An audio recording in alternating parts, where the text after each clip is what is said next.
ಎಲ್ಲರಿಗೂ ನಮಸ್ಕಾರ. ಹೊಸ ಬ್ಯಾಚ್ ಅನ್ಕೋತೀನಿ, ಎಲ್ಲ ಫ್ರೆಶರ್ಸ್ ಅನ್ಕೋತೀನಿ, ಹೌದಾ?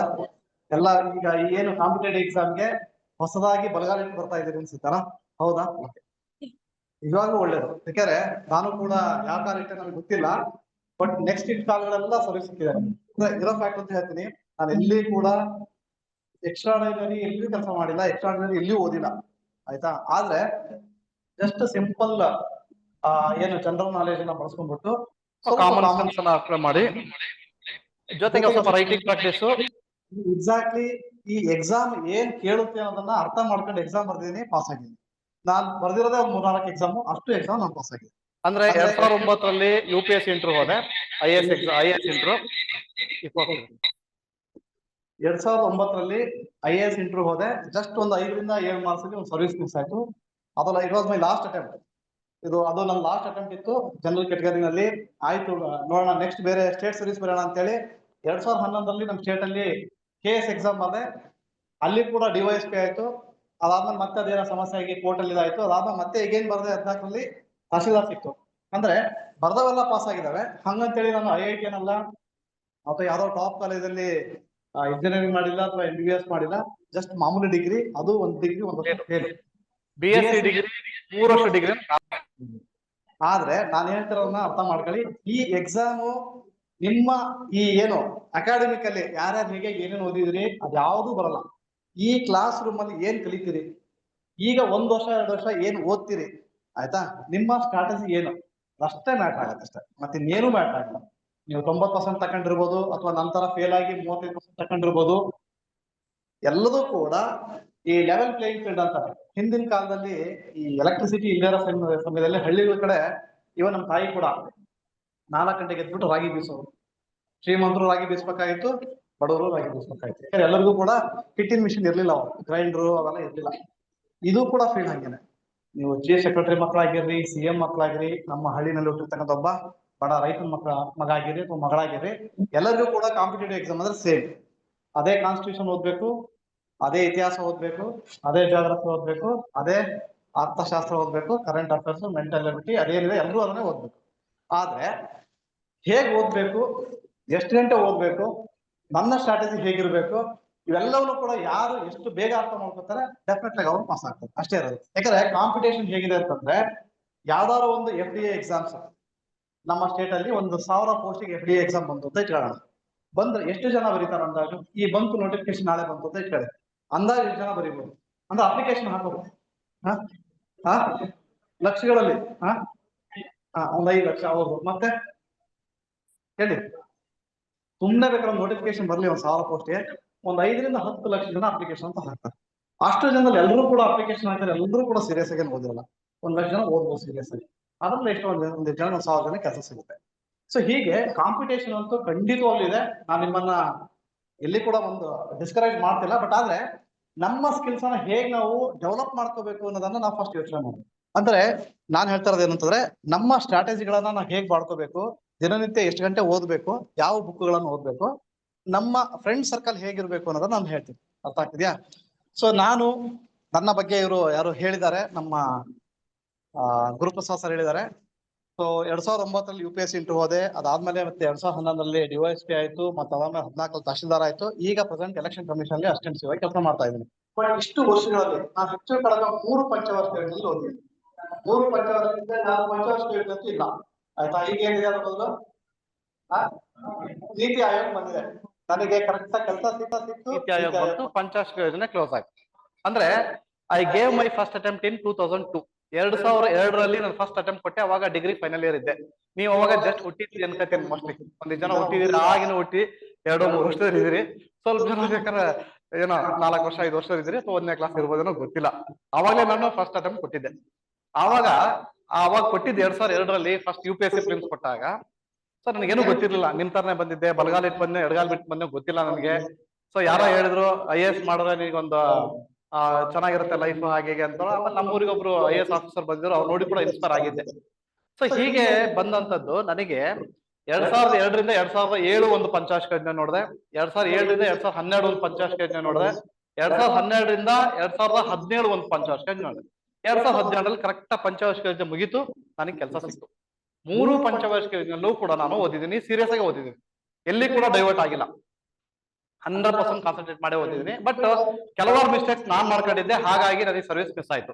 So, ಇಲ್ಲಿ ಬೇಸಿಕ್ ಆಗಿ ನೀವು ಯಾರೇ ಆದ್ರೂ ಕೂಡ ನಮ್ಮ ಗ್ರಾಮೀಣ ವಿದ್ಯಾರ್ಥಿಗಳಿಗೆ ಒಂದು ಕನಸಂತೂ ಇರುತ್ತೆ, ಏನಂದ್ರೆ ಒಂದು ಸರ್ಕಾರಿ ಹುದ್ದೆಗೆ ಹೋಗ್ಬೇಕು ಅಂತ ಕನಸಿರುತ್ತೆ. ಡೆಫಿನೆಟ್ಲಿ ಇಲ್ಲಿ ಇಷ್ಟು ಜನ, ನೀವೇನು 100 ಜನ ಇದ್ದೀರಿ, 100 ಜನಕ್ಕೂ ಕೂಡ ಎಲ್ರಿಗೂ ಕೂಡ ಒಂದು ಸರ್ಕಾರಿ ಹುದ್ದೆ ಸಾಕು, ಸಿಕ್ಕರೆ ಸಾಕು ಅನ್ನೋ ಇದ್ರಲ್ಲಿ ನೀವು ಇದ್ದೀರಿ. ಕೆಲವೊಬ್ರು ಇಲ್ಲ ನಾನು KS ಆಗ್ಬೇಕು ಅಂತಿದ್ದೀನಿ ಅಂತ ಇದ್ದೀರಿ, ಕೆಲವೊಬ್ರು ನಾನು ಸಬ್ ಇನ್ಸ್ಪೆಕ್ಟರ್ ಆಗ್ಬೇಕು. ಎಸ್ಪೆಷಲಿ ನಾರ್ತ್ ಕರ್ನಾಟಕದಲ್ಲಿ ಈ ಬೆಳಗಾಂ ಬಾಗಲಕೋಟೆ ಹುಡುಗರಂತೂ ನಾನು PSI ಆಗ್ಬೇಕಷ್ಟೇ, ನನ್ಗೆ IPS ಕೊಟ್ಟರು ಬೇಕಾಗಿಲ್ಲ, ನಾನು PSI ಆಗ್ಬೇಕು, ಆತರ ಇರ್ತಾರೆ. ಬಟ್ ಅದು ಸರಿ ಇದೆ, ಅದೇನು ಸಮಸ್ಯೆ ಇಲ್ಲ. ಯೂತ್ ಇದ್ದಾಗ ನೀವೇನ್ ಆಗ್ಬೇಕಂದ್ರೆ ಅದನ್ನ ಕರೆಕ್ಟ್ ಕನಸು ಕಾಣಿ, ಅದೇನು ಬೇಕಾಗಿಲ್ಲ, ಬೇರೆ ಏನು ಅಡಿಷನ್ ಆಗಿ ಏನು ಯೋಚನೆ ಮಾಡಕ್ ಹೋಗ್ಬೇಡಿ. ಇಲ್ಲಿ KS ಆಗಿರ್ಬೋದು, ಸಬ್ ಇನ್ಸ್ಪೆಕ್ಟರ್ PSI ಆಗಿರ್ಬೋದು, ಅಥವಾ ಬೇರೆ ಬೇರೆ ಯಾವುದೇ ಕಾಂಪಿಟೇಟಿವ್ ಎಕ್ಸಾಮ್ಸ್ ಆಗಿರ್ಬೋದು. ಸೊ ನಮ್ಮ ದೇಶದಲ್ಲಿ ಸರ್ಕಾರಿ ಹುದ್ದೆಗಳಿಗೆ ಏನು ರಿಕ್ರೂಟ್ಮೆಂಟ್ ನಡೆಯುತ್ತೆ, ಅದೆಲ್ಲದಕ್ಕೂ ಕೂಡ ಎಲಿಜಿಬಿಲಿಟಿ ಅಂತ ಏನು, ಎನಿ ಡಿಗ್ರಿ, ಯಾವುದೇ ಡಿಗ್ರಿ ಓದಿದ್ರು ಸಾಕು, ಅದಕ್ಕೆ ನೀವು ಈ ಕಾಂಪಿಟೇಟಿವ್ ಎಕ್ಸಾಮ್ಸ್ ಬರ್ಲಿಕ್ಕೆ ನೀವು ಎಲಿಜಿಬಲ್ ಇರ್ತೀರಿ. ಹೌದಾ? ನೀವು ನೋಡಿ ಬೇಕಾದ್ರೆ ಪ್ರತಿ ಸಂಡೇ ಯಾವ್ದಾದ್ರು ನಮ್ಮ ಗೌರ್ಮೆಂಟ್ ಕಾಲೇಜ್ಗಳಲ್ಲಿ ಹೋಗಿ ನೋಡಿ, ಯಾವ್ದಾದ್ರು ಒಂದು ಎಕ್ಸಾಮ್ ನಡೀತಾ ಇರುತ್ತೆ. ಆಯ್ತಾ? ಲಾಸ್ಟ್ ಸಂಡೇ ಹೋಗಿದ್ರೆ ನಿಮ್ಗೆ ಗೊತ್ತಾಗ್ತಿತ್ತು, ಒಂದು ಎಕ್ಸಾಮ್ ನಡೀತಾ ಇರುತ್ತೆ. ಇಲ್ಲೇ ಒಂದು ಫಸ್ಟ್ ನಮ್ಮ ವಿಜಯನಗರ ಇದ್ರ ಹತ್ರ ಫಸ್ಟ್ ಗ್ರೇಡ್ ಕಾಲೇಜ್ ಇದೆ, ಅಲ್ಲಿ ಹೋಗಿ ಈ ನಾಳೆ ಸಂಡೇನು ಕೂಡ ಎಕ್ಸಾಮ್ ನಡೀತಿರುತ್ತೆ, ನೆಕ್ಸ್ಟ್ ಸಂಡೇನು ಕೂಡ ಎಕ್ಸಾಮ್ ನಡೀತಿರುತ್ತೆ. ಆ ಎಲ್ಲಾ ಸಂಡೇಗಳಿಗೂ ಕೂಡ ನೀವು ಎಲಿಜಿಬಲ್. ಅಂದ್ರೆ ವರ್ಷದಲ್ಲಿ ಎಷ್ಟು ಸಂಡೇಗಳಿರುತ್ತೆ? ಎಷ್ಟು ಸಂಡೇ ಬರುತ್ತೆ ವರ್ಷದಲ್ಲಿ? ಎಷ್ಟು ಬರುತ್ತೆ? 365 ದಿನಕ್ಕೆ 48 ಬರುತ್ತೆ. ಮತ್ತೆ 365 ಡಿವೈಡ್ ಬೈ 7 ಮಾಡಿದ್ರೆ 52 ಸಂಡೇ. 365 ದಿನ 7 ಡಿವೈಡ್ ಮಾಡಿದ್ರೆ ಒಂದು 51 52 ಸಂಡೇ ಬರುತ್ತೆ. ಅಂದ್ರೆ ಈಗ 365 ಒಂದು 52 ಸಂಡೇ ಬರುತ್ತೆ ಇಟ್ಕೊಳ್ಳೋಣ ಅವರೇ. ಆಯ್ತಾ? ಈ 52 ಸಂಡೇಗಳು ಎಕ್ಸಾಮ್ ನಡೆಯುತ್ತೆ. ಡೆಫಿನೆಟ್ ಆಗಿ 52 ಸಂಡೇನು ಎಕ್ಸಾಮ್ ನಡೆಯುತ್ತೆ. ಈ 52 ಸಂಡೇನು ಕೂಡ ನೀವು ಆ 52 ಸಂಡೇ ಎಕ್ಸಾಮ್ಸ್ಗೂ ನೀವು ಆಲ್ಮೋಸ್ಟ್ ಎಲಿಜಿಬಲ್ ಇರ್ತೀರಿ. ಅಂದ್ರೆ ನೀವು ಕರೆಕ್ಟ್ ಆಗಿ ಪ್ರಿಪೇರ್ ಆಗಿ ಸುಮಾರು ಒಂದು 6 to 8 ಮಂತ್ಸ್ ಪ್ರಿಪೇರ್ ಆಗ್ಬಿಟ್ಟು ಎಕ್ಸಾಮ್ ಬರೀರಿ 52 ಸಂಡೇಲಿ. ಇದರಲ್ಲಿ ಯಾವ್ದಾದ್ರು ಒಂದು ಸಂಡೇ ಡೆಫಿನೆಟ್ಲಿ ನಿಮ್ದಾಗಿರಲ್ಲ. ಈಗ ನಿಮ್ಗೆ ಯಾವ್ದೋ ಒಂದು ಸರ್ಕಾರಿ ಹುದ್ದೆ ಬೇಕು ಅನ್ನೋಗಿದ್ರೆ ಚೆನ್ನಾಗಿ ಓದಿ, 6 ಇಂದ 8 ತಿಂಗಳು ಎಲ್ಲಿ ಕೂಡ ಹೋಗ್ಬೇಡಿ. ನಿಮ್ಮ ಫೇಸ್ಬುಕ್, ಇನ್ಸ್ಟಾಗ್ರಾಮು ಮತ್ತೆ ಎಕ್ಸ್ ಖಾತೆ ಇದ್ರೆ ಎಕ್ಸ್ ಖಾತೆನು ಎಲ್ಲವನ್ನು ಕೂಡ ಸ್ಟಾಪ್ ಮಾಡಿ, ಡಿಆಕ್ಟಿವೇಟ್ ಮಾಡಿ, ಮನೇಲಿ ಕುತ್ಕೊಂಡು ಓದಿ ನೀಟಾಗಿ. ವಾಟ್ಸಪ್ ಒಂದು ಇಟ್ಕೊಳ್ಳಿ, PDF ಬರ್ತವೆ, ಏನಾದ್ರು ಓದಕ್ಕೆ ಅನುಕೂಲ ಆಗುತ್ತೆ. ಉಳಿದವೆಲ್ಲ ಇದು ಮಾಡಿ ಬಂದ್ ಮಾಡ್ಬಿಟ್ಟು ಕುತ್ಕೊಂಡು ಓದಿ. 6 ಇಂದ 8 ತಿಂಗಳು ಎಲ್ಲಿ ಹೋಗ್ತಾನೆ ಓದಿ. ಡೆಫಿನೆಟ್ಲಿ ನೀವು ಯಾವ ಅಂದ್ರೆ ನನಗೆ ಇದೇ ಕೆಲಸ ಬೇಕು ಅಂತಲ್ಲ, ಯಾವ್ದಾದ್ರು ಸರ್ಕಾರಿ ಹುದ್ದೆ ಬೇಕು ಅನ್ನೋಗಿದೆ ಡೆಫಿನೆಟ್ಲಿ ಒಂದು ಸರ್ಕಾರಿ ಹುದ್ದೆ ಅಂತ ಗ್ಯಾರಂಟಿ ಸಿಗುತ್ತೆ. ಆಯ್ತಾ? ಸೊ ಇಲ್ಲ ಅಂತಂದ್ರೆ ನನಗೆ ನಾನು KS ಆಗ್ಬೇಕು, ಅಥವಾ ನಾನು PSI ಆಗ್ಬೇಕು, ಅಥವಾ ನಾನು ಏನೋ IAS ಆಗ್ಬೇಕು, ಏನೋ ಒಂದು ನಿಮ್ಮಲ್ಲಿ ಆಸೆ ಇರುತ್ತೆ. ಅದೇ ಆಗ್ಬೇಕು ಅಂದ್ರೆ ಅದಕ್ಕೆ ಕರೆಕ್ಟ್ ಪರ್ಟಿಕ್ಯುಲರ್ ಆಗಿ ಸಿಲೆಬಸ್ ಇರುತ್ತೆ, ಅದಕ್ಕೆ ಒಂದು ಸ್ಟ್ರಾಟಜಿ ಇರುತ್ತೆ, ಅಷ್ಟು ಓದಿದ್ರೆ ಸಾಕು. ಅರ್ಥ ಆಗ್ತಿದ್ಯಾ? ಇಲ್ಲಿ ಸೊ ನಾನು ಓದಿದ್ದು 2002ರಲ್ಲಿ ನಾನೇನು ನನ್ನ ಪ್ರಿಪರೇಷನ್ ಸ್ಟಾರ್ಟ್ ಮಾಡಿದಾಗ ನನಗೇನು ಗೊತ್ತಿರಲಿಲ್ಲ. ಯಾವ ಸಬ್ಜೆಕ್ಟ್, ಯಾವ ಪುಸ್ತಕ ಓದ್ಬೇಕು, ಎಲ್ಲಿ ಕೋಚಿಂಗ್ ಹೋಗ್ಬೇಕು, ಫ್ರೆಂಡ್ಸ್ ಇರ್ಲಿಲ್ಲ. ಎಲ್ಲರೂ ಕೂಡ ಸಾಫ್ಟ್ವೇರ್ ಫ್ರೆಂಡ್ಸ್ ಅಥವಾ ಇನ್ನೇನೋ ಬೇರೆ ಬೇರೆ ಹುಡುಗರಿದ್ರು. ಸೊ ಇಂಥ ಸಂದರ್ಭದಲ್ಲಿ ನಾನು ಸುಮ್ಮನೆ ಹೋಗ್ಬಿಟ್ಟು ಒಂದು ಭಾರತೀಯ ಇಂಡಿಯನ್ ಕಾನ್ಸ್ಟಿಟ್ಯೂಷನ್ ಬೈ ಲಕ್ಷ್ಮೀಕಾಂತ್ ಅಂತ ಒಂದು ಪುಸ್ತಕ ತಂದಿಟ್ಕೊಂಡು ಓದಕ್ಕೆ ಶುರು ಮಾಡಿದ್ದೆ. ಸೊ ಹಾಗೆ ಇಂಡಿಯನ್ ಕಾನ್ಸ್ಟಿಟ್ಯೂಷನ್ ಅಥವಾ ಇಂಡಿಯನ್ ಪಾಲಿಟಿ ಬೈ ಲಕ್ಷ್ಮೀಕಾಂತ್ ಅನ್ನೋ ಪುಸ್ತಕ ಸ್ಟಾರ್ಟ್ ಮಾಡ್ಕೊಂಡ್ಬಿಟ್ಟು ಹಾಗೆ ಅದು ನನಗೆ ಅಲ್ಲಿಂದ ಒಂದು ಪಾದಾರ್ಪಣೆ, ಅಲ್ಲಿಂದ ಶುರು ಮಾಡಿದೆ. ಹೋಗ್ತಾ ಹೋಗ್ತಾ ಫ್ರೆಂಡ್ಸ್ ಗೊತ್ತಾದ್ರು, ಇನ್ಸ್ಟಿಟ್ಯೂಷನ್ಗಳು, ಈ ತರ ಇನ್ಸ್ಟಿಟ್ಯೂಷನ್ಸ್ ಗೊತ್ತಾಯ್ತು. ಸೊ ಹಾಗೆ ಹಾಗೆ ಓದ್ತಾ ಓದ್ತಾ ನನಗೊಂದು ಜಸ್ಟ್ ಒಂದು ಅಂದ್ರೆ ನನಗೊಂದು ಅಪ್ರೋಚ್ ಸಿಕ್ತು. ಆ ಅಪ್ರೋಚ್ ಅನ್ನು ನೋಡ್ಕೊಂಡ್ಬಿಟ್ಟು ನಾನು ಓದಕ್ ಶುರು ಮಾಡಿದೆ. ಸೊ ಸಕ್ಸಸ್ ಕೂಡ ಸಿಕ್ತು. ಸಕ್ಸಸ್ ಹೇಗೆ ಅಂತಂದ್ರೆ ಇಟ್ ಡಿಪೆಂಡ್ಸ್ ಆನ್ 3H. ಏನ್ 3H? ಫಸ್ಟ್ H ಏನು? ಫಸ್ಟ್ H ಏನು? 3H ಮೇಲೆ ನಮ್ದು ಲೈಫ್ ಇರುತ್ತೆ. ನನಗೆ ಇವತ್ತು ಕೆಲಸ ಸಿಕ್ಕಿದೆ, ಈ 3H ಇಂದಾನೆ ಸಿಕ್ಕಿದೆ. ಆಯ್ತಾ? ನೀವು ಇಷ್ಟು ಜನನು ಕೂಡ ಒಂದೊಂದು ಹೆಚ್ಚಿಗೆ ಹೇಳ್ಬೋದು. H ಅಂದ್ರೆ ಏನು ಅಂತ ಕೇಳ್ಬೋದು. H ಅಂದ್ರೆ ನನ್ನ ಪ್ರಕಾರ first H is hard work. Hard work ಅಂದ್ರೆ ನೀವು ಪರಿಶ್ರಮ ಪಡದೆ ಯಾರು ಕೂಡ ಏನೂ ಮಾಡಕ್ ಸಾಧ್ಯನೇ ಇಲ್ಲ. ಎಲ್ರೂ ಕೂಡ ಹಾರ್ಡ್ ವರ್ಕ್ ಮಾಡ್ಲೇಬೇಕಾ? ನೆಕ್ಸ್ಟ್ ಎರಡನೇದು ಇದೇನು ಹೆಚ್ಚು? ನೀವು ಬೇಕಾದಷ್ಟು ಹೆಚ್ಚುಗಳು ಸಿಗುತ್ತೆ. ಸುಮ್ಮನೆ ನೀವು ಡಿಕ್ಷನರಿ ತೆಗೆದು ಹೆಚ್ಚು ಅಂತ ಹೊಡಬಿಟ್ರೆ 150 ಹೆಚ್ಚುಗಳು ಸಿಗುತ್ತೆ. ಅಷ್ಟು 150 ಹೆಚ್ಚುಗಳು ಕೂಡ ನಿಮ್ಮ ತರ ಆಸ್ಪಿರೆಂಟ್ಸ್ಗೆ ಅದು ಅಪ್ಲೈ ಆಗುತ್ತೆ. ಅರ್ಥ ಆಗ್ತಿದ್ಯಾ? ಏನಾರು ಒಂದು ಹೆಚ್ಚು ಹೇಳಿ. ಅರ್ಥ ಆಗ್ತಿದ್ಯಾ? ಹೇಳ್ತದ ಅರ್ಥ ಆಗ್ತಿದ್ಯಾ? ಏನ್ ಹೆಚ್ಚು ಇನ್ನೊಂದು ಹೆಚ್ಚು ಹಾರ್ಡ್ ವರ್ಕ್ ಅಂತ ಹೇಳಿದೆ. ಹೆಚ್ ಸ್ಟ್ಯಾಂಡ್ಸ್ ಫಾರ್ ಹಾರ್ಡ್ ವರ್ಕ್. ಮತ್ತೆ ಆ ಹ್ಮ್ 8 ಅವರ್ಸ್ ಸ್ಲೀಪ್. ಅವರ್ಸ್ ಗಂಟೆಗಳು. Okay hours. ಅವರ್ಸ್ ಅಲ್ಲ ಅವರ್ಸ್. ಅವರ್ಸ್. ಮತ್ತೆ 8 ಅವರ್ಸ್ ಸ್ಲೀಪ್. ಅವರ್ಸ್ ಬಂತು. ಓಕೆ ಗಂಟೆಗಳು. ಮತ್ತೆ ಬೇಡ ಅದು ನೆಕ್ಸ್ಟ್ ನಂದು ಹೇಳ್ತೀನಿ.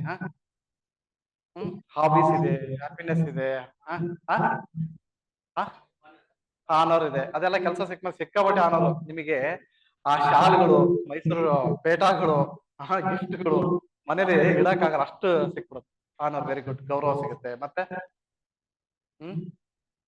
ಹೇಳ್ರಿ ಯಾಕೆ? Honest very good. ಮತ್ತೆ ಹಾನೆಸ್ಟ್ ಮತ್ತೆ ವೆರಿ ಗುಡ್. ಎರಡನೇ ನೀವು ಬೇಕಾದ್ರೆ ಹೆಚ್ಚಲ್ಲಿ ನೋಡಿ ತುಂಬಾ ಹೆಚ್ಚುಗಳು ಸಿಗುತ್ತೆ. ಹೆಲ್ತ್ ಸಿಗುತ್ತೆ, ಹಾಬಿ ಸಿಗುತ್ತೆ, ಹ್ಯಾಪಿನೆಸ್ ಸಿಗುತ್ತೆ. ಬೇರೆ ಬೇರೆ ಹೆಚ್ಚುಗಳನ್ನ ಹುಡುಕೋದು ಎಲ್ಲ ಹೆಚ್ಚುಗಳು ಕೂಡ ನಿಮ್ಗೆ ಅಪ್ಲೈ ಆಗುತ್ತೆ. ಸೊ ನನ್ನ ಪ್ರಕಾರ second H is honest. Honest ಆಗಿರೋ ಅಂದ್ರೆ ಪ್ರಾಮಾಣಿಕತೆ ಅಂತ ಹೇಳ್ತೀವಲ್ಲ ಅದು.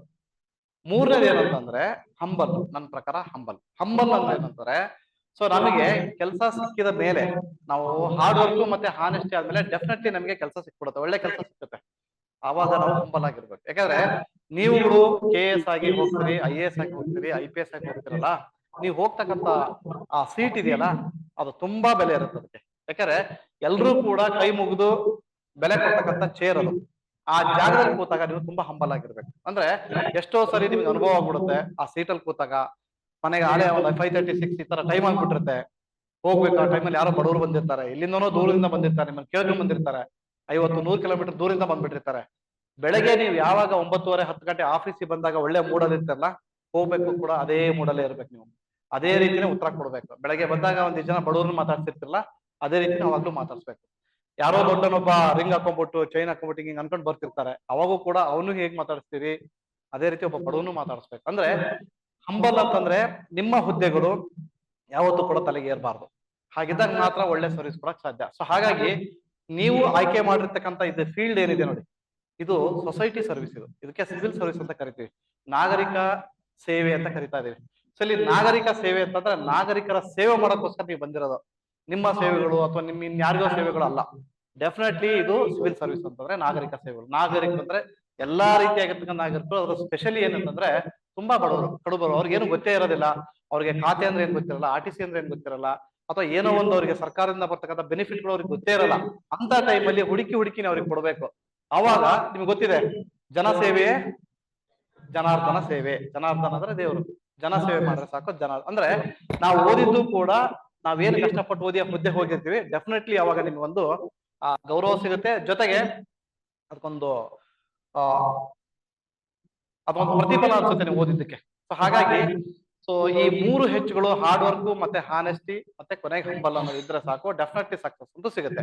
ಸೊ ಇಲ್ಲಿ ಹಾಗಿದ್ರೆ ಈ ಸಕ್ಸಸ್ಸಿಗೆ, ಯಶಸ್ವಿಗೆ ಏನ್ ಪುಸ್ತಕ ಓದ್ಬೇಕು? ಎಲ್ಲರಿಗೂ ಡೆಫಿನೆಟ್ಲಿ ನಿಮ್ಗೆ ಹೊಸದಾಗಿ ಬಂದಿರೋ ನಿಮ್ಗೆ ಅನ್ಸುತ್ತೆ, ಇವರು ಮೇಷ್ಟ್ರೇನೋ ಅಂದ್ರೆ ನೀವು ಮೇಷ್ಟ್ರ ಇನ್ ದ ಸೆನ್ಸ್, ನಾನು ಮುಂಚೆ ಪಾಠ ಮಾಡ್ಕೊಂಡಿದ್ದೆ ಅದಕ್ಕೆ ನಾನು ಮೇಷ್ಟ್ರ ಅನ್ಕೋತೀನಿ ಒಂದ್ಸರಿ. ಯಾಕಂದ್ರೆ ನಾನು ಕೂಡ ಕೆಲಸ ಸಿಗದೆ ಇರ್ಬೇಕಾದ್ರೆ ಈ ರೀತಿ 2011 ಬ್ಯಾಚ್ ಅಲ್ಲಿ ಬರೆದಾಗ, 14 ಬ್ಯಾಚ್ಗಳಲ್ಲಿ ಬರೆದಾಗ ಮಧ್ಯೆ ಫ್ರೀ ಇದ್ದಾಗ ಬಂದು ಪಾಠ ಮಾಡ್ತಾ ಇದ್ವಿ.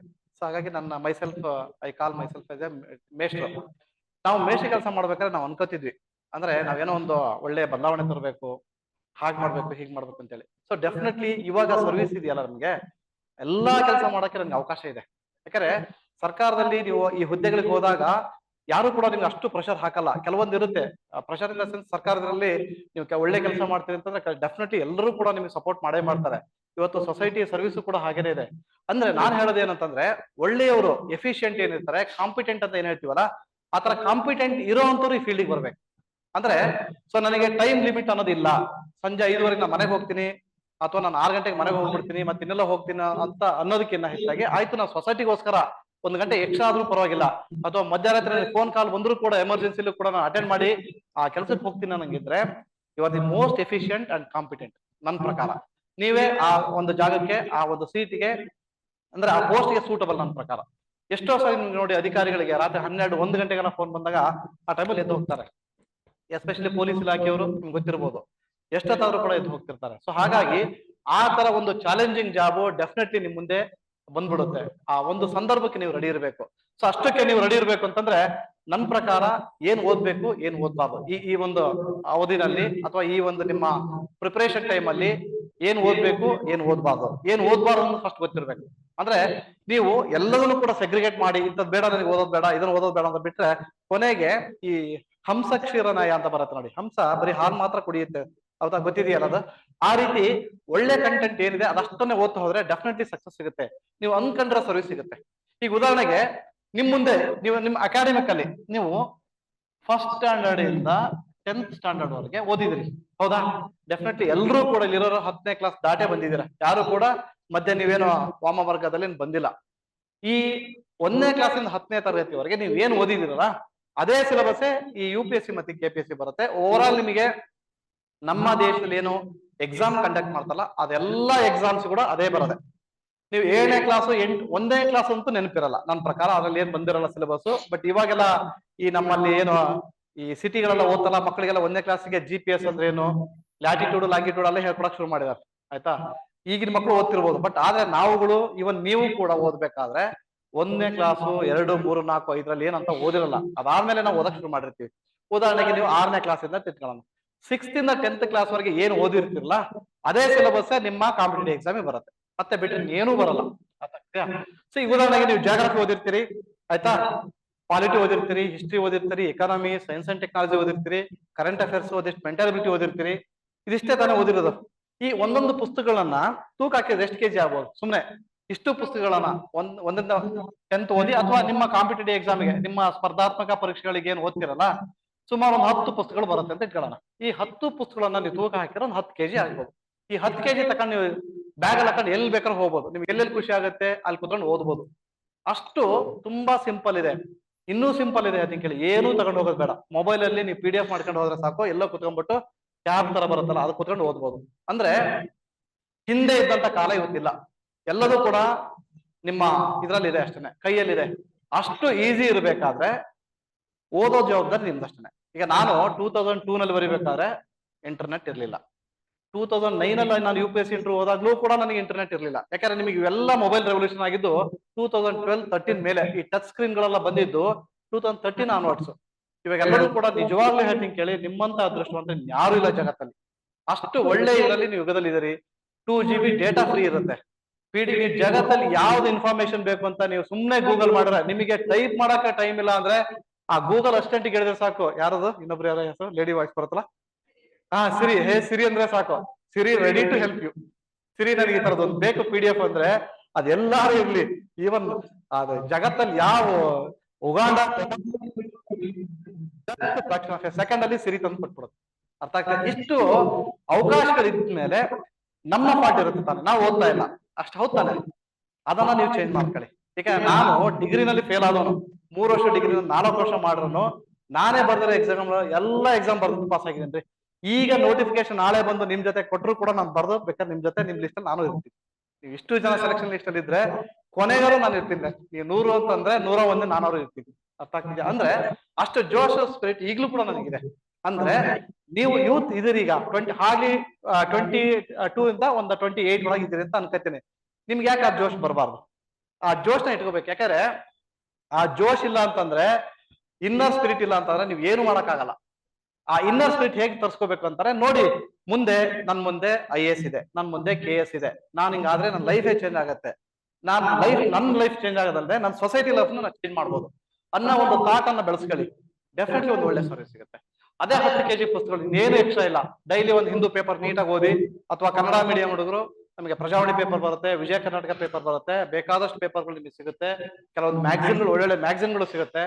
ಇಷ್ಟೆಲ್ಲದೂ ಇದ್ದನ್ನ ನೀವು ಓದೋದು ಹೇಗೆ ಅಂತಂದ್ರೆ, ಡೈಲಿ ಒಂದು ಕರೆಕ್ಟ್ ಒಂದು ಶೆಡ್ಯೂಲ್ ಮಾಡ್ಕೊಳ್ಳಿ. ಎಲ್ಲರಿಗೂ ಕೂಡ 24 ಗಂಟೆನೆ, ಯಾರೇ ಆದ್ರೂ ಕೂಡ 24 ಗಂಟೆ ಟೈಮ್ ಸಿಗುತ್ತೆ. ಆ 24 ಗಂಟೆ ಟೈಮ್ ಅಲ್ಲಿ 8 ಅವರ್ಸ್ ಅವ್ರು ಹೇಳಿದ್ರು, 8 × 3 8 8 8 3 8 ಅವರ್ ಮಾಡ್ಕೊಳ್ಳಿ. ಒಂದು 8 ಅವರ್ ನಿದ್ದೆ ಮಾಡಿ, 8 ಅವರ್ಸ್ ಬೇಕಾದ್ರೆ ನಿಮ್ಮ ಮನೆ ಏನೇನು ಕೆಲಸಗಳಿದೆ ಮಾಡ್ಕೊಳ್ಳಿ. ಇನ್ನು 8 ಅವರ್ಸ್ ಅಂತೂ ಕಂಪ್ಲೀಟ್ ಆಗಿ ನಿಮ್ಮ ಸ್ಟಡೀಸ್ ಅಂತಾನೆ ಇಟ್ಕೊಳ್ಳಿ. ಆ 8 ಅವರ್ಸ್ ಅಲ್ಲಿ ನೀವು ರೆವಲ್ಯೂಷನ್ ಮಾಡಾಕ್ಬೋದು. ಆ 8 ಗಂಟೆ ನೀವು ಕರೆಕ್ಟ್ ಆಗಿ ಕಾನ್ಸಂಟ್ರೇಟ್ ಮಾಡ್ಬಿಟ್ರೆ ಡೆಫಿನೆಟ್ಲಿ ನೀವ್ ಏನ್ ಬೇಕಾದ್ರೂ ನಿಮ್ ಕೈ ಬಂದ್ ತಂದು ಇಟ್ಕೋಬಹುದು. ಈಗ ಅಷ್ಟೇ 8 ಅವರ್ಸ್ ಆಗ್ತೀವಿ. ಏನು ನಮ್ಮಲ್ಲಿ ಒಬ್ಬ ಇದ್ರ ಚಂದ್ರಶೇಖರ್ ಅಂತ ಓದ್ತಾ ಇದ್ದ ನಮ್ ಜೊತೆಗೆ, ಒಂದು ಸ್ಟಡಿ ಚೇರ್ ತಂದ. ಸುಮಾರು ಒಂದು ಆವಾಗಿನ ಕಾಲಕ್ಕೆ 2006-07 ನಾವು ಓದ್ಬೇಕಾದ್ರೆ ಒಳ್ಳೆ ಒಂದ್ 2-3 ಸಾವಿರ ಕೊಟ್ಟು ಒಂದು ಸ್ಟಡಿ ಚೇರ್ ತಂದ ಅದ್ ಹಿಂಗ ಅನ್ಕೊಂಡ್ರೆ ಹಿಂಗೆ ಆರಾಮ್ ಮಲ್ಕೊಳ್ಳೋನು ಕುತ್ಕೊಂಡು ಓದೋನು. ಅವ್ನ್ ಏನ್ ಮಾಡ್ತಿದ್ದ ಅಂದ್ರೆ ಲಿಟ್ರಲಿ ನಾನೇನ್ ಸುಮ್ನೆ ನಿಮ್ಗೇನು ಹತ್ಸಕ್ ಹೇಳ್ತಿಲ್ಲ ಅಥವಾ ನಿಮ್ಮನ್ನ ಇದ ಮಾಡ್ತಾ ಇಲ್ಲ. 18ರಿಂದ 19 ಗಂಟೆ ಕುತ್ಕೊಂಡು ಓದೋನು. ಅವ್ನ್ ಏನ್ ಮಾಡ್ತಿದ್ದ ಅಂತಂದ್ರೆ ನೀರ್ ಕುಡಿಯೋನು, ಯೂರಿನ್ ಪಾಸ್ ಮಾಡ್ಬೇಕು ಅಂದ್ರೆ ಎದ್ದೋಗೋಣ ಅಷ್ಟೇ ಬಿಟ್ರೆ ಈ ಕಡೆ ಒಂದ್ರೆ ಕ್ರೀಮ್ ಬಿಸ್ಕೆಟ್ ಇಟ್ಕೊಳ್ಳೋನು, ಒಂದ್ ಕಡೆ ನೀರ್ ಇಟ್ಕೊಂಡು ಕುತ್ಕೊಂಡ್ಬಿಡೋನು. ಎಷ್ಟೇ ಸರಿ ಊಟನೇ ಮಾಡ್ತಿರ್ಲಿಲ್ಲ. ಸುಮ್ನೆ 18-19 ಗಂಟೆ ಓದೋನು. ನಾವ್ ನೋಡಿದಾಗ ಇಷ್ಟ ಅವರ್ ಓದ್ಬೇಕಂತ ನನಗೂ ಅನ್ಸಿತ್ತು ಒಂದ್ಸರಿ. ಹಾಗಾಗಿ ನಾನು ಕೂಡ ಒಂದ್ ಸ್ಟಡಿ ಚೇರ್ ತಂದ್ಬಿಟ್ಟು ನಾನು ಕೂತಿದ್ದೆ. ಓ ನಮ್ ಕೈಲಿ ಆಗಲ್ಲಪ್ಪ ಇದು ಅನ್ಕೊಂಡ್ಬಿಟ್ಟು ನಾನು ಅವಾಗೇ ಬಿಟ್ಟೆ. ಅಂದ್ರೆ ಅವ್ನಿಗೆ ಒಂದು ಒಳ್ಳೆ ಕೆಲಸ ಸಿಕ್ತು. IAS ಆಗ್ಲಿಲ್ಲ, IPS ಆಗ್ಲಿಲ್ಲ ಅಂತ ಬೇರೆ, ಬಟ್ ಅದೊಂದು ಗೌರ್ಮೆಂಟ್ ಜಾಬ್ ಅಂತೂ ಸಿಕ್ತು. ಅವನ ಎಫರ್ಟ್ಗೆ ಒಬ್ಬ ಸರ್ಕಾರಿ ಒಂದು ಹುದ್ದೆ ಸಿಕ್ತು, ಒಳ್ಳೆ ಹುದ್ದೆನೆ ಸಿಕ್ತು. ಅಂದ್ರೆ ನಾನ್ ಹೇಳ್ತಾ ಇರೋದು ಅಷ್ಟು 18-19 ಅವರ್ಸ್ ಆಫ್ ಸ್ಟಡೀಸ್ ಬೇಕಾಗಿಲ್ಲ. ಅರ್ಥ ಆಗ್ತಿದ್ಯಾ? ಅಷ್ಟು ಗಂಟೆಗಳು ಬೇಡ. 8 ಗಂಟೆಗಳೇ ನಿಮಗೆ ಚೆನ್ನಾಗಿ ಒಳ್ಳೆ ಮೂಡಿರ್ತಕ್ಕಂಥ ಟೈಮ್ ಯಾವಾಗಿರುತ್ತೆ. ಆ 8 ಗಂಟೆಗಳನ್ನ ಕರೆಕ್ಟ್ ಆಗಿ ಡಿವೈಡ್ ಮಾಡ್ಕೊಂಡು ಓದಿ. ಅರ್ಥ ಆಗ್ತಿದ್ಯಾ? ಒಂದೊಂದು ಗಂಟೆ ಒಂದೊಂದು ಸಬ್ಜೆಕ್ಟ್ ಅಂತ ಓದಿದ್ರು ಸಾಕು, ಅಥವಾ 1.5 ಗಂಟೆ ಒಂದು ಸಬ್ಜೆಕ್ಟ್ ಅಂತ ಓದಿದ್ರು ಸಾಕು, 2 ಅವರ್ ಅಂದ್ರೂ ಸಾಕು, ಅಥವಾ 8 ಅವರೇ ಒಂದು ಸಬ್ಜೆಕ್ಟ್ ಓದ್ತೀನಿ ಅಂದ್ರೂ ಸಾಕು. ಹೆಂಗಾರ ಆಗ್ಲಿ ಆ ಸಬ್ಜೆಕ್ಟ್ ಮುಗ್ಸಾಗಿರ್ಬೇಕು. ಓದಿದ ಮೇಲೆ ಅದನ್ನ should be able to reproduce it. ಅದು ಓದಿದ್ದಾನ ನೀವು ಬರೆಯಕ್ ಬರ್ಬೇಕು, ಇಲ್ಲ ಅಂತಂದ್ರೆ ನೀವೇ ಮೆಮೊರೈಸ್ ಮಾಡಾಗಿರ್ಬೇಕು. ಹಂಗಿದ್ರೆ ಮಾತ್ರ ಸಕ್ಸಸ್ ಅಂತೂ ಗ್ಯಾರಂಟಿ.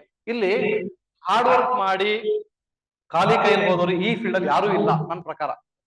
ಅಂದ್ರೆ ಕಷ್ಟಪಟ್ಟು ಓದಿ, ಹಗಲು ರಾತ್ರಿ ಓದಿ, ಬರ್ದ್ಬಿಟ್ಟು ಪ್ರಾಕ್ಟೀಸ್ ಮಾಡಿ, ಎಕ್ಸಾಮ್ ಬರ್ದು, ಹಾನೆಸ್ಟ್ ಎಕ್ಸಾಮ್ ಬರ್ದು, ಕೆಲಸ ತಗೊಳ್ದೇನೆ ಮತ್ತೆ ಎಗೇನ್ ಅನ್ಎಂಪ್ಲಾಯ್ ಆದವನು ಅಂತ ಯಾರು ಇಲ್ಲ. ನನಗೆ ಗೊತ್ತಿರಾಗ ಯಾರು ಇಲ್ಲ. ಅಂದ್ರೆ ಹಾನೆಸ್ಟ್ ಆಗಿ ಹಾರ್ಡ್ ವರ್ಕ್ ಮಾಡಿದವ್ರಿಗೆ ಡೆಫಿನೆಟ್ಲಿ ಒಂದು ಹುದ್ದೆ ಅಂತೂ ಸಿಕ್ಕಿದೆ. ಎಕ್ಸಾಂಪಲ್ ನಾನೇ. ನಂದು SSLC ನಲ್ಲಿ ಇಂಗ್ಲಿಷ್ ಜಸ್ಟ್ 35 ಮಾರ್ಕ್ಸ್. ಇನ್ನೊಂದು 2 ಕಡಿಮೆ ಆಗಿದ್ರೆ ನಾನು ಫೇಲು. SSLC fail. ಅರ್ಥ ಆಗ್ತಿದೆ? ನನ್ನ ಮಾರ್ಕ್ಸ್ ಗಳಲ್ಲಿ 35 ನೋಡ್ಕೊಂಡಾಗ ನಾನು ಹಂಗೆ ಅನ್ಸುತ್ತೆ, ಬರೀ 35 ನಂದು SSLC ಅಂತ. ಉಳಿದದ್ದೆಲ್ಲ ಪರವಾಗಿಲ್ಲ, ಒಂದು 60-70 ಬಂದಿತ್ತು. ಆದ್ರೆ UPSC ಇಂಟರ್ವ್ಯೂ ಕೂಡ ಇಂಗ್ಲಿಷ್ ಅಲ್ಲಿ ಕೊಟ್ಟಿದ್ದೀನಿ. UPSC ಮೇನ್ಸ್ ಇಂಗ್ಲಿಷ್ ಅಲ್ಲಿ ಬರ್ದಿದ್ದೀನಿ. ನಮ್ಮ ಸ್ಟೇಟ್ ಸರ್ವಿಸ್ ಎಕ್ಸಾಮ್ಸ್ ಎಲ್ಲ ಇಂಗ್ಲಿಷ್ ಅಲ್ಲೇ ಬರ್ದಿದ್ದೀನಿ. ಅಲ್ಲಿ ಇಲ್ಲಿ ಯಾವ್ದಾರ ಪಾಠ ಮಾಡೋಕೆ ಸ್ವಲ್ಪ ಇಂಗ್ಲಿಷ್ ಅಲ್ಲಿ ಮಾತಾಡಿ ಪಾಠ ಮಾಡ್ತೀನಿ. ಅಂದ್ರೆ ನಾನು ಏನೂ ಇಲ್ದಾನೆ ಬಂದು ಎಕ್ಸಾಮ್ ಪಾಸ್ ಮಾಡಿದೀನಿ ಅಂತಂದ್ರೆ ಅದು ಏನಿಲ್ಲ, ಅದು ಒಂದು ಕಾನ್ಸ್ಟೆಂಟ್ ಎಫರ್ಟ್ಸ್ ಅಷ್ಟೇ. ಸೊ ನಿಮ್ಮ ಮುಂದೆ ಕೂಡ ಹಾಗೇನೆ ಇದೆ. ಜಸ್ಟ್ ಒಂದು ಎಫರ್ಟ್ ಹಾಕ್ಬಿಟ್ರೆ ಏನ್ ಬೇಕಾದ್ರೂ ಬದಲಾಯಿಸಬಹುದು. ಸೊ ಅಲ್ಲಿ ಈ 8 ಅವರ್ಸ್ ಏನಿದೆ, ಈ 8 ಅವರ್ಸ್ ಅಲ್ಲಿ ಕರೆಕ್ಟ್ ಪ್ರಾಕ್ಟೀಸ್ ಮಾಡಿ. ಇಲ್ಲಿ ಇಂಟಿಗ್ರೇಟೆಡ್ ಅಪ್ರೋಚ್ ಅಂತ ಇರಬೇಕು. ಯಾಕಂದ್ರೆ ನಾರ್ಮಲಿ ನೀವು FDA ಓದ್ತೀನಿ ಅಥವಾ ಬೇರೆ ಯಾವ್ದೋ ಎಕ್ಸಾಮ್ ಓದ್ತೀನಿ ಹಾಗಿದ್ರೆ OMR ಶೀಟ್ ಅಲ್ಲಿ ಜಸ್ಟ್ ಮಾರ್ಕ್ ಮಾಡೋದಿರುತ್ತೆ ಅಷ್ಟೇ. ನೀವು ಮಾರ್ಕ್ ಮಾಡ್ಕೊತ ಹೋಗ್ತೀರಿ. ಅಲ್ಲಿ ಏನಷ್ಟು ನಿಮ್ಗೆ ರೈಟಿಂಗ್ ಪ್ರಾಕ್ಟೀಸ್ ಏನ್ ಬೇಕಾಗಲ್ಲ. ಆದ್ರೆ ಈ KS ಎಕ್ಸಾಮ್ಸ್ ಅಂತ ಬಂದಾಗ ಡೆಫಿನೆಟ್ಲಿ ಸೊ ನೀವು ಬರ್ದು ಪ್ರಾಕ್ಟೀಸ್ ಮಾಡ್ಲೇಬೇಕು. ಎಕ್ಸಾಮ್ ಅಲ್ಲಿ ಕೂಡ ಬರ್ದು ತೋರಿಸ್ಬೇಕಾಗತ್ತೆ. ಸೊ ಇಂಥ ಟೈಮಲ್ಲಿ ನೀವು ಏನ್ ಮಾಡ್ಬೇಕು ಅನ್ನೋದನ್ನು ಕೂಡ ನೋಡ್ಬೇಕು. ಸೊ ಹಾಗಾಗಿ ಸೊ ನಿಮ್ಮ ಯಾವುದೇ ಅಪ್ರೋಚ್ ಇದ್ರೂ ಕೂಡ ಅದನ್ನ ಸಮಗ್ರ ಅಪ್ರೋಚ್ ಅಲ್ಲಿ ನೋಡಿ. ಸೊ ಸಮಗ್ರ in the sense that includes everything. ಅಂದ್ರೆ ಹೆಲ್ತ್ ಚೆನ್ನಾಗಿರ್ಬೇಕು, ಆಯ್ತಾ? ನೀವು ಹಾನೆಸ್ಟ್ ಸ್ಟಡೀಸ್ ಇರಬೇಕು, ಒಳ್ಳೆ ಪುಸ್ತಕ ಓದ್ಬೇಕು. ಮಾರ್ಕೆಟ್ ಅಲ್ಲಂತೂ ಬೇಕಾದಷ್ಟು ಪುಸ್ತಕಗಳು ನಿಮಗೆ ಸಿಗುತ್ತೆ. ಅದರಲ್ಲೇ ಕೂಡ ಸ್ಟ್ಯಾಂಡರ್ಡ್ ಪುಸ್ತಕಗಳಿದೆ. ಒಂದು ನಾನು ಬುಕ್ ನೋಡ್ರೆ ಹಾಗೆ ಇಂಗ್ಲಿಷ್ ಅಲ್ಲಿ ಒಂದು ಪುಸ್ತಕ ಹೇಳ್ತೀನಿ, ಇಂಡಿಯನ್ ಪಾಲಿಟಿ ಬೈ ಲಕ್ಷ್ಮೀಕಾಂತ್ ಅಂತ ಒಂದು ಪುಸ್ತಕ ಇದೆ ನೋಡಿ. ಅದ್ಭುತ ಪುಸ್ತಕ.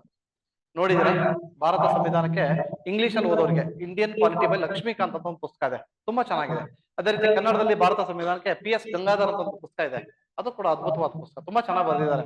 ಅಂತ ಪುಸ್ತಕ ಓದಿದ್ರೆ ನೀವು ಎಲ್ಲೇ ಕ್ವಶನ್ ಕೇಳೋದು, ಯಾವ ಎಕ್ಸಾಮ್ ಅಲ್ಲಿ ಯಾವ ರೀತಿ ಕ್ವಶನ್ ಕೇಳಿದ್ರು ಆ ಪುಸ್ತಕದ ಗ್ಯಾರಂಟಿ ಅದು. ಅಂತ ಪುಸ್ತಕಗಳನ್ನ ಹೇಗೆ ಓದ್ಬೇಕು ಅಂತಂದ್ರೆ, ಸೊ ನಿಮ್ಗೆ ಹೊಸದಾಗಿ ಓದ್ತಾ ಇದೀರಿ ಅಂತಂದ್ರೆ ಡೈಲಿ 2 ಪೇಜ್ ಓದಿ ಸಾಕು. 2 ಪೇಜ್ ಓದಕ್ಕೆ ಏನು 1 or 2 ಅವರ್ಸ್ ಬೇಕಾಗಿಲ್ಲ. ಕರೆಕ್ಟ್ ಒಂದು 20 ನಿಮಿಷ ಕೂತ್ಬಿಟ್ಟು ಒಳ್ಳೆ ಮೈಂಡ್ ಅಲ್ಲಿ ಕೂತು 2 ಪೇಜ್ ಓದಿದ್ರೆ ಸಾಕು. ಅಂದ್ರೆ ಯಾವುದೇ ಒಂದು ದೊಡ್ಡ ಅಚೀವ್ಮೆಂಟ್ ಸ್ಟಾರ್ಟ್ ಆಗ್ಬೇಕು ಅಂದ್ರೆ ವಿತ್ ಸಿಂಗಲ್ ಸ್ಟೆಪ್ಸ್. ಮೊದಲನೇ ಹೆಜ್ಜೆಯಿಂದನೇ ಸ್ಟಾರ್ಟ್ ಆಗುತ್ತೆ. ನೀವು ಮೊದಲನೇ ಹೆಜ್ಜೆ ಏನ್ ಇಡ್ತೀರಿ ಆ ಹೆಜ್ಜೆಯಿಂದನೇ ಶುರು ಆಗುತ್ತೆ. ಇಲ್ಲಿ ಕೂಡ ನೀವು ಕೂಡ ಬಂದಿದ್ದೀರಿ, ನಿಮ್ಮ ಮೊದಲನೇ ಹೆಜ್ಜೆ ಒಂದು ಒಳ್ಳೆ ಟೈಮ್ ಅಲ್ಲಿ ಒಂದು ಒಳ್ಳೆ ಹೆಜ್ಜೆ ಇಟ್ಟಿದಿರಲ್ಲ, ಇವತ್ತು ಹೋಗ್ಬಿಟ್ಟು ಒಂದು ಒಳ್ಳೆ ಪುಸ್ತಕದಿಂದ ಸ್ಟಾರ್ಟ್ ಮಾಡಿ. ಸೊ ಡೆಫಿನೆಟ್ಲಿ ಸಕ್ಸಸ್ ಅಂತ ಗ್ಯಾರಂಟಿ ಇದೆ.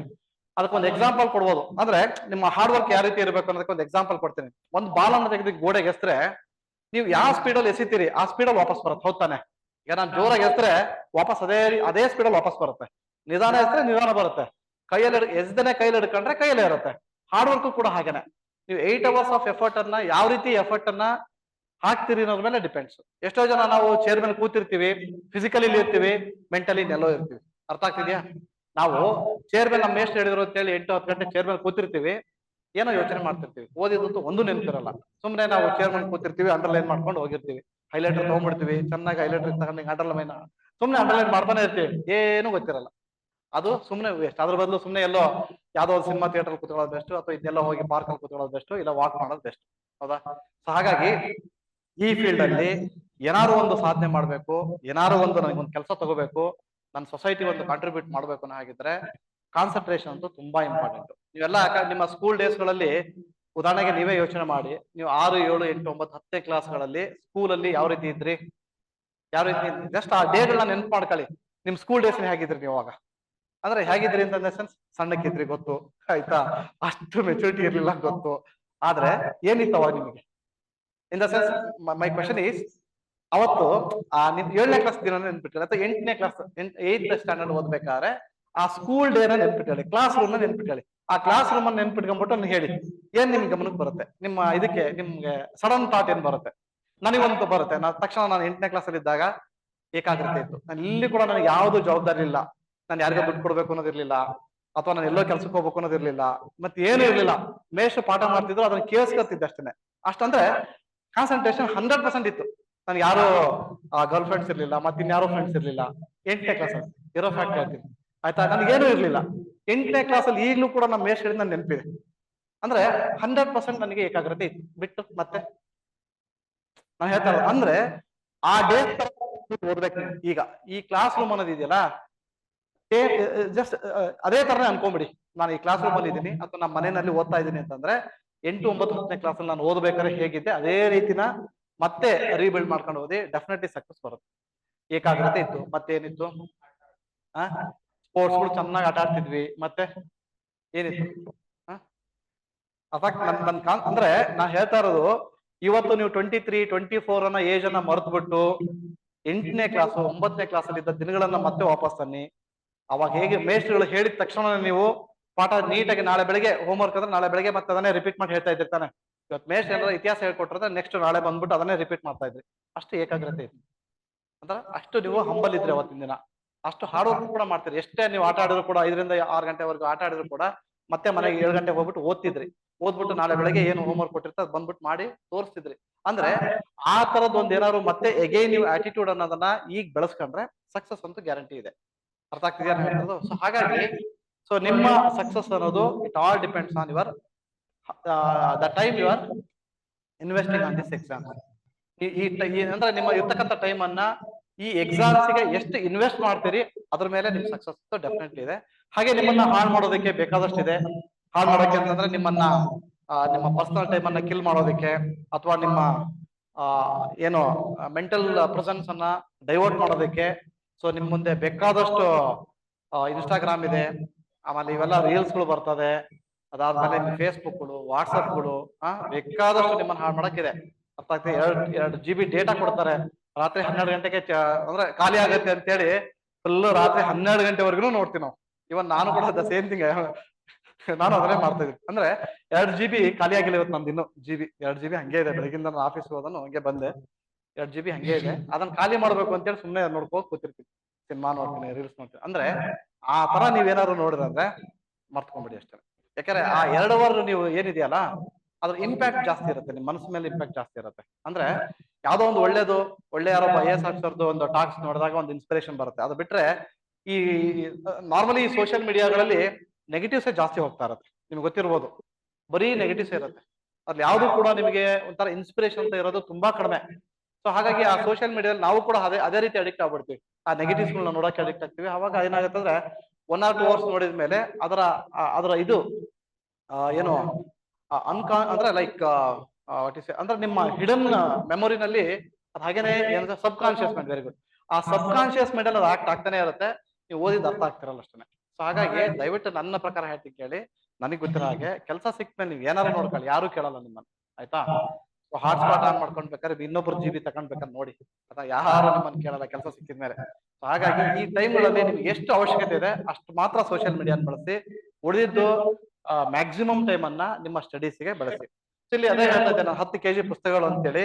ಈ 10 kg ಪುಸ್ತಕಗಳನ್ನ ಡೆಫಿನೆಟ್ಲಿ ಓದಿದ್ರೆ ಒಂದ್ ಒಳ್ಳೆ ಕೆಲಸನ ತಗೋಬಹುದು. ಸೊ ನಾವು ಈ ಹೈದರಾಬಾದ್ ಕೋಚಿಂಗ್ ಎಲ್ಲ ಹೋದಾಗ ಹಿಂಗೇನೆ ಒಂದು ಜಸ್ಟ್ ಒಂದು ಸಿಂಪಲ್ ಒಂದು ಹೇಳ್ಬಿಡ್ತೀನಿ. ಅದ್ ನಡೆದಿದ್ದು.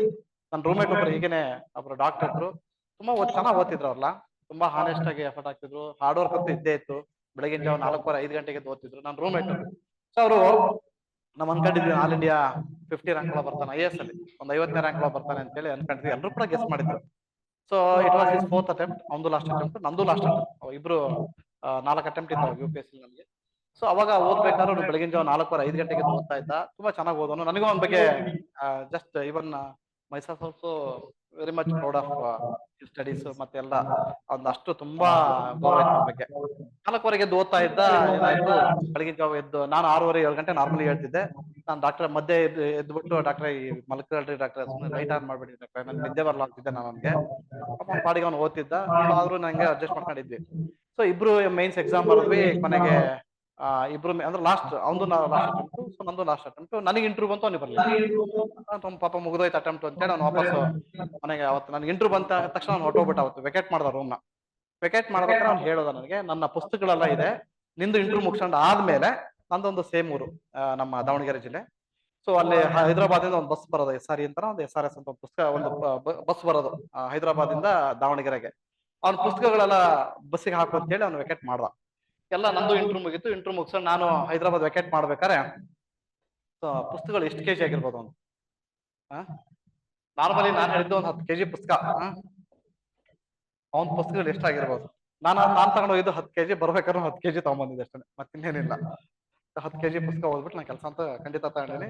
ಈಗಲೂ ನಂತರ ಸಂವಿಧಾನ ಪುಸ್ತಕ ಅವು ಇವೆಲ್ಲ ಇಟ್ಕೊಂಡಿನಿ. ಅವು ಸುಮಾರು 10 kg ಇದೆ. ಏನೋ ಅದು ಇದು ಅಡಿಷನ್ ಮಾಡಿ ಒಂದು 150-200 ಗ್ರಾಮ್ ಆಡ್ ಆಗಿರ್ಬೋದು ಅಷ್ಟೇ. ಬಿಟ್ರೆ ಎಷ್ಟು kg ಪುಸ್ತಕ ಅವನು ನಾನು ಬಸ್ಸಿಗೆ ಹಾಕಿದ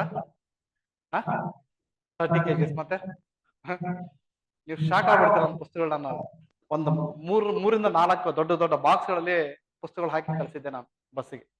350 kg ಪುಸ್ತಕ ಆಗಿತ್ತು, 3.5 ಕ್ವಿಂಟಲ್ ರೀ. ಅಷ್ಟು ಪುಸ್ತಕಗಳು ಕಲೆಕ್ಟ್ ಮಾಡಿ ಇಟ್ಟಿದ್ದ. ನಾನ್ ಏನಪ್ಪ ಇವನು ಡಿಸ್ಟ್ರಿಕ್ಟ್ ಕಲೆಕ್ಟರ್ ಹಾಕೋದ್ನು, ಬುಕ್ ಕಲೆಕ್ಟರ್ ಹಾಕೋದ್ನು ಒಂದು ಗೊತ್ತಾಗ್ಲಿಲ್ಲ. ಬುಕ್ ಕಲೆಕ್ಟರ್ ಆಗೋದು ಅವನು. ಅಂದ್ರೆ ಅಷ್ಟು ಪುಸ್ತಕಗಳು ಓದೋ ಅವಶ್ಯಕತೆ ಇಲ್ಲ. But what he has done ಒಂದು ಮಿಸ್ಟೇಕ್ ಅಂತಂದ್ರೆ, ಈಗ ಒಂದು ಉದಾಹರಣೆಗೆ ಜಿಯೋಗ್ರಫಿ ಇತ್ತಂದ್ರೆ use to collect different types of materials. ವಾಜರಾಮನ್ ರವಿ ಮಟೀರಿಯಲ್, ಅಲ್ಲ ನೀತು ಸಿಂಗ್ ಅಂತ ಒಂದಿತ್ತು, ಅಲ್ಲಿ ಮಟೀರಿಯಲ್, ಇಲ್ಲಿ ಯಾವ್ದೋ ಒಂದು ಇನ್ಸ್ಟಿಟ್ಯೂಟ್ ಮಟೀರಿಯಲ್, ಅಲ್ಲಿ ಯಾವ್ದೋ ಒಂದು ಇನ್ಸ್ಟಿಟ್ಯೂಟ್ ಮಟೀರಿಯಲ್. ಯಾರಾದ್ರೂ ಬುಕ್ ಚೆನ್ನಾಗಿದೆ ಅಂದ್ರೆ ಸಾಕು, ಫೋನಲ್ಲಿ ಆ ಬುಕ್ ಹೋಗಿ ಎಲ್ಲಾರ ಜಗತ್ತಲ್ಲಿ ಎಲ್ಲಿದ್ರು ತರ್ಸ್ಬಿಡೋಣ, ಕೊರಿಯರ್ಗೆ ದುಡ್ಡು ಹಾಕೊಡೋಣ, ಅಂತ ಕೊರಿಯರ್ ತರ್ಸ್ಕೊಂಬಿಡೋಣ. ಅಂದ್ರೆ ಅಷ್ಟು ಪುಸ್ತಕಗಳನ್ನ ನಾವು ಓದ್ಬೇಕಾದ್ರೆ ಒಂದೊಂದೇ ಪೇಜ್ ಓದ್ತಿದ್ದ, ಎಲ್ಲ ತೆಗೆದು ಇಟ್ಕೊಡೋಣ. ಸರಿ ಓದ್ತಿರ್ಲಿಲ್ಲ, ಎಲ್ಲ ಅರ್ಧ ಓದ್ತಿದ್ದ. ಬಟ್ ಟ್ಯಾಲೆಂಟ್ ಇದ್ದ, ಸಿಕ್ಕಾಪಟ್ಟೆ ಟ್ಯಾಲೆಂಟ್ ಇದ್ದ. ಬಟ್ ಅದೇನಾಯ್ತು, ನಾವು 350 kg ಪುಸ್ತಕ ಹಾಕಿದೆ, ಅದಾದ್ಮೇಲೆ ಅಷ್ಟೇ ಮುಗೀತು. ಸೊ ಅಂದ್ರೆ ಇಲ್ಲಿ ಬುಕ್ ಕಲೆಕ್ಟ್ ಆಗೋ ಅವಶ್ಯಕತೆ ಖಂಡಿತ ಇಲ್ಲ. ನೀವು ಯಾವ್ದಾದ್ರು ಒಂದು ಸಂವಿಧಾನ ಬುಕ್ ಓದ್ತೀರಿ, ಅದು ಒಂದೇ ಸಾಕು ನಿಮಗೆ. ಇತಿಹಾಸ ಪುಸ್ತಕ ಯಾವ್ದು ನಿಮಗೆ ಮೇಷ್ ಹೇಳ್ತಾ ಅದೊಂದೇ ಸಾಕು. ಜಿಯೋಗ್ರಫಿ ಪುಸ್ತಕ ಇದೆ, ಅದೊಂದೇ ಸಾಕು. ಬೇರೆ ಎಕ್ಸ್ಟ್ರಾ ಓದಕ್ ಹೋಗ್ಬೇಡಿ. ಬಟ್ ಏನಂತಂದ್ರೆ ಮೆಮೊರೈಸ್ ಮಾಡಿ, ಜಾಸ್ತಿ ಓದಿದ್ದನ್ನೇ ಜಾಸ್ತಿ ಮೆಮೊರೈಸ್ ಮಾಡಿ. ನೀವು ಎಷ್ಟು ಸರಿ ಮೆಮೊರೈಸ್ ಮಾಡ್ತೀರಿ ಅದರಿಂದ ಏನ್ ಅಡ್ವಾಂಟೇಜ್ ಅಂತಂದ್ರೆ, ಕ್ವಶನ್ ನೋಡ್ತಿದಂಗ್ಲೇ ಆನ್ಸರ್ ರೆಡಿ ಆಗ್ಬಿಡುತ್ತೆ. ಈಗ ಉದಾಹರಣೆಗೆ ಇಂಡಿಯನ್ ಪಾಪ್ಯುಲೇಷನ್ ಡೆನ್ಸಿಟಿ ಎಷ್ಟಿದೆ ನಿಮ್ಗೆ ಗೊತ್ತಿದೆ. ಇಂಡಿಯನ್ ಪಾಪ್ಯುಲೇಷನ್ ಡೆನ್ಸಿಟಿ ಅನ್ನೋದು ಒಂದು ನಂಬರ್ ಇದೆಯಲ್ಲ, ಆ ನಂಬರ್ ಅನ್ನ ಒಂದ್ಸರಿ ನೋಡಿದಾಗ ಓಕೆ ಅನ್ಸುತ್ತೆ, 2 ಸರಿ ನೋಡಿದಾಗ ಸ್ವಲ್ಪ ನೆನ್ಪಿರುತ್ತೆ, 3ನೇ ಸರಿ ನೋಡಿದಾಗ ಸ್ವಲ್ಪ ಜಾಸ್ತಿ ನೆನ್ಪಿರುತ್ತೆ. 10 ಟೈಮ್ ಅಂದ್ರೆ ಒಂದು ಅರೌಂಡ್ 7 to 10 ಟೈಮ್ಸ್ ಅದನ್ನ ಬರೀರಿ, ಇಲ್ಲಾಂದ್ರೆ ನೆನ್ಪು ಮಾಡ್ಕೊತ ಹೋಗಿ. 11ನೇ ಟೈಮ್ ನೀವು ಕೇಳೋದೇ ಬೇಡ, ನೀವು ರಾತ್ರಿ ಎಷ್ಟೊತ್ತಲ್ಲಿ ಬಂದು ಹೇಳಿದ್ರು ಕೂಡ ಆ ನಂಬರ್ನ ಹೇಳ್ತೀರಿ. ಅಂದ್ರೆ ಯಾವಾಗ ನೀವು ಜಾಸ್ತಿ ಮೆಮೊರೈಸ್ ಮಾಡ್ತೀರಿ ಅವಾಗ ಅಕ್ಯುರೇಸಿ ಬರಕ್ ಶುರು ಆಗ್ಬಿಡುತ್ತೆ. ಎಕ್ಸಾಮ್ ಅಲ್ಲೂ ಕೂಡ ಹಾಗೆ ಕ್ವಶನ್ ನೋಡ್ತಿದಂಗ್ಲೇ ಆನ್ಸರ್ ಸಿಕ್ಬಿಡುತ್ತೆ. ಅವಾಗ ಏನ್ ಮಾಡುತ್ತೆ ಅಂದ್ರೆ ನಿಮ್ ಟೈಮ್ ಸಿಕ್ಕಾಪಟ್ಟೆ ಟೈಮ್ ಸೇವ್ ಮಾಡುತ್ತೆ. ನಿಮ್ಗೆ 100 ಕ್ವಶನ್ ಇದೆ, 2 ಗಂಟೆ ಇದೆ ಟೈಮ್, ಅಥವಾ 120 ನಿಮಿಷ 100 ಕ್ವಶನ್, ಅಥವಾ ಒಂದು 90 ನಿಮಿಷ ಅಥವಾ 1.5 ಗಂಟೆ ಅಂತ 90 ನಿಮಿಷದಲ್ಲಿ 100 ಕ್ವಶನ್ ಸಾಲ್ವ್ ಮಾಡ್ಬೇಕಂತ ಇರುತ್ತೆ. ಆ 100 ಕ್ವಶನ್ ಕೂಡ ವಿತಿನ್ 90 ಮಿನಿಟ್ಸ್ ಅಲ್ಲಿ ಈಸಿಯಾಗಿ ಸಾಲ್ವ್ ಮಾಡ್ಕೊಂಡು ಹೋಗ್ತೀವಿ. ಇದೆಲ್ಲದೂ ಕೂಡ ಯಾವಾಗ ಬರುತ್ತೆ ಅಂತಂದ್ರೆ ನೀವು ಮೆಮೊರೈಸ್ ಮಾಡಿದಾಗ ಮಾತ್ರ ಸಾಧ್ಯ. ನೀವು ಮೆಮೊರೈಸ್ ಮಾಡಿಲ್ಲ ಅಂತಂದ್ರೆ 382 ಪರ್ ಸ್ಕ್ವೇರ್ ಕಿಲೋಮೀಟರ್, ಅಥವಾ 392 ಅಥವಾ 372 ಹಿಂಗೆ ಕನ್ಫ್ಯೂಷನ್ ಶುರು ಆಗ್ಬಿಡುತ್ತೆ. ಅರ್ಥ ಆಗ್ತಿದ್ಯಾ? 382 ಅಂತ ಓದಿರ್ತೀರಿ, 392 ಇರುತ್ತೆ, 372 ಇರುತ್ತೆ. ಅರ್ಥ? ಇದ್ರಲ್ಲಿ ಯಾವ್ದು ಅಂತ ಕನ್ಫ್ಯೂಷನ್ ಶುರು ಆಗುತ್ತೆ. ನೀವು ಅಕ್ಯುರೇಟ್ ಆಗಿ ಒಂದು 8 to 10 ಟೈಮ್ಸ್ ಅಥವಾ ಎಷ್ಟೋ ಸರಿ ಮೆಮೊರೈಸ್ ಮಾಡಿದ್ರೆ ಮಾತ್ರ 382 ಪರ್ಸನ್ಸ್ ಪರ್ ಸ್ಕ್ವೇರ್ ಕಿಲೋಮೀಟರ್ ಅದ್ರ ನಿಮ್ಮ ಆನ್ಸರ್ ಬರುತ್ತೆ. ಸೊ ಹಾಗಾಗಿ ಮೆಮೊರೈಸ್ ಮಾಡೋದು ಅನ್ನೋದು ತುಂಬಾ important. So instead of reading the same book in too many times, ಒಂದೇ ಪುಸ್ತಕನ ಹಲವಾರು ಒಂದೇ ಭಾರತ ಸಂವಿಧಾನಕ್ಕೆ ಸಂಬಂಧಪಟ್ಟಾಗೆ ಇಂಗ್ಲಿಷ್ ಅಲ್ಲಿ ಹಲವಾರು ಪುಸ್ತಕಗಳಿದೆ. ಸ್ಪೆಕ್ಟ್ರಮ್ ಪಬ್ಲಿಕೇಶನ್ ಇದೆ, ಲಕ್ಷ್ಮೀಕಾಂತ್ ಪುಸ್ತಕ ಇದೆ, ಅದ ಕಶ್ಯಪ್ ಅಂತ ಒಂದು ಪುಸ್ತಕ ಇದೆ, ಬೇರೆ ಬೇರೆ ಬೇರೆ ಪುಸ್ತಕಗಳು 10 ಆಥರ್ ಪುಸ್ತಕ ಸಿಗುತ್ತೆ. ಆ 10 ಆಥರ್ ಪುಸ್ತಕ ಓದೋ ಬದಲು ಒಬ್ಬ ಆಥರ್ದ 10 ಟೈಮ್ಸ್ ಓದಿ ಮೆಮೊರೈಸ್ ಆಗ್ಬಿಡುತ್ತೆ. ಅವಾಗ ಬರೆಯೋದು ಕೂಡ ಈಸಿ ಆಗುತ್ತೆ. ಯಾರು ಕೇಳಿದ್ರು, ಈಗ ನೋಡಿ ಆರ್ಟಿಕಲ್ 17 ಅಂತ ಹೇಳಿದ್ರೆ ಎಷ್ಟೋ ಜನಕ್ಕೆ, ಇಷ್ಟು ಜನಗಳಲ್ಲಿ ಒಂದು 5-10 ಜನಕ್ಕೆ ಆರ್ಟಿಕಲ್ 17 ಎಕ್ಸಾಕ್ಟ್ಲಿ ಏನು ಅಂತ ಗೊತ್ತಿದೆ, ಉಳಿದವ್ರಿಗೆ ಗೊತ್ತಿಲ್ಲ. ಬಟ್ ಆರ್ಟಿಕಲ್ 17 ಓದಿದ್ರಿ 8, 9, 10ನೇ ಕ್ಲಾಸ್ ಅಲ್ಲಿ. ಆರ್ಟಿಕಲ್ ನಮ್ಗೆ fundamental rights, fundamental duties, directive principles of state policies ಎಲ್ಲವನ್ನೂ ಕೂಡ ಓದಿ ಬಂದಿದೀವಿ. ಕೇಳಿದ ತಕ್ಷಣ ನಿಮಗೆ ನೆನಪಾಗುತ್ತೆ, ಹೌದು ಆರ್ಟಿಕಲ್ 356, 352, 360 ಏನಿವೆಲ್ಲ ಎಮರ್ಜೆನ್ಸೀಸ್ ಅಂತ ಗೊತ್ತು. ಎಕ್ಸಾಕ್ಟ್ಲಿ 352 ಯಾವ ಎಮರ್ಜೆನ್ಸಿ ಗೊತ್ತಿಲ್ಲ. ಈ ಟೈಮಲ್ಲಿ ಒಬ್ರು ಓದಿದ್ರೆ ಹೇಳ್ಬೋದು 352 ಇದೆ ಸರ್, 356 ಇದೆ, 360 ಅಂದ್ರೆ ಇದೆ ಅಂತ ಹೇಳ್ಬೋದು. ಬಟ್ ಆದ್ರೆ ಎಕ್ಸಾಕ್ಟ್ಲಿ ಯಾವ್ದು ಗೊತ್ತಿಲ್ಲ. ಯಾಕಂದ್ರೆ ನೀವು ಓದಿ ಅವಾಗಲೇ ಮರ್ತ್ ಬಿಟ್ಟಿದ್ದೀರಿ. ಈಗ ಓದಿ 352 ಅಂದ್ರೆ ಇದನ್ನೇ ಹೇಳುತ್ತೆ, ಇದೇ ಎಮರ್ಜೆನ್ಸಿ. 360 ಅಂದ್ರೆ ಇದೇ ಎಮರ್ಜೆನ್ಸಿ. ಆಯ್ತಾ? ಯಾವಾಗ ನೀವು ಮೆಮೊರೈಸ್ ಮಾಡ್ತೀರಿ ಅವಾಗ ಆಕ್ಯುರೇಟ್ ಆನ್ಸರ್ ಬರಕ್ ಶುರು ಆಗುತ್ತೆ. ಸೊ ಅದಕ್ಕೆ ನೀವು ಓದ್ಬೇಕಷ್ಟೇ, ಮೆಮೊರೈಸ್ ಮಾಡ್ಬೇಕು. ಸೊ ನಂಬರ್ ಆಫ್ ಟೈಮ್ಸ್ ನೀವು ರಿವಿಷನ್ ಮಾಡ್ತಾ ಹೋಗ್ಬೇಕು. ಅದು ಬಿಟ್ರೆ ನೀವು ನಾರ್ಮಲಿ ಸೊ ನಿಮ್ಮ ರುಟೀನ್ ಲೈಫ್ ಅಲ್ಲಿ ಪ್ರತಿನಿತ್ಯ ಯಾವತ್ತೂ ಕೂಡ ಸಂಡೇ ಆರಾಮಾಗಿರೋಣ ಅಂತ ಹೇಳಿ ಹೋಗೋದು, ಅಥವಾ ಒಂದು 4-5 ದಿನ ರೆಸ್ಟ್ ಮಾಡೋಣ ಅನ್ನೋದು ಅವೆಲ್ಲ ಬಿಟ್ಬಿಡಿ. ಕಂಟಿನ್ಯೂಸ್ ಎಫರ್ಟ್ ಪ್ರತಿನಿತ್ಯ. ನಾರ್ಮಲಿ ನೀವು ಬೆಳಗ್ಗೆ 6 ಗಂಟೆಗೆ ಹೇಳ್ತಿರಿದ್ರೆ 6:30 ಓದಕ್ ಶುರು ಮಾಡಿ. ಫ್ರೆಶ್ ಆಗಿ ಬೆಳಗ್ಗೆ ಇದ್ದಾಗ ಒಳ್ಳೆ ಸಬ್ಜೆಕ್ಟ್ ನಿಮಗೆ ತುಂಬಾ ಕಷ್ಟ ಅನ್ಸುತ್ತೆ. ನಾರ್ಮಲಿ ಆರ್ಟ್ಸ್ ಬ್ಯಾಕ್ ಗ್ರೌಂಡ್ ಇದ್ರೆ ಸ್ವಲ್ಪ ಸೈನ್ಸ್ ಅಂಡ್ ಟೆಕ್ನಾಲಜಿ ಸ್ವಲ್ಪ ಕಷ್ಟ ಅನ್ಸ್ಬೋದು. ಅಥವಾ ಈ ಸೈನ್ಸ್ ಬ್ಯಾಕ್ ಗ್ರೌಂಡ್ ಅವ್ರು ಇದ್ರೆ ಸ್ವಲ್ಪ ಜಾಗ್ರಫಿನೋ ಅಥವಾ ಹಿಸ್ಟ್ರಿ ಇವೆಲ್ಲ ಸ್ವಲ್ಪ ಕಷ್ಟ ಅನ್ಸ್ಬೋದು. ಅಂತವನ್ನ ನೀವು ಫ್ರೆಶ್ ಮೋಡ್ ಅಲ್ಲಿ ಇದ್ದಾಗ ಓದಕ್ ಇದು ಮಾಡಿ. ಇಲ್ಲ ನಿಮಗೆ ಇನ್ನೂ ಸ್ವಲ್ಪ ಏನೋ ಬೋರ್ ಆಗ್ತಿರುತ್ತೆ, ತಂದೆ ತಾಯಿ ಬೈದಿರ್ತಾರೆ, ಎಷ್ಟ್ ಸರಿ ನಿನಗೆ ದುಡ್ಡು ಕೊಡೋದು, ತುಂಬಾ ವರ್ಷದಿಂದ ಓದ್ತಾನೆ ಇದೆಯಾ ಅಂತ ಹೇಳ್ತಿರ್ತಾರೆ. ಅಂತ ಟೈಮಲ್ಲಿ ಏನ್ ಮಾಡಿ, ಅಥವಾ ಮಲಗೋ ಟೈಮಲ್ಲಿ ನಿದ್ದೆ ಬರ್ತಾ ಇರುತ್ತೆ, ಅಥವಾ ನೀವು ಓದ್ಬೇಕು ಅನ್ನೋ ಒಂದು ಇದಿರುತ್ತೆ, ಅಂತ ಟೈಮಲ್ಲಿ ಫ್ರೆಂಡ್ಸ್ ಜೊತೆ ಡಿಸ್ಕಸ್ ಮಾಡಿ ಒಳ್ಳೆದೊಂದು ಗ್ರೂಪ್ ಮಾಡ್ಕೊಳ್ಳಿ. 5 ರಿಂದ 10 ಜನ, ದೊಡ್ಡ ಗ್ರೂಪ್ ಮಾಡ್ಕೋಬೇಡಿ ಆಯ್ತಾ. ದಯವಿಟ್ಟು ಒಂದು 20-30 ಜನ ಇರೋಂಥ ಗ್ರೂಪ್ ಮಾಡ್ಕೊಳ್ದಾನೆ. ಈಗಲೂ ಕೂಡ ನಾವು ನಮ್ದೊಂದು ಹೈದರಾಬಾದ್ ಬಿರಿಯಾನಿ ಗ್ರೂಪ್ ಅಂತ ಮಾಡ್ಕೊ, ಈಗಲೂ ನಮ್ಮ ಹತ್ರ ಗ್ರೂಪ್ ಇದೆ. ನಮ್ಮ ಈಗಲೂ ಅದರಲ್ಲಿ IPS DIG ಇದಾರೆ. ಅಂದ್ರೆ ನಾವಲ್ಲಿ 2009 ಅಲ್ಲಿ ಏನಿದ್ವಿ ಅಲ್ಲ ಹೈದರಾಬಾದ್ ಅಲ್ಲಿ ಇದ್ದಾಗ, ಒಂದು ಹೈದರಾಬಾದ್ ಬಿರಿಯಾನಿ ಗ್ರೂಪ್ ಅಂತ ಒಂದು ವಾಟ್ಸ್ಆಪ್ ಗ್ರೂಪ್ ಒಂದಿದೆ. ಸುಮಾರು ಒಂದು 18-19 ಜನ ಇದೀವಿ ಆ ಗ್ರೂಪ್ ಅಲ್ಲಿ. ಅಷ್ಟು ಜನಕ್ಕೂ ಸಿಕ್ಕಿದೆ, ಕೆಲಸ ಸಿಕ್ಕಿದೆ. ಒಂದ್ 3 ಜನಕ್ಕೆ IPS ಆಗಿದೆ, ಒಂದಿಬ್ರು ಇಂಡಿಯನ್ ರೈಲ್ವೆ ಟ್ರಾಫಿಕ್ ಸರ್ವಿಸ್ ಅಲ್ಲಿ ಇದ್ದಾರೆ, ಒಂದಿಷ್ಟು ಜನ, ಒಂದ್ 3-4 ಜನ KS ನಾವು ಆಗಿದ್ದೀವಿ, ಒಂದಿಷ್ಟು ಜನ AD ಬೇರೆ ಬೇರೆ ಇಲಾಖೆನಲ್ಲಿ ಇದ್ದಾರೆ. ಅಂದ್ರೆ ಅದೊಂದು ಗ್ರೂಪ್. ನಾವು ಅಷ್ಟು ಜನ ಟೀ ಕುಡಿಯಕ್ ಹೋದಾಗ ಎಲ್ಲ ಡಿಸ್ಕಸ್ ಮಾಡ್ತಿದ್ವಿ, ಎಲ್ಲರೂ ನಾವು ಮಾತಾಡ್ಕೊಂಡು ಹೋಗ್ತೀವಿ. ಅಂದ್ರೆ ಎಲ್ರಿಗೂ ಒಂದು ಟಾಪಿಕ್ ಕೊಟ್ಕೋತಿದ್ವಿ ನಾವು ಇದ್ದಾಗ 2009 ಅಲ್ಲಿ ಓದ್ಬೇಕಾದ್ರೆ. ಸೊ ನೀನ್ ಇದನ್ನ ಪ್ರಿಪೇರ್ ಆಗ್ಬಾ, ನೀನ್ ಇದನ್ನ ಪ್ರಿಪೇರ್ ಆಗ್ಬಾ ಅಂತ ಹೇಳಿ ಅಲ್ಲೊಂದು ಒಂದು ಸ್ಟಡಿ ಸೆಂಟರ್ ಅಂತ ಒಂದು ಟೀ ಸೆಂಟರ್ ಇತ್ತು. ಅದು ಬೀದರ್ ಟೀ ಸೆಂಟರ್ ಇಟ್ಟಿದ್ದ. ಅಲ್ಲಿ ಹೋದಾಗ ನಾವು ಒಂದು ಅರ್ಧ 1-3 ಗಂಟೆ ಕೂತ್ಬಿಟ್ಟು ಎಲ್ಲ ಡಿಸ್ಕಸ್ ಮಾಡ್ತಿದ್ವಿ, ಟೀ ಕುಡ್ಕೊಂಡು ಡಿಸ್ಕಸ್ ಮಾಡ್ತಿದ್ವಿ. ಅಷ್ಟು ಜನಕ್ಕೂ ಕೆಲಸ ಸಿಕ್ಕಿದೆ. ಈಗಲೂ ಕೂಡ ಗ್ರೂಪ್ ಆಕ್ಟಿವ್ ಇಟ್ಕೊಂಡಿದೀವಿ. ಏನೋ ಬರ್ಡೇ ವಿಶ್ ಮಾಡೋದಕ್ಕೆ ಅಥವಾ ಏನಾರ ಅಕೇಶನ್ ಇದ್ರೆ ಡಿಸ್ಕಸ್ ಮಾಡಕ್ ಗ್ರೂಪ್ ಈಗಲೂ ಇದೆ. ಅಂದ್ರೆ ನಾನ್ ಹೇಳೋದು ಆ ತರದೊಂದು ಒಂದು ಒಳ್ಳೆ ವಾಟ್ಸ್ಆಪ್ ಗ್ರೂಪ್ ಅನ್ನ ಮಾಡ್ಕೊಳ್ಳಿ. ಅಥವಾ ಈ ತರ ಒಂದು ಇನ್ಸ್ಟಿಟ್ಯೂಷನ್ ಅಲ್ಲಿ ಜಾಗ ಸಿಕ್ಕುತ್ತೆ, ಕುತ್ಕೊಂಡು 4-5 ಜನ ಏನಾರ ಡಿಸ್ಕಸ್ ಮಾಡಿ ಇವಾಗ ಪ್ರೆಸೆಂಟ್ ಟ್ರೆಂಡ್ ಏನಿದೆ ಇವೆಲ್ಲ ಏನಕ್ಕೆ ಯೂಸ್ ಆಗುತ್ತೆ ಅಂತಂದ್ರೆ, ನಾಳೆ ದಿನ ನೀವು ಇಂಟರ್ವ್ಯೂ ಕೊಟ್ಟಾಗ ಯೂಸ್ ಆಗುತ್ತೆ. ಅಂದ್ರೆ ಇಂಟರ್ವ್ಯೂ ಕೊಡ್ಬೇಕಾದ್ರೆ ಓರಲಿ ಮಾತಾಡ್ಬೇಕು, ನೀವು ಕಮ್ಯುನಿಕೇಶನ್ ಸ್ಕಿಲ್ಸ್ ಎಲ್ಲ ಚೆಕ್ ಮಾಡ್ತಾರೆ, ಧೈರ್ಯವಾಗಿ ಮಾತಾಡ್ಬೇಕು. ಇವೆಲ್ಲವೂ ಕೂಡ ನಿಮಗೆ ಸರ್ವಿಸ್ ಬಂದಾಗ, ಈ ಏನ್ ನಾವು ಓದ್ತೀವಿ ನೋಡಿ, ಈ 1-2 ವರ್ಷ 3 ವರ್ಷ ಓದ್ತೀವಲ್ಲ, ಈ ಓದ್ಬೇಕಾದ್ರೆ ನಾವು ಅನ್ಕೋತೀವಿ ಒಂದ್ ಕೆಲಸ ತಗೊಳಕೋಸ್ಕರ ನಾವು ಸಬ್ಜೆಕ್ಟ್ ಓದ್ತೀನಿ ಅಂತೀವಿ. ಖಂಡಿತವಾಗ್ಲೂ ಅದಲ್ಲ. ಅದು ಜಸ್ಟ್ ಒಂದು 50% ಅಷ್ಟೇ. ಇನ್ನ 50% ಏನಿರುತ್ತೆ ಅಂದ್ರೆ, ಆಫೀಸ್ ಚೇರ್ ಅಲ್ಲಿ ಕೂತಾಗ ಧೈರ್ಯವಾಗಿ ನಾವು ಪಬ್ಲಿಕ್ ಫೇಸ್ ಮಾಡೋದೇನು ಅದು ಇಲ್ಲಿ ಕಲ್ಸುತ್ತೆ. ನಾನು ಹೇಗ್ ಮಾತಾಡ್ಬೇಕು ಅದು ಇಲ್ಲಿ ಕಲ್ಸುತ್ತೆ. ಪೇಷನ್ಸ್ ಅನ್ನ ಕಲ್ಸುತ್ತೆ. ನಿಮ್ಗೆ ಒಂದು ಯಾವಾಗ್ಲೂ ಒಂದು ಎಕ್ಸಾಂಪಲ್ ಕೊಡ್ತಿರ್ತೀನಿ ನಾನು ನಾರ್ಮಲಿ ಸ್ಟೂಡೆಂಟ್ಸ್ಗೆ. ದುರ್ಯೋಧನ ಅಂದ್ರೆ ಏನು, ಏನಕ್ಕೆ ಫೇಮಸ್ ದುರ್ಯೋಧನ? ದುರ್ಯೋಧನ ಗೊತ್ತಲ್ಲ, ಕೇಳಿದಿರಲ್ಲ? ಮಹಾಭಾರತನ ರಾಮಾಯಣನ? ಮಹಾಭಾರತ. ಓಕೆ, ಒಳ್ಳೇದು. ಮಹಾಭಾರತದಲ್ಲಿ ಇದ್ದಂತ ದುರ್ಯೋಧನ ಏನಕ್ಕೆ ಫೇಮಸ್? ಅಲ್ಲ ಅಲ್ಲ ಅಂದ್ರೆ ಅವನದೊಂದು ಪರ್ಸನಾಲಿಟಿ ಅಂತ ಇರುತ್ತೆ, ಗೊತ್ತಾ? ಏನ್ ಪರ್ಸನಾಲಿಟಿ ಅವನು? ಅಂದ್ರೆ ದುರಂಕಾರ. Very good. ದುರಂಕಾರದ ಪರಮಾವಧಿ ಅಂದ್ರೆ ಒಂದೇ ದುರಂಕಾರ. ನಾವ್ ಹೇಳ್ತಿಲ್ಲ ನಾರ್ಮಲಿ ನಮ್ಮ ಭಾಷೆ ಕೊಬ್ಬು ಜಾಸ್ತಿ ಅಂತ, ಆತರ ಕೊಬ್ಬು, ಅಹಂಕಾರ ಜಾಸ್ತಿ. ಅವನು ಈ ಫೀಲ್ಡ್ ಕರ್ಕೊಂಡ್ ಬಿಟ್ರೆ, ಈ KS IS ಓದಕ್ ಬಿಟ್ರೆ, 3 ಅಟೆಂಪ್ಟ್ ಬರ್ದು ಆಗಿಲ್ಲ ಅಂತ ಇಟ್ಕೊಳ್ಳಿ, 4ನೇ ಅಟೆಂಪ್ಟ್ ಬಿಟ್ಬಿಟ್ರೆ ಯಾವ ಕೊಬ್ಬು ಇರಲ್ಲ ದುರ್ಯೋಧನಿಗೆ. ಅವ್ನು ನಮ್ ತರ ಸನ್ಯಾಸಿ, ಅಂದ್ರೆ ನಾಟ್ ಸನ್ಯಾಸಿ, ನಮ್ ತರ ಸಾಫ್ಟ್ ಆಗಿ ಆಯ್ತು ಸರ್, ಓಕೆ ಸರ್, ಮಾಡ್ತೀನಿ ಸರ್ ಅನ್ನೋ ಲೆವೆಲ್ಗೆ ಬಂದ್ಬಿಡ್ತಾನೆ. ಅಂದ್ರೆ ಈ ಸಿವಿಲ್ ಸರ್ವಿಸ್ ಅದನ್ನ ಟೆಸ್ಟ್ ಮಾಡೋದು. ಅರ್ಥ ಆಗ್ತಿದ್ಯಾ? ದುರ್ಯೋಧನನ್ನು ಕೂಡ ಈ ಫೀಲ್ಡ್ ಬಿಟ್ಟು ಫಸ್ಟ್ ಅಟೆಂಪ್ಟ್ ಎಲ್ಲ ಆದ್ರೆ ಮತ್ತೆ ಆಗಲ್ಲ, ಮತ್ತೆ ಅಗೇನ್ ಸೇಮ್ ಕೊಬ್ಬು ಜಾಸ್ತಿ ಆಗ್ಬಿಡುತ್ತೆ. ಒಂದ್ 3 ಅಟೆಂಪ್ಟ್ ಆಗಿಲ್ಲ ಅಂತ ಇಟ್ಕೊಳ್ಳಿ, 4ನೇ ಅಟೆಂಪ್ಟ್ ಗೆ ದುರ್ಯೋಧನ ಹೆಂಗಾಗ್ಬಿಡುತ್ತೆ ಅಂದ್ರೆ, ಯಾವ ಅಹಂಕಾರ ದುರಂಕಾರ ಯಾವ್ದು ಇಲ್ದಾನೆ ನಮ್ಮ ಸಿವಿಲ್ ಸರ್ವಿಸ್ ಎಕ್ಸಾಮ್ಸ್ಗೆ ಏನ್ ಬೇಕು ಅರ್ಹತೆಗಳು ಅದೆಲ್ಲದೂ ಕೂಡ ಅವನಲ್ಲಿ ಬಂದ್ಬಿಟ್ರೆ. ಅದಕ್ಕೆ ಇದನ್ನ ಇದು ಮಾಡೋದು. ಯಾಕಂದ್ರೆ ನಿಮ್ಗೆ ನೋಡಿ, ಫಿಲಿಮ್ಸ್ ಇದೆ, ಮೇನ್ಸ್ ಇದೆ, ಇಂಟರ್ವ್ಯೂ ಇದೆ. ಸರ್ವಿಸ್ ಬಂತಂದ್ರೆ ಓಕೆ ಅಟೆಂಪ್ಟ್, ಇಲ್ಲ ಅಂದ್ರೆ ಮತ್ತೆ ಅಗೇನ್ ಫಿಲಿಮ್ಸ್, ಮೇನ್ಸ್, ಇಂಟರ್ವ್ಯೂ. 2ನೇ ಅಟೆಂಪ್ಟ್ ಅಲ್ಲಿ ಆಗಿಲ್ಲ ಅಂದ್ರೆ ಮತ್ತೆ ಅಗೇನ್ 3ನೇ ಅಟೆಂಪ್ಟ್. ಅಂದ್ರೆ ಇಟ್ ಟೇಕ್ಸ್ 3 ಅಟೆಂಪ್ಟ್ ಆಗ್ಬೇಕು ಅಂದ್ರೆ 4 ವರ್ಷ ತಗೊಂಡು. ಅರ್ಥ ಆಗ್ತಿದ್ಯಾ? ಹಾಗಾಗಿ ಇದು ಪೇಷನ್ಸ್ ಅನ್ನ ತುಂಬಾ ಚೆನ್ನಾಗಿ ಚೆಕ್ ಮಾಡುತ್ತೆ. ಅಲ್ಟಿಮೇಟ್ಲಿ ಒಬ್ಬ ಸಿವಿಲ್ ಸರ್ವೆಂಟ್ ಅಂದ್ರೆ ಒಬ್ಬ ಅಧಿಕಾರಿ ನಿಮ್ ಮುಂದೆ ಇದ್ದಾನೆ ಅಂತಂದ್ರೆ ಅವನು ಎಲ್ಲವನ್ನೂ ಪಾಸ್ ಆಗಿ ಬಂದಾನೆ ಅಂತ ಅರ್ಥ. ಅರ್ಥ ಆಗ್ತಿದ್ಯಾ? ಇವೆಲ್ಲವನ್ನೂ ನೋಡ್ಕೊಂಡ್ ಬಂದಿರ್ತಾನೆ. ಅವನಿಗೆ ಸಮಾಧಾನ ಇರುತ್ತೆ, ಪಬ್ಲಿಕ್ ಜೊತೆ ಮಾತಾಡೋದು ಹೇಗ್ ಮಾತಾಡ್ಬೇಕು, ಹೇಗೆ ಡಿಪ್ಲೊಮ್ಯಾಟಿಕ್ ಆಗಿ ನಾನು ಇರ್ಬೇಕು, ಯಾರಿಗೆ ಏನ್ ಉತ್ತರ ಕೊಡ್ಬೇಕು. ನಾನೊಬ್ಬ ಸರ್ಕಾರದ ಪ್ರತಿನಿಧಿಯಾಗಿ ನಾನು ಬಂದಿರ್ತೀನಿ, ಎಲ್ಲವನ್ನೂ ಕೂಡ ಅವ್ನು ಕಲಿತಾನೆ. ಅವೆಲ್ಲವೂ ಕೂಡ ನೀವು ಅನ್ನೋಯಿಂಗ್ಲಿ ಇಲ್ಲಿ ಕಲಿತೀರಿ. ನಾವು ಅನ್ಕೋತಿರ್ತೀವಿ ಅಷ್ಟೇನೆ, ನನಗೊಂದು ಕೆಲಸಕ್ಕೆ ನಾನು ಕಷ್ಟ ಪಡ್ತಾ ಇದ್ದೀನಿ, ನನಗೆ ಕೆಲಸ ಸಿಕ್ತು ಅಂತೀವಿ. ಆದ್ರೆ ಬಿಹೈಂಡ್, ನಿಮ್ಮ ಹಿಂದೆ, ಆದ್ರೆ another face of a coin ಅದು. ಅಂದ್ರೆ ಒಂದು ನಾಣ್ಯದ ಇನ್ನೊಂದು ಮುಖದ ತರ ಅದು ಕೂಡ ಡೆವಲಪ್ ಆಗ್ತಾ ಇರುತ್ತೆ. ಈಗ ನಾನು 2009 ನಾನು ಹೇಗಿದ್ದೆ, ಇವತ್ತು 2025 ನಾನು ಹೇಗಿದೆ ನನಗೆ ಗೊತ್ತು. ನನಗೆ ನನ್ನ ಟ್ರಾನ್ಸ್ಫಾರ್ಮೇಶನ್ ಅದು ಕಂಪ್ಲೀಟ್ ಟ್ರಾನ್ಸ್ಫಾರ್ಮೇಶನ್ ಆಗಿದೆ. ಯಾವ್ದ್ರಿಂದ? ಈ ಕ್ಲಾಸ್ ರೂಮ್ ಇಂದ. ಈ ಕ್ಲಾಸ್ ರೂಮ್ ಕೂತು ನಾನು ಓದಿದ್ರಿಂದ. ನಾನೇನು ಎಕ್ಸ್ಟ್ರಾರ್ಡಿನರಿ ಅಲ್ಲ, ಯಾವ IIT ಅಲ್ಲ, ನಾನು ಎಲ್ಲಿ ಕೂಡ ತುಂಬಾ ದೊಡ್ಡದವರಿಗೆ ರ್ಯಾಂಕ್ ಎಲ್ಲೂ ಬಂದಿಲ್ಲ ನಾನು. ಬಟ್ ಆದ್ರೆ ಕಂಟಿನ್ಯೂಸ್ ಆಗಿ ಓದ್ತಾ ಹೋದೆ. ಇದೇ ಸಬ್ಜೆಕ್ಟ್ ಅನ್ನ ಎಕ್ಸ್ಟ್ರಾ ಬಿಟ್ಟು ನಾನು ಯಾವ್ದು ಓದಿಲ್ಲ. ಇವೇ ಸಬ್ಜೆಕ್ಟ್ ಅನ್ನ ಓದ್ತಾ ನಾನು ಬಂದೆ. ನನಗೆ ಕೆಲಸ ಸಿಕ್ತು. ಕೆಲಸ ಸಿಕ್ಕಿದ್ಮೇಲೆ ನನಗೆ ಈ ಕಾನ್ಫಿಡೆನ್ಸ್ ಇದೆ, ನಾನು ಎಲ್ಲಿ ಬೇಕಾದ್ರೂ ಮಾತಾಡ್ತೀನಿ, ನಾನು ಎಲ್ಲಿ ಬೇಕಾದ್ರೂ ಹೋಗ್ತೀನಿ ನಾನು. ಆಯ್ತಾ? ಅದೆಲ್ಲದೂ ಕೂಡ ಬರಕ್ ಕಾರಣ ಏನಂತಾರೆ, ಇದೇ ಸಿವಿಲ್ ಸರ್ವಿಸ್ ಪ್ರಿಪರೇಷನ್, ಇವೇ ಕ್ಲಾಸ್ ರೂಮ್ಗಳು, ಇದೇ ಪುಸ್ತಕಗಳು. ನಿಮ್ ತರ ಇದ್ದೀನಿ ನಾನು ಅಷ್ಟೇ. ಸೊ ಹಾಗಾಗಿ ದುರ್ಯೋಧನ ಒಂದು ಎಕ್ಸಾಂಪಲ್ ನಾನು ನೆನ್ಪಿಟ್ಕೊಂಡ್ಬಿಟ್ಟು ಲೈಫ್ ಅಲ್ಲಿ ಏನ್ ಬೇಕಾದ್ರೂ ಬದಲಾವಣೆ ಮಾಡ್ಬೋದು. ಹಾಗೆ ನೀವು ನೋಡಿರ್ತೀರಿ, ಈ ಸಣ್ಣ ಸಣ್ಣ ಹಳ್ಳಗಳಲ್ಲಿ ಈ ನದಿ ಸ್ಟ್ರೀಮ್ಸ್ ಗಳು ಇರುತ್ತೆ ನೋಡಿ, ದೊಡ್ಡ ದೊಡ್ಡ ನದಿಗಳು ಬೇಡ, ಹಳ್ಳಗಳು. ಈ ನಾವೆಲ್ಲ ಈ ತೊರೆಗಳು ಅಂತ ಹೇಳ್ತೀವಿ ನೋಡಿ, ಹಳ್ಳಿಗಳ ಕಡೆ ಹರಿತಾರ. ಆ ಹಳ್ಳಿಗಳ ಕಡೆ ಆ ಸಣ್ಣ ಸಣ್ಣ ಸ್ಟ್ರೀಮ್ ಗಳಲ್ಲಿ ಕೆಳಗಡೆ ಆ ರಿವರ್, ಆ ಬೆಡ್ ಇರುತ್ತೆ ನೋಡಿ ತಳಭಾಗದಲ್ಲಿ, ಈ ಪೆಬಲ್ಸ್ ತರ ರೌಂಡ್ ಶೇಪ್ ಪೆಬಲ್ಸ್ ಇರುತ್ತೆ, ನೋಡಿದೀರಾ? ತುಂಬಾ ಚೆನ್ನಾಗಿರುತ್ತೆ ಕಲ್ಲುಗಳು. ಆ ಕಲ್ಲುಗಳು ಅಷ್ಟು ಚೆನ್ನಾಗ ಕಾರಣ ಏನು? ಅದ್ ಮುಂಚೆ ಹೇಗಿತ್ತು ಅದು ಕಲ್ಲು?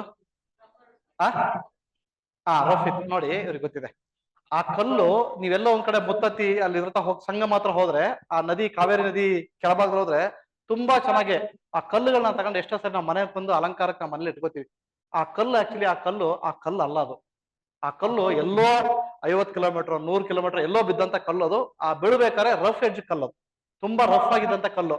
ಅದ್ರ ಡಿಫ್ರೆಂಟ್ ಎಡ್ಜಸ್ ಇರ್ತಕ್ಕಂಥ ಕಲ್ಲು. ಈಗ ನಾವೇನ್ ಈ ತರ ರೌಂಡ್ ಶೇಪ್ ಕಲ್ಲುಗಳನ್ನ ನೋಡ್ತೀವಲ್ಲ, ಇದು ಈ ರೀತಿ ಹೇಗೋ ಇದ್ದಂತ ಕಲ್ಲಿದು. ಆ ನದಿಗೆ ಅಥವಾ ಆ ಸ್ಟ್ರೀಮಿಗೆ ಬಿದ್ದಿದೆ, ನೀರಿಗೆ ಬಿದ್ದಿದೆ. ಬಿದ್ದಾದ್ಮೇಲೆ ನೀರ್ ಕೆಳಗಡೆ ರೋಲ್ ಆಗಿದೆ, ಅದು ಕಂಟಿನ್ಯೂಸ್ ರೋಲ್ ಆಗಿದೆ. ರೋಲ್ ಆಗ್ಬೇಕಾದ್ರೆ ಆ ರಫ್ ಎಡ್ಜಸ್ ಇದೆಯಲ್ಲ, ಅದೆಲ್ಲದೂ ಕೂಡ ಎರೋಷನ್ ಆಗಿದೆ. ಎರೋಷನ್ ಆಗಿ it has become A fine pebble, ತುಂಬಾ ಚೆನ್ನಾಗಿರ್ತಕ್ಕಂಥ ಪೆಬಲ್. ನೀವು ಕೂಡ ಅದಾಗ್ಬೇಕು. ಅಂದ್ರೆ ಹಂಗ ಅರ್ಥ ಸುಮ್ಮನೆ ಇಲ್ಲೆಲ್ಲ ಓಡಾಡ್ಬೇಕು ಅಂತಲ್ಲ. ಈ ಇದ್ರಲ್ಲಿ ನಿಮ್ಮ ಟ್ರಾನ್ಸ್ಫಾರ್ಮೇಶನ್ ಹಂಗ ಆಗ್ಬೇಕು. ಪ್ರತಿಯೊಂದು ನಾವು ಬದಲಾಗ್ಬೇಕು, ಪ್ರತಿಯೊಂದು ವಿಷಯದಲ್ಲೂ ಬದಲಾಗ್ಬೇಕು. ಪ್ರತಿಯೊಂದು ವಿಷಯ ಅಂದ್ರೆ ಏನು? ನಿಮ್ಮ ಹಾನೆಸ್ಟಿನಲ್ಲಿ, ನಿಮ್ಮ ಡಿಸಿಪ್ಲಿನ್ ಅಲ್ಲಿ, ಆಯ್ತಾ? ಪ್ರತಿಯೊಂದು ನಿಮ್ಮ ಆಟಿಟ್ಯೂಡ್ ಎಲ್ಲರಲ್ಲೂ ನೀವು ಬದಲಾಗ್ಬೇಕು. ಯಾವಾಗ ಅಷ್ಟು ಟ್ರಾನ್ಸ್ಫಾರ್ಮೇಶನ್ ಆ ತರ ಫೈನ್ ಪೆಬಲ್ ತರ ಟ್ರಾನ್ಸ್ಫಾರ್ಮೇಶನ್ ಬರುತ್ತೆ, ಆವಾಗ you are the best officer for this post ಅಂತ. ಅಂದ್ರೆ ಆ ಒಂದು ಹುದ್ದೆಗೆ ಬೆಸ್ಟ್ ನೀವು ಅಂತ, ಅಂದ್ರೆ ನೀವೇ ಮೋಸ್ಟ್ ಸೂಟಬಲ್ ಅಂತ ಅರ್ಥ. ನೀವೇ ಮೋಸ್ಟ್ ಕಾಂಪಿಟೆಂಟ್. ನಿಮಗೆ ಈಕ್ವಲ್ ಆಗಿ ಸಮರ್ಥರು ಯಾರು ಇರಕ್ ಸಾಧ್ಯ ಇಲ್ಲ. ಆ ಲೆವೆಲ್ಗೆ ನಾವು ಬರ್ಬೇಕಂತಂದ್ರೆ ಅಷ್ಟು ಟ್ರಾನ್ಸ್ಫಾರ್ಮೇಶನ್ ನಾವು ಇಲ್ಲಿ ಮಾಡ್ಕೋಬೇಕು. ಈ ಕ್ಲಾಸ್ ರೂಮ್ ಏನಿದೆ, ಈ class room in the sense, ಈ ಒಂದು ನಿಮ್ಮ ಸ್ಟಡೀಸ್ ಏನಿದೆಯಲ್ಲ, ಈ ಒಂದು 2 ವರ್ಷ ಅಂತ ಏನ್ ಅನ್ಕೊತಿರಲ್ಲ, ಅದು 1 ವರ್ಷ 2 ವರ್ಷ ಅಂತಿದ್ದಾರೆ. ಇಷ್ಟು ಟ್ರಾನ್ಸ್ಫಾರ್ಮೇಶನ್ ಏನಿದೆ, ಇದಿಷ್ಟು ನೀವು ರಿಟೈರ್ಡ್ ಆದ್ಮೇಲೂ ಕೂಡ ಬರೋಂಥದ್ದು. ಈ 2 ವರ್ಷಗಳನ್ನ ತುಂಬಾ ಚೆನ್ನಾಗಿ ಬಳಸ್ಕೊಳ್ಳಿ.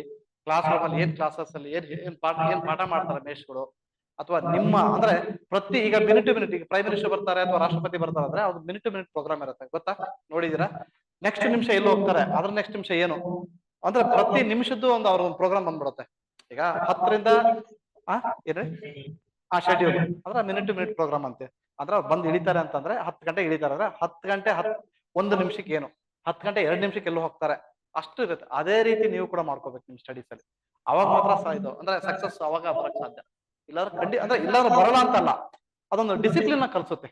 ಅರ್ಥ ಆಗ್ತಿದ್ಯಾ? ಈಗ ನೀವು ನಾಳೆ ಬೆಳಗ್ಗೆ 5:30ಗೆ ಹೇಳ್ಬೇಕು ಅಂತೇಳಿ ಒಂದು ಅಲಾರಾಮ್ ಇಟ್ಕೊಂಡು 5:30ಗೆ ಹೇಳ್ತೀರ, ನಾಡಿದ್ದು ಅದನ್ನೇ ಪ್ರಾಕ್ಟೀಸ್ ಮಾಡಿ. ಒಂದು 20 ದಿನ ಪ್ರಾಕ್ಟೀಸ್ ಮಾಡಿದ್ರೆ 21ನೇ ದಿನ ನೀವು ಅಲಾರಾಮ್ ಇಟ್ಕೊಳ್ಳೋದು ಬೇಕಾಗಿಲ್ಲ, ಕರೆಕ್ಟ್ ಆಗಿ 5:30 ಇರುತ್ತೆ. ಅದೊಂದು ಡಿಸಿಪ್ಲಿನ್ ಬಂದ್ಬಿಡುತ್ತೆ, ಆಯ್ತಾ? ಒಂದು 20 ದಿನ ಯಾವ್ದಾರು ಒಂದು ಪ್ರಾಕ್ಟೀಸ್ ಮಾಡಿ, 21ನೇ ದಿನ ಅದೇ ಕಲ್ಸ್ಬಿಡುತ್ತೆ. ಅರ್ಥ ಆಗ್ತಿದ್ಯಾ ನಾ ಹೇಳ್ತಿರೋದು? ಅಂದ್ರೆ ಈಗ ಒಂದು 20 ದಿನ ನೀವು ಜಿಮ್ ಹೋಗಕ್ ಶುರು ಮಾಡಿ, ಯೋಗ ಮಾಡಕ್ ಶುರು ಮಾಡಿ, 21ನೇ ದಿನ ಅದೇ ನಿಮ್ಮನ್ನು ಮಾಡ್ಸಕ್ ಶುರು ಮಾಡುತ್ತೆ. ಇಲ್ಲಿ ಕೂಡ ಹಾಗೇನೆ ಸ್ಟಡೀಸು ಕೂಡ ಕರೆಕ್ಟ್ ಆಗಿ ನಾಳೆ ಡೇ 1 ಇಂದ ಶುರು ಮಾಡಿ, ಡೇ 2 ನಲ್ಲಿ ಏನ್ ಮಾಡ್ಬೇಕು, ಡೇ 3 ನಲ್ಲಿ ಏನ್ ಮಾಡ್ಬೇಕು ಮಾಡಿ. ಸೊ ನಿಮಗೆ ಗೊತ್ತೇ ಆಗಲ್ಲ ಅಷ್ಟು ಟ್ರಾನ್ಸ್ಫಾರ್ಮೇಶನ್ ನಿಮ್ಮಲ್ಲಿ ಬರುತ್ತೆ. ಸೊ ಆ ಟ್ರಾನ್ಸ್ಫಾರ್ಮೇಶನ್ ಬಂದಾದ್ಮೇಲೆ ನೋಡಿ, ಸೊ ನಿಮ್ಮ ನೋಡೋ ದೃಷ್ಟಿನೇ ಚೇಂಜ್ ಆಗುತ್ತೆ, ನೀವೇ ಚೇಂಜ್ ಆಗೋಗ್ತೀರಿ. ಎಷ್ಟೋ ಸರ್ ನಮ್ಗೂ ಹಂಗೆ ಅನ್ಸ್ಬಿಡುತ್ತೆ, ನಾನು ಇಷ್ಟು ಬದಲಾಗ್ತೀನಿ ಅಂತ ಅನ್ಸ್ಬಿಡುತ್ತೆ. ಆಮೇಲೆ ನಿಮ್ಮ ಸ್ನೇಹಿತರು ಕೂಡ ಐಡೆಂಟಿಫೈ ಮಾಡ್ತಾರೆ, ತುಂಬಾ ಚೇಂಜ್ ಆಗ್ಬಿಟ್ಟ ಹುಡುಗ ಅಂತಾರೆ. ಅರ್ಥ ಆಗ್ತಿದ್ಯಾ? ಅಂದ್ರೆ ಆ ಟ್ರಾನ್ಸ್ಫಾರ್ಮೇಶನ್ಗಳು ಬರಬೇಕು ಅಂತಂದ್ರೆ ಅದ್ ನಾವು ಸ್ಟಾರ್ಟ್ ಮಾಡ್ಬೇಕು ಇಲ್ಲಿ.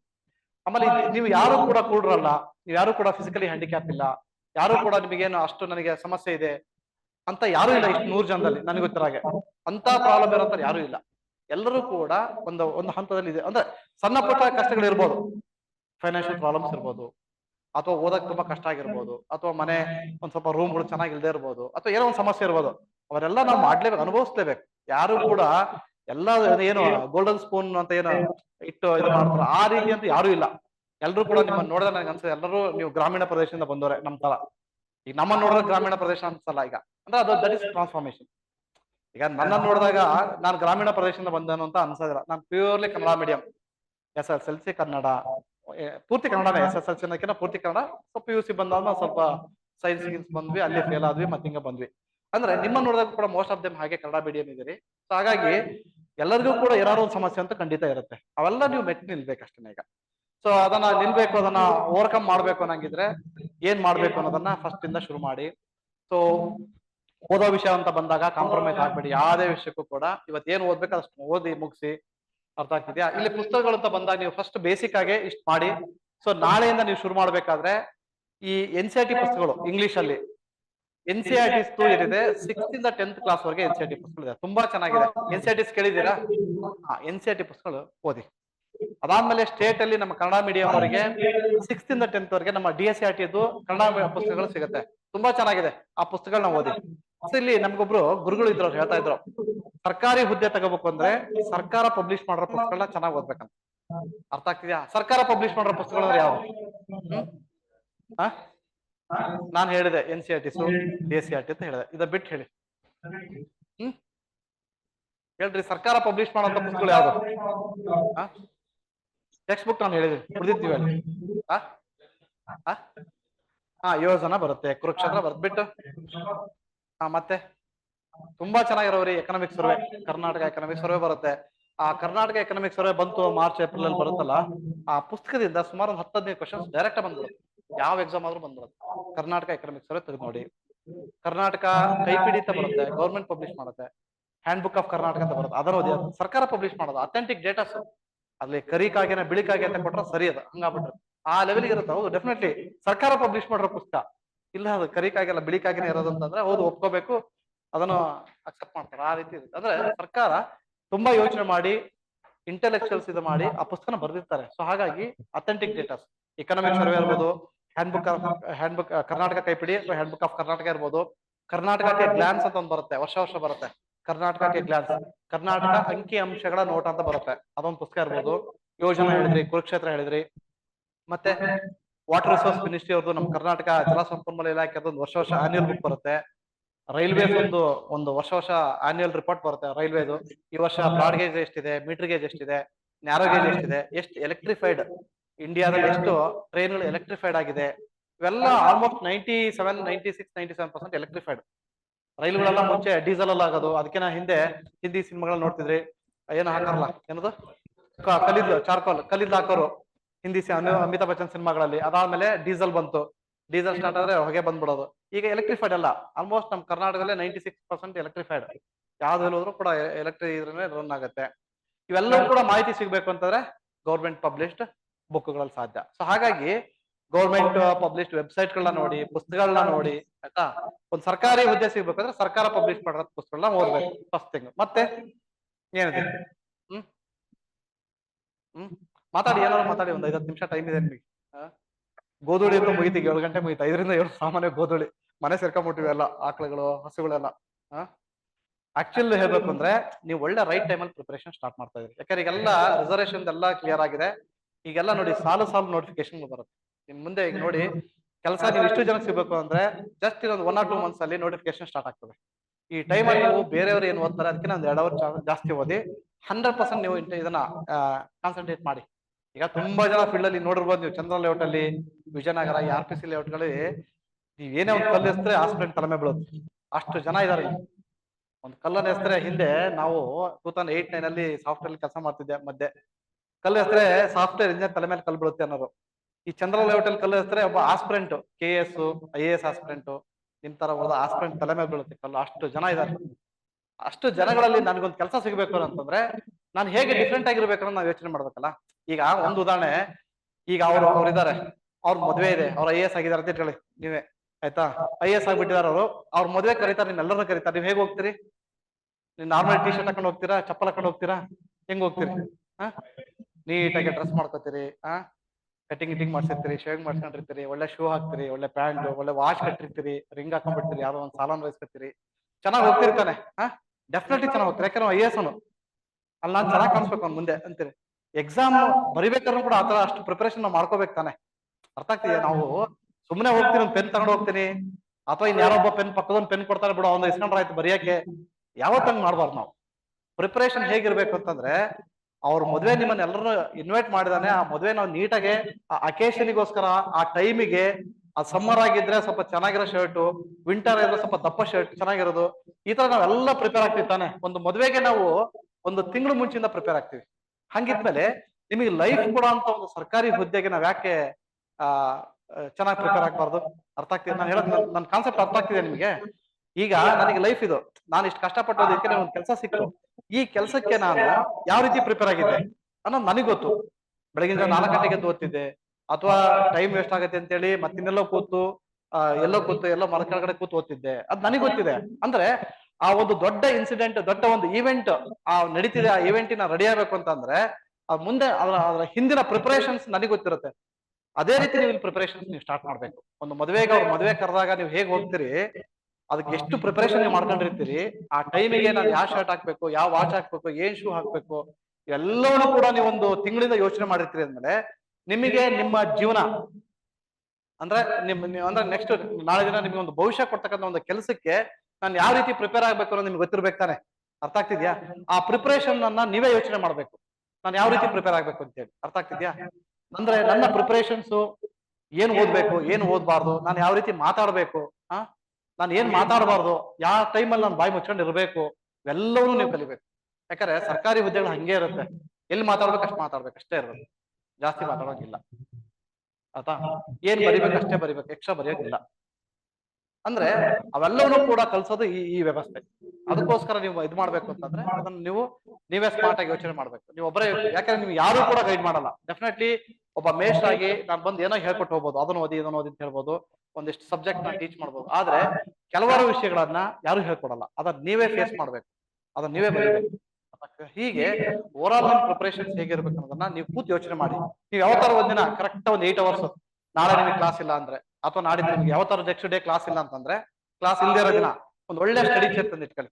ಒಂದು ಕಬೋರ್ಡ್ ಈ ತರ ಕೂರೋದಕ್ಕೆ ತಗೊಳ್ಳಿ, ಒಂದು ಸ್ಟಡಿ ಚೇರ್ ತಗೊಂಬಿಡಿ.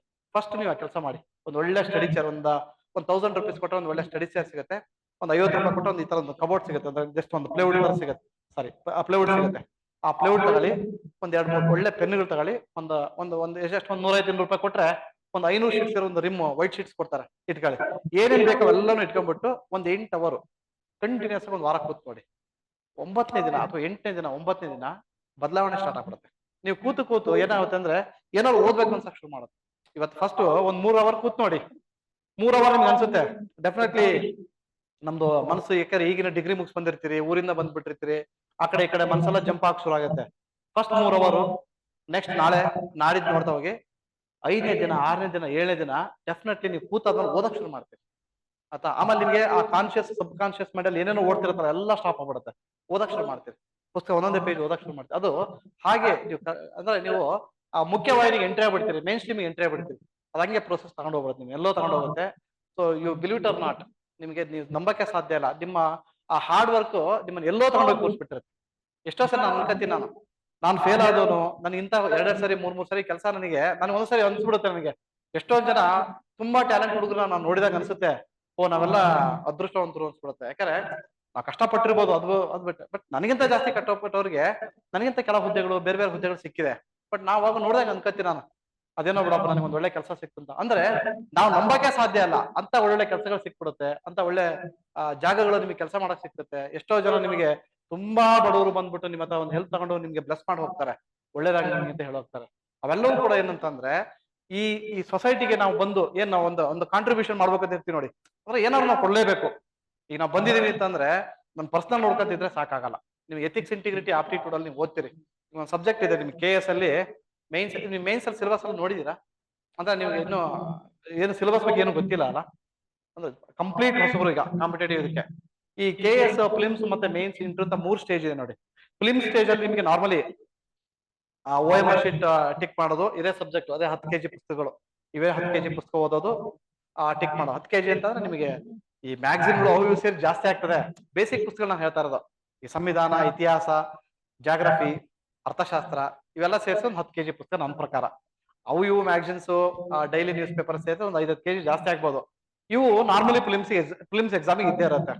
OMR ಶೀಟ್ ಅಲ್ಲಿ ನೀವು ಇದು ಮಾಡ್ತೀರಿ, ಟಿಕ್ ಮಾಡ್ತೀರಿ, ಅದು ಫಿಲಿಮ್ಸ್ ಕ್ಲಿಯರ್ ಆಗುತ್ತೆ. ನೆಕ್ಸ್ಟ್ ಮೇನ್ಸ್ ಬರ್ತೀರಿ. ಮೇನ್ಸ್, KS ಮೇನ್ಸ್ ಅಥವಾ IAS ಮೇನ್ಸ್ ಗಳಲ್ಲಿ ಸಾಮಾನ್ಯವಾಗಿ ನೀವು ಬರೀಲೇಬೇಕು. ನೀವು ಏನ್ ಬರೀತೀರಿ ಅದ್ರ ಮೇಲೆ ಮಾರ್ಕ್ಸ್ ಸಿಗುತ್ತೆ. ಬರೆಯೋದನ್ನ ನೀವು ನೀಟಾಗಿ ಬರಿಬೇಕು, ತುಂಬಾ ಚೆನ್ನಾಗಿ ಬರಿಬೇಕು. ಫಸ್ಟ್ ಥಿಂಗ್ ಅಂದ್ರೆ ಆ ರೈಟಿಂಗ್ ಅಲ್ಲೇ ನಿಮ್ಮ ಪರ್ಸನಾಲಿಟಿ ತೋರಿಸುತ್ತೆ. ಅರ್ಥ ಆಗ್ತಿದ್ಯಾ? ನೀವೇನ್ ಬರಿತಿದ್ರಿ, ನೀವು ಎಕ್ಸಾಕ್ಟ್ಲಿ ರಿಫ್ಲೆಕ್ಷನ್, ನಿಮ್ಮ ರೈಟಿಂಗ್ ಅನ್ನೋದು ಏನಿದೆ exactly reflection of your thought. ನಿಮ್ಮ ಮನಸ್ಸಲ್ಲಿರ್ತಕ್ಕಂಥದ್ದು ಆ ರಿಫ್ಲೆಕ್ಷನ್ ಆಗ್ತಾ ಇರುತ್ತೆ. ಅರ್ಥ ಆಗ್ತಿದ್ಯಾ? ಬರಿಬೇಕಾದ್ರೆ ನೀವು ಎಥಿಕ್ಸ್, ಇಂಟಿಗ್ರಿಟಿ, ಆಪ್ಟಿಟ್ಯೂಡ್ ಅಂತ ಸಬ್ಜೆಕ್ಟ್ ಇದೆ 250 ಮಾರ್ಕ್ಸ್ಗೆ. ಅಲ್ಲಿ ನೀವು ನಿಮ್ಮನ್ನು ಪ್ರೂವ್ ಮಾಡ್ಬೇಕು. ಎಥಿಕ್ಸ್ ಅಂತಂದ್ರೆ ನೈತಿಕತೆ, ಸಮಗ್ರತೆ ಮತ್ತೆ ಅಭಿಕ್ಷಮತೆ ಅಂತ ಬರುತ್ತೆ. ಬೇರೆ ಬೇರೆ ನಮಗೆ ಮೈನ್ಸ್ ಅಲ್ಲೆಲ್ಲ ರೂರಲ್ ಡೆವಲಪ್ಮೆಂಟ್ ಇದೆ, ಪಬ್ಲಿಕ್ ಅಡ್ಮಿನಿಸ್ಟ್ರೇಷನ್ ಸ್ವಲ್ಪ ಸಿಲೆಬಸ್ ಇದೆ. ಅವೆಲ್ಲವೂ ಕೂಡ ನೀವು ಫಿಲಿಮ್ಸ್ ಅಲ್ಲಿ ಓದಿರ್ತೀರಿ, ಅವೆಲ್ಲವೂ ಕೂಡ ನಿಮ್ಮ ಅಕಾಡೆಮಿಕ್ ಅಲ್ಲಿ ಓದಿರ್ತೀರಿ. ಎಲ್ಲವೂ ಕೂಡ ನೀವು ಓದಿದ್ರೆ ಅರ್ಥ ಆಗಿರುತ್ತೆ, ಅಥವಾ ಯಾರೊಬ್ಬ ಟೀಚರ್ ಹೇಳಿದ್ರು ಕೂಡ ನಿಮ್ಗೆ ಅರ್ಥ ಆಗಿರುತ್ತೆ. ಸೊ ಹಾಗಾಗಿ ಅದು ಟಫ್ ಅಂತ ಅಲ್ವೇ ಅಲ್ಲ. ಬಟ್ ಏನಂತಂದ್ರೆ ಅವನ್ನ ನೀವು ನೀಟಾಗಿ ನೋಡ್ಕೋತ ಹೋಗ್ಬೇಕಷ್ಟೇ. ಒಂದ್ಸರಿ ನೀವು ಯಾವ್ದಾದ್ರು ಅಷ್ಟೇ ಓದ್ಬೇಕಾದ್ರೆ 100% ಅದನ್ನ ಅಂದ್ರೆ ಅದ್ರ ಕಡೆ ಗಮನ ಕೊಡಿ. ನಾವು ಓದ್ಬೇಕಾದ್ರೆ ನಾವು ನೋಡ್ತೀವಿ. ಈಗ ಉದಾಹರಣೆ ನೀವು ಎಲ್ಲರೂ ಹೋಗ್ಬೇಕಾದ್ರೆ ನಾವು ಈಗ ನೋಡ್ಕೋತ ಹೋಗ್ತೀವಿ ಅಷ್ಟೇ, ಸುಮ್ಮನೆ ನೋಡ್ತಿರ್ತೀವಿ ಅಷ್ಟೇ, ಗಮನ ಕೊಟ್ಟಿರಲ್ಲ. ಸುಮ್ಮನೆ ಹೋಗ್ಬೇಕಾದ್ರೆ ಯಾವ್ದೋ ಶಾಪ್ ನೋಡ್ಕೋತ ಹೋಗ್ತೀವಿ ಅಷ್ಟೇ, ಗಮನ ಕೊಟ್ಟಿರಲ್ಲ ನಾವು. ಅದೇ ಸಡನ್ ಯಾವ್ದಾರು ಕೇಳಿದ್ರು, ಶಾಪ್ ಹೆಸರು ಕೇಳಿದ್ರೆ ನೋಡ್ದಂಗಿತ್ತು ಅಂತ ಅನ್ಸುತ್ತೆ ಅಷ್ಟೇ. ಗಮನ ಕೊಟ್ಟು ನೋಡಿದ್ರೆ 100% ಅಲ್ಲಿ ಇತ್ತು ಅಂತ ಹೇಳ್ತೀವಿ. ಅರ್ಥ ಆಗ್ತಿದೆ? ಯಾರು ನೋಡೋದಕ್ಕೂ ಗಮನ ಕೊಡೋದಕ್ಕೂ ಡಿಫ್ರೆನ್ಸ್ ಇದೆ. ಈಗ ನಾನು ಇಷ್ಟು ಜನ ನೋಡ್ತಾ ಇದ್ದೀನಿ, ಯಾರೋ ಇಷ್ಟು ಜನಕ್ಕೆ ನಾನು ಗಮನ ಕೊಡ್ತಾ ಇದ್ದೀನಿ, ನನ್ಗೆ ಗೊತ್ತು. ಆತಾ ನೆಕ್ಸ್ಟ್ ಹೇಳಿದ್ರೆ ನಾನು ಅವ್ರ ಮೇಲೆ ಗಮನ ಕೊಟ್ಟೆ, ನಂಗೆ ಡೆಫಿನೆಟ್ ಹೇಳ್ತೀನಿ. ಅಂದ್ರೆ ಇಲ್ಲಿ ಕೂಡ ಹಾಗೇನೆ, ಓದ್ಬೇಕಾದ್ರೆ ನೀವು ಜಾಸ್ತಿ ಗಮನ ಕೊಡ್ಬೇಕು. ಆ ಗಮನ ಕೊಡೋದೇನಿದೆ ಅಂತಂದ್ರೆ ಸಬ್ ಕಾನ್ಶಿಯಸ್ ಮೈಂಡ್ ಅಲ್ಲಿ ವರ್ಕ್ ಆಗ್ತಿರುತ್ತೆ. ಎಕ್ಸಾಕ್ಟ್ಲಿ ನೀವು ಬರಿಬೇಕಾಗ್ಲಿ, ಮಾತಾಡಬೇಕಾಗ್ಲಿ, ಅದು ನಿಮಗೆ ಆ ಕಂಟೆಂಟ್ ಅನ್ನ ಕೊಡುತ್ತೆ. ಈಗ ನೋಡಿ, ಇಂಟರ್ವ್ಯೂಗಳಲ್ಲಿ ನಾರ್ಮಲಿ ನೀವು KS ಅಥವಾ IAS ಗಳಲ್ಲಿ ಲಾಸ್ಟ್ ರೌಂಡ್ ಅಂತೂ ಇಂಟರ್ವ್ಯೂ ಇದ್ದೇ ಇರುತ್ತೆ, ಸಂದರ್ಶನ ಇರುತ್ತೆ. ಸಂದರ್ಶನಗಳು ಹೇಗಿರುತ್ತೆ ಅಂತಂದ್ರೆ, ನಾವೆಲ್ಲ ಓದಿರ್ತೀವಿ 1ನೇ ಕ್ಲಾಸ್ ಇದ್ದ. ನಿಮಗೆ ಯಾವಾಗ ನೆನಪಿನ ಶಕ್ತಿ ಬಂತು, ನಿಮಗೆ ನಾರ್ಮಲಿ ಒಂದು LKG ಹುಡುಗ ಇದ್ದಾಗ, UKG ಇದ್ದಾಗ ನಿಮಗೆ ನೆನಪಿನ ಶಕ್ತಿ ಅವಾಗಿದ್ದ ನೀವು ರೆಕಗ್ನೈಸ್ ಮಾಡಕ್ ಶುರು ಮಾಡ್ತೀವಿ, ಹೌದಾನೆ? ಅಲ್ಲಿಂದನೂ ಶುರು ಆಗುತ್ತೆ ನಿಮ್ಗೆ ಇಂಟರ್ವ್ಯೂ ಅನ್ನೋದು. ಅಂದ್ರೆ ನಿಮಗೆ ಕ್ವಶನ್ಸ್ ಹೇಗ್ ಬೇಕಾದ್ರೂ ಬರ್ಬೋದು. ಅದಕ್ಕೋಸ್ಕರ ಅಂದ್ರೆ ನೀವು ಜಸ್ಟ್ ಟಿಕ್ ಮಾಡಿದಾಯ್ತು, ಬರೆಯೋದಾಯ್ತು ಮೈನ್ಸ್ ಅಲ್ಲಿ, ಜೊತೆಗೆ ಮಾತಾಡ್ಬೇಕು. ಕಮ್ಯುನಿಕೇಶನ್ ತುಂಬಾ ಇಂಪಾರ್ಟೆಂಟ್. ಆ ಕಮ್ಯುನಿಕೇಶನ್ಸ್ ಅನ್ನೋದು ಎಷ್ಟೋ ಜನರ ಇಂಟರ್ವ್ಯೂ ನಲ್ಲಿ ಕಡಿಮೆ ಮಾರ್ಕ್ಸ್ ಅನ್ನ ಕೊಟ್ಟಿದೆ, ಎಷ್ಟೋ ಜನ ಒಳ್ಳೆ ಮಾತಾಡೋ ಮುಖಾಂತರ ಜಾಸ್ತಿ ಮಾರ್ಕ್ಸ್ ಕೊಟ್ಟಿದೆ. ಒಂದು ಎಕ್ಸಾಂಪಲ್ ಕೊಡ್ತೀನಿ. UPSC interview it has happened ಇನ್ 2006 ಅಲ್ಲಿ. ನನಗೊಬ್ರು ಪರಿಚಯ ಇದ್ರು, ರಮೇಶ್ ರೆಡ್ಡಿ ಅಂತ ಹೇಳಿ. ಈ ಗಾಟ್ IPS. ಅದು ಲಾಸ್ಟ್ ಅಟೆಂಪ್ಟ್ ಅಲ್ಲಿ.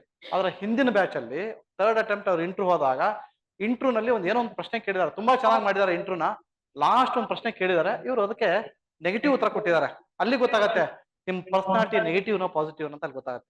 ಪೆಸಿಮಿಸ್ಟಿಕ್, ಆಪ್ಟಿಮಿಸ್ಟಿಕ್ ಅಂತ ಹೇಳ್ತೀವಲ್ಲ, ಅಲ್ಲಿ ಗೊತ್ತಾಗುತ್ತೆ ನಿಮ್ ಪರ್ಸನಾಲಿಟಿ. ಬೇಕಾದ್ರೆ ಇಷ್ಟು ಜನನ ನಾನು 5 ನಿಮಿಷ ಮಾತಾಡ್ಸಿದ್ರೆ ಡೆಫಿನೆಟ್ಲಿ ನಾನು ಹೇಳ್ತೀನಿ. ಯಾಕಂದ್ರೆ ನಾನು ಸಾವಿರಾರು ಜನ ನಿಮ್ ತರ ಸ್ಟೂಡೆಂಟ್ಸ್ ಅನ್ನ ನೋಡಿದೀನಿ, ಪಬ್ಲಿಕ್ ಅನ್ನ ನೋಡಿದೀನಿ. ಯಾರು ನೆಗೆಟಿವ್ ಥಾಟ್ ಹೇಗಿರುತ್ತೆ, ಯಾರ್ದು ಅಂದ್ರೆ ನೆಗೆಟಿವ್ ಆಟಿಟ್ಯೂಡ್ ಯಾರ್ದು, ಪಾಸಿಟಿವ್ ಆಟಿಟ್ಯೂಡ್ ಯಾರ್ದು, 5 ನಿಮಿಷ ಮಾತಾಡಿದ್ರೆ ಸಾಕು ನಮ್ಗೆ ಗೊತ್ತಾಗತ್ತೆ. ಅಲ್ಲಿ ಇಂಟರ್ವ್ಯೂ ನಲ್ಲಿ 5 ಜನ ಕೂತಿರ್ತಾರಲ್ಲ, ದೊಡ್ಡ ದೊಡ್ಡ ಆಫೀಸರ್ಸ್ ಇರ್ತಾರೆ, ಅವ್ರು ನಮಗಿಂತ ದೊಡ್ಡವ್ರು ಇರ್ತಾರೆ. ಡೆಫಿನೆಟ್ಲಿ ನಿಮ್ಮನ್ನ 5 ನಿಮಿಷದಲ್ಲಿ ನಿಮ್ಮನ್ನ ಗೇಜ್ ಮಾಡ್ಬಿಡ್ತಾರೆ. ಓ ಇನ್ನು ಫಿಟ್ ಆರ್ ನಾಟ್ ಫಿಟ್ ಅಷ್ಟೇ. ಫಿಟ್ ಆರ್ ನಾಟ್ ಫಿಟ್ ಅದಕ್ಕೆ ನಾಟ್ ಫಿಟ್ ಅನ್ಫಿಟ್ ಅನ್ನೋದನ್ನು ಹೇಳ್ಬಿಡ್ತಾರೆ ಅಷ್ಟೇ. ಅಂದ್ರೆ is not fit for this post ಅಂತ ಹೇಳಿ ಹೇಳ್ಬಿಡ್ತಾರೆ. ಆ ಲೆವೆಲ್ಗೆ ಕೂಡ ಇಂಟರ್ವ್ಯೂ ಇರುತ್ತೆ.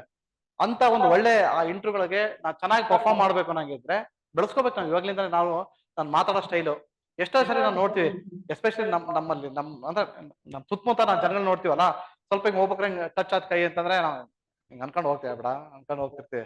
ಅದೇ ಬೇರೆಯವ್ರಾದ್ರೆ ಸಾರಿ ಹಿಂಗ್ ಅನ್ಕೊಂಡು ಹೋಗ್ತಿರ್ತಾರೆ. ಅಂದ್ರೆ ಅಲ್ಲಿ ನಿಮ್ ಆಟಿಟ್ಯೂಡ್ ತೋರಿಸುತ್ತೆ. ಏನು ಕಳ್ಕೊಳ್ಳಲ್ಲ ನಾವು. ಒಂದ್ ಸಾರಿ ಕೇಳಿದ್ರೆ ಏನು ಕಳ್ಕೊಳ್ಳಲ್ಲ, ಅಥವಾ ಏನೋ ಅನ್ಕೊಂಡ್ರೆ ನಾವ್ ಏನು ಕಳ್ಕೊಳ್ಳಲ್ಲ.